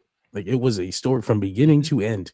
This title run has a story, and it told it. And if Darby Allin never wins the AEW World Championship again, I will be satisfied, because you can't do this again. This was so special and so unique to him, and it's a story only somebody like him can tell.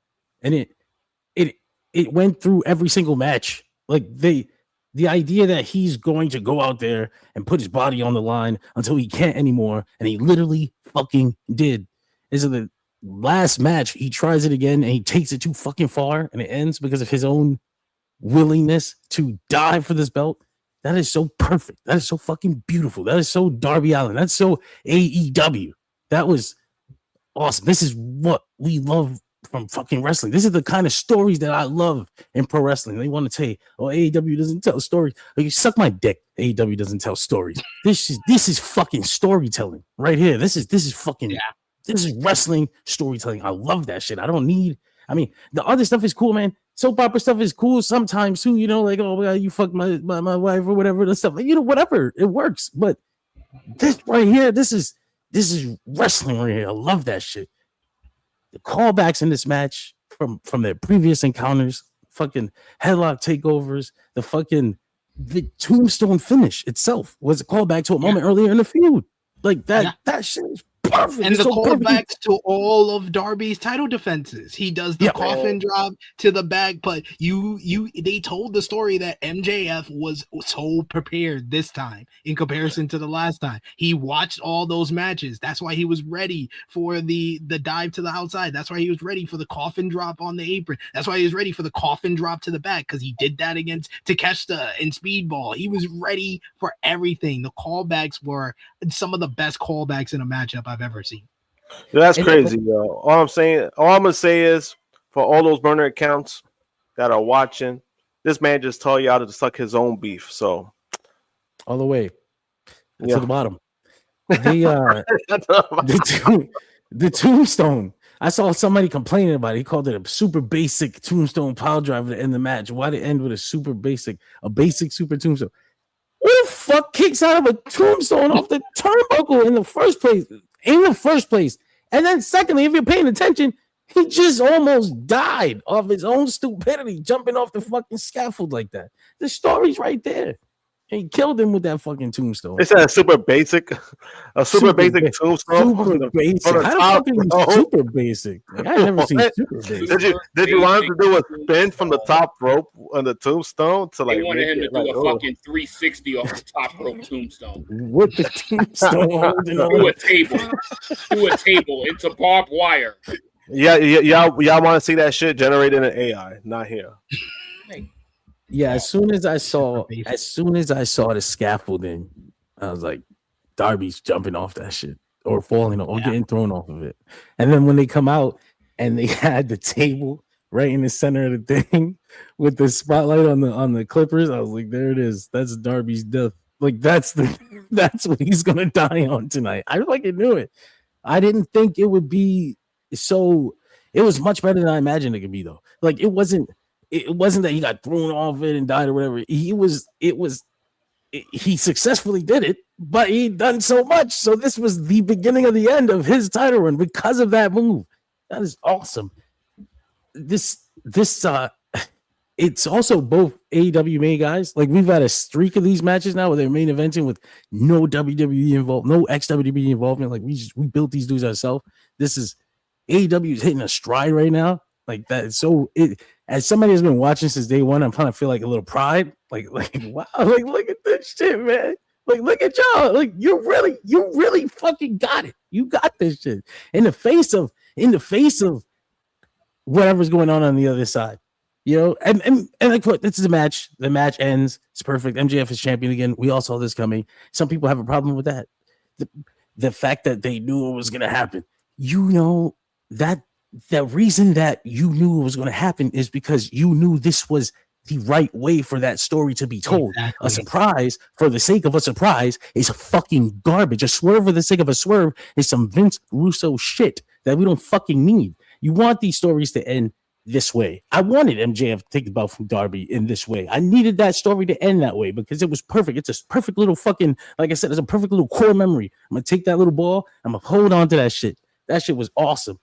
The Kevin Knight turn after the fucking like we already had the perfect show. Like by the end of this match, I was like, man, this is probably the greatest pay-per-view they've ever done. The fucking Kevin Knight turn right at the end, you know, with the credits coming up after those curtain closes with that perfect little hook for the next event.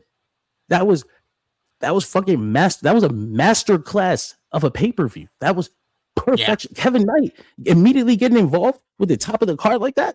Now you built another fucking god. That was a fucking god. I will kiss 20 on the forehead. You fucking genius motherfucker. How you figured this shit out like that in 7 years from the fucking gutter of the internet, fucking around in the forums to putting on the best major supercard shows in America, and to the point where it's about to be like he's putting on the best supercard shows in American wrestling history. He did that shit, came up from the gutter like that.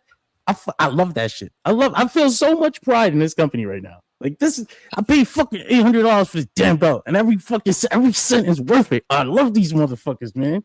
This is. They like call me a sicko, right? Yeah, it is a sicko. I'm a fucking sicko. This shit is real, man. This is wrestling. We got this shit every Wednesday. What the fuck? You know what makes this shit even crazier when people make like little idiot comments like the basic shit. During the match, Darby Allin's body gave out on him during the match. Yeah. His body gave out during the match. So you think he's gonna have more left after the coffin dropped like 30 feet from the fucking air? That was his last gasp. And then MJF put his head in the grave. Like, it is as ABC as you can get. It's as ABC as you can get. And it's like, no, it didn't make sense. Oh, so you wanted AXY. Got it. At this point, those people are stuck in their ways, and they're only ever going to enjoy WWE and WWE and the way WWE does things, because WWE has this fucking formula. They got this rigid fucking plastic formula where you erase a name and you put another name in and everything happens in the same exact way every single fucking week, like a game of fucking 2K, like universe mode.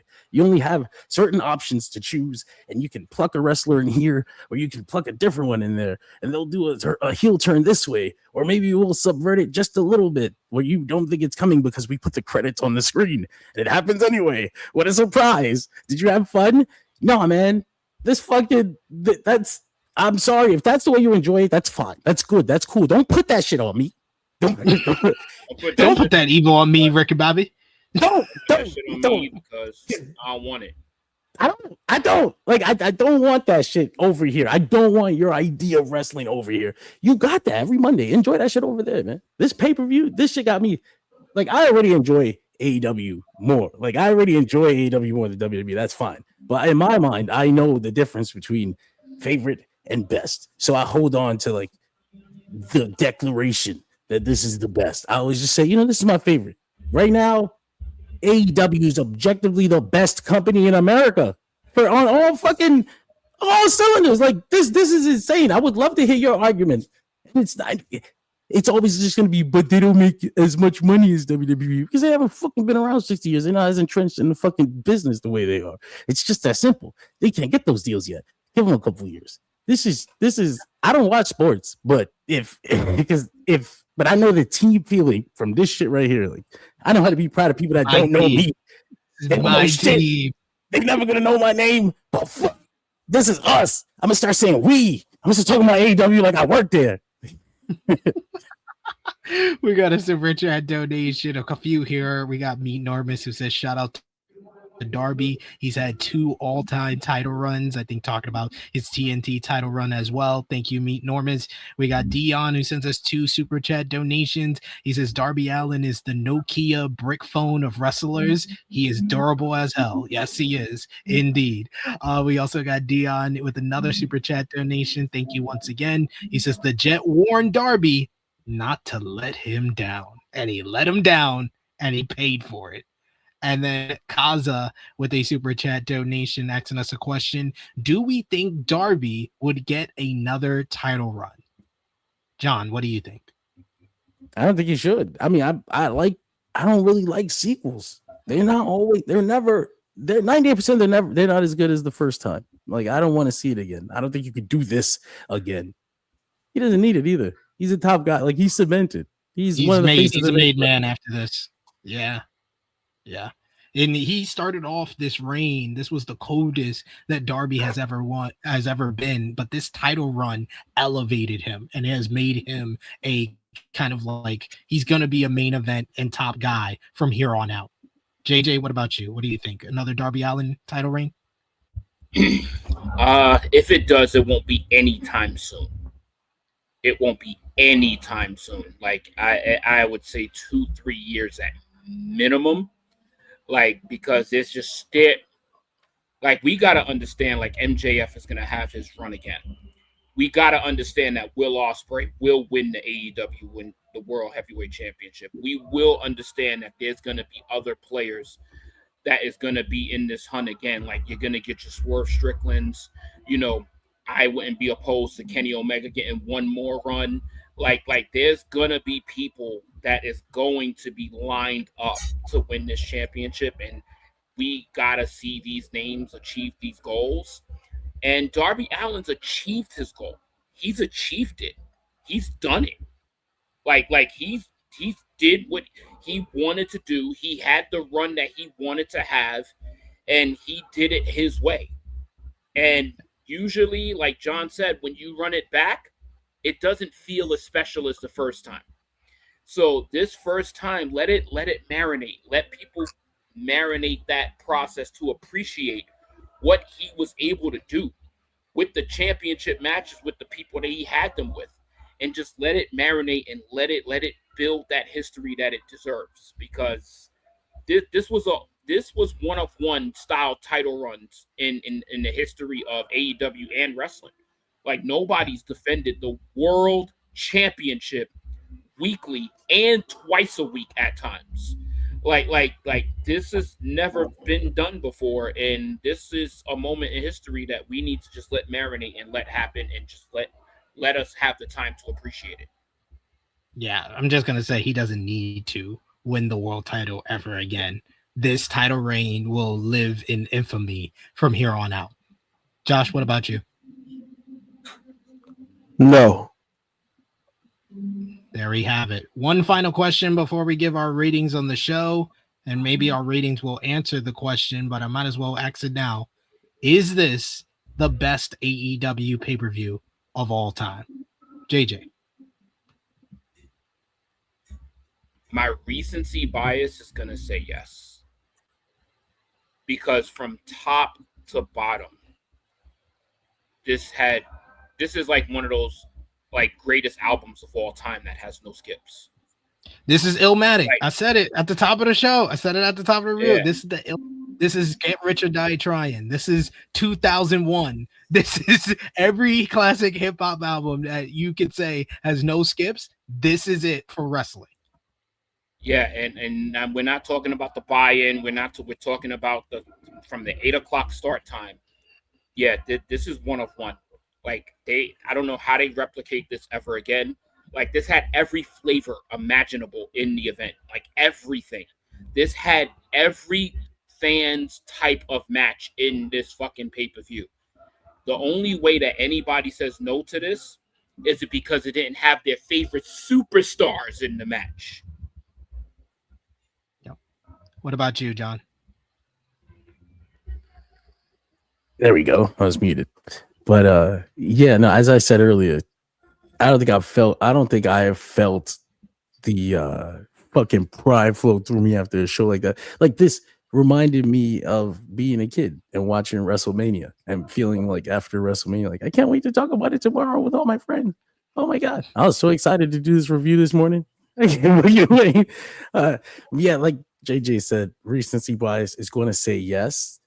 But I don't see that opinion changing. Like unless this is on them now. Unless All In can somehow top this, because All In is going to have the atmosphere too. Like that's going to have that extra sauce. So if you can put on a show of this quality in an environment like that, that might end up being the greatest AEW pay-per-view of all time.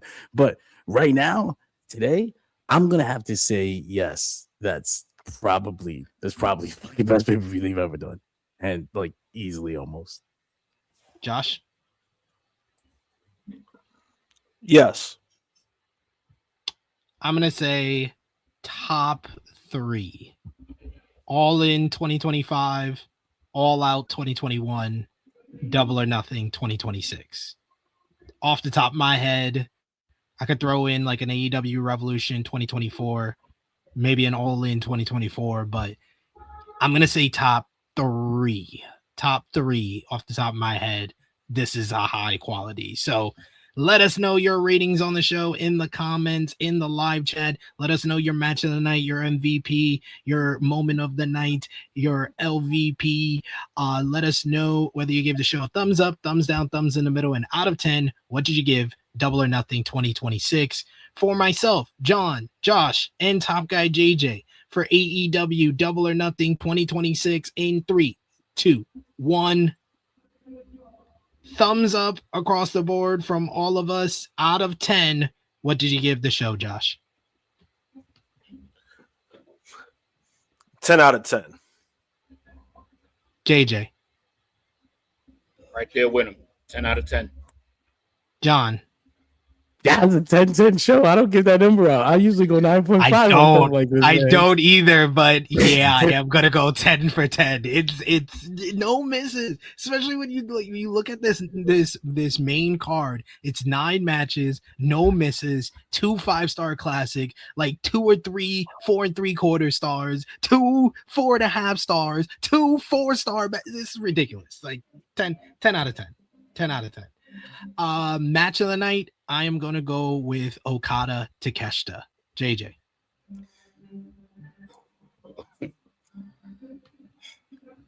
Yeah, this is hard for me, man. But I will have to say Okada Takeshita. But my God, that fucking stadium stampede was fucking batshit crazy bananas, bro. That shit has to be get an honorable mention from me because that, wow, was not expecting it to be that great. Okada versus Takeshita. John? Yeah, but just like JJ, I was fucking. Okada versus Takeshita was so perfect. That's a wrestling match. But that stadium stampede was so cool. I can't choose. I'm gonna give it to both of them. That's fair. That's fair. Then we'll go with MVP. I'm going with MJF and Darby Allin. They did the angle on the buy-in, and then the main event was a 5-star classic. It's got to be the ties at the top of the card for me. Honorable mention to Kevin Knight. Honorable mention to Kyle Fletcher as well. But it's MJF and Darby Allin for me. Josh. For me, Jimmy is not going to be happy about this. It's Tony Khan for producing another great pay-per-view. But you know why? You want to know why I'm giving him MVP? Because he comes out, he usually gives like a speech, right? Like a welcome speech. He comes out and he says, "New York City, welcome to AEW Double or Nothing." And then he went straight to the back. That man was locked the fuck in. So he easily for me gets MVP.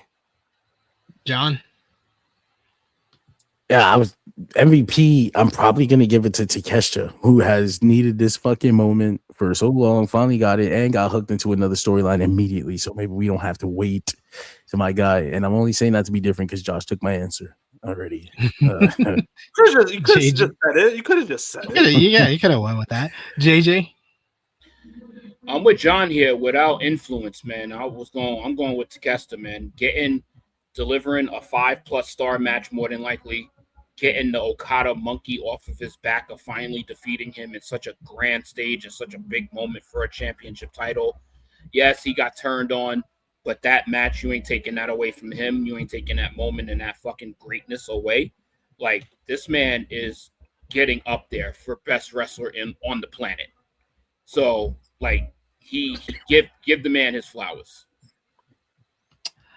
LVP for the first time, I'm going to say no one.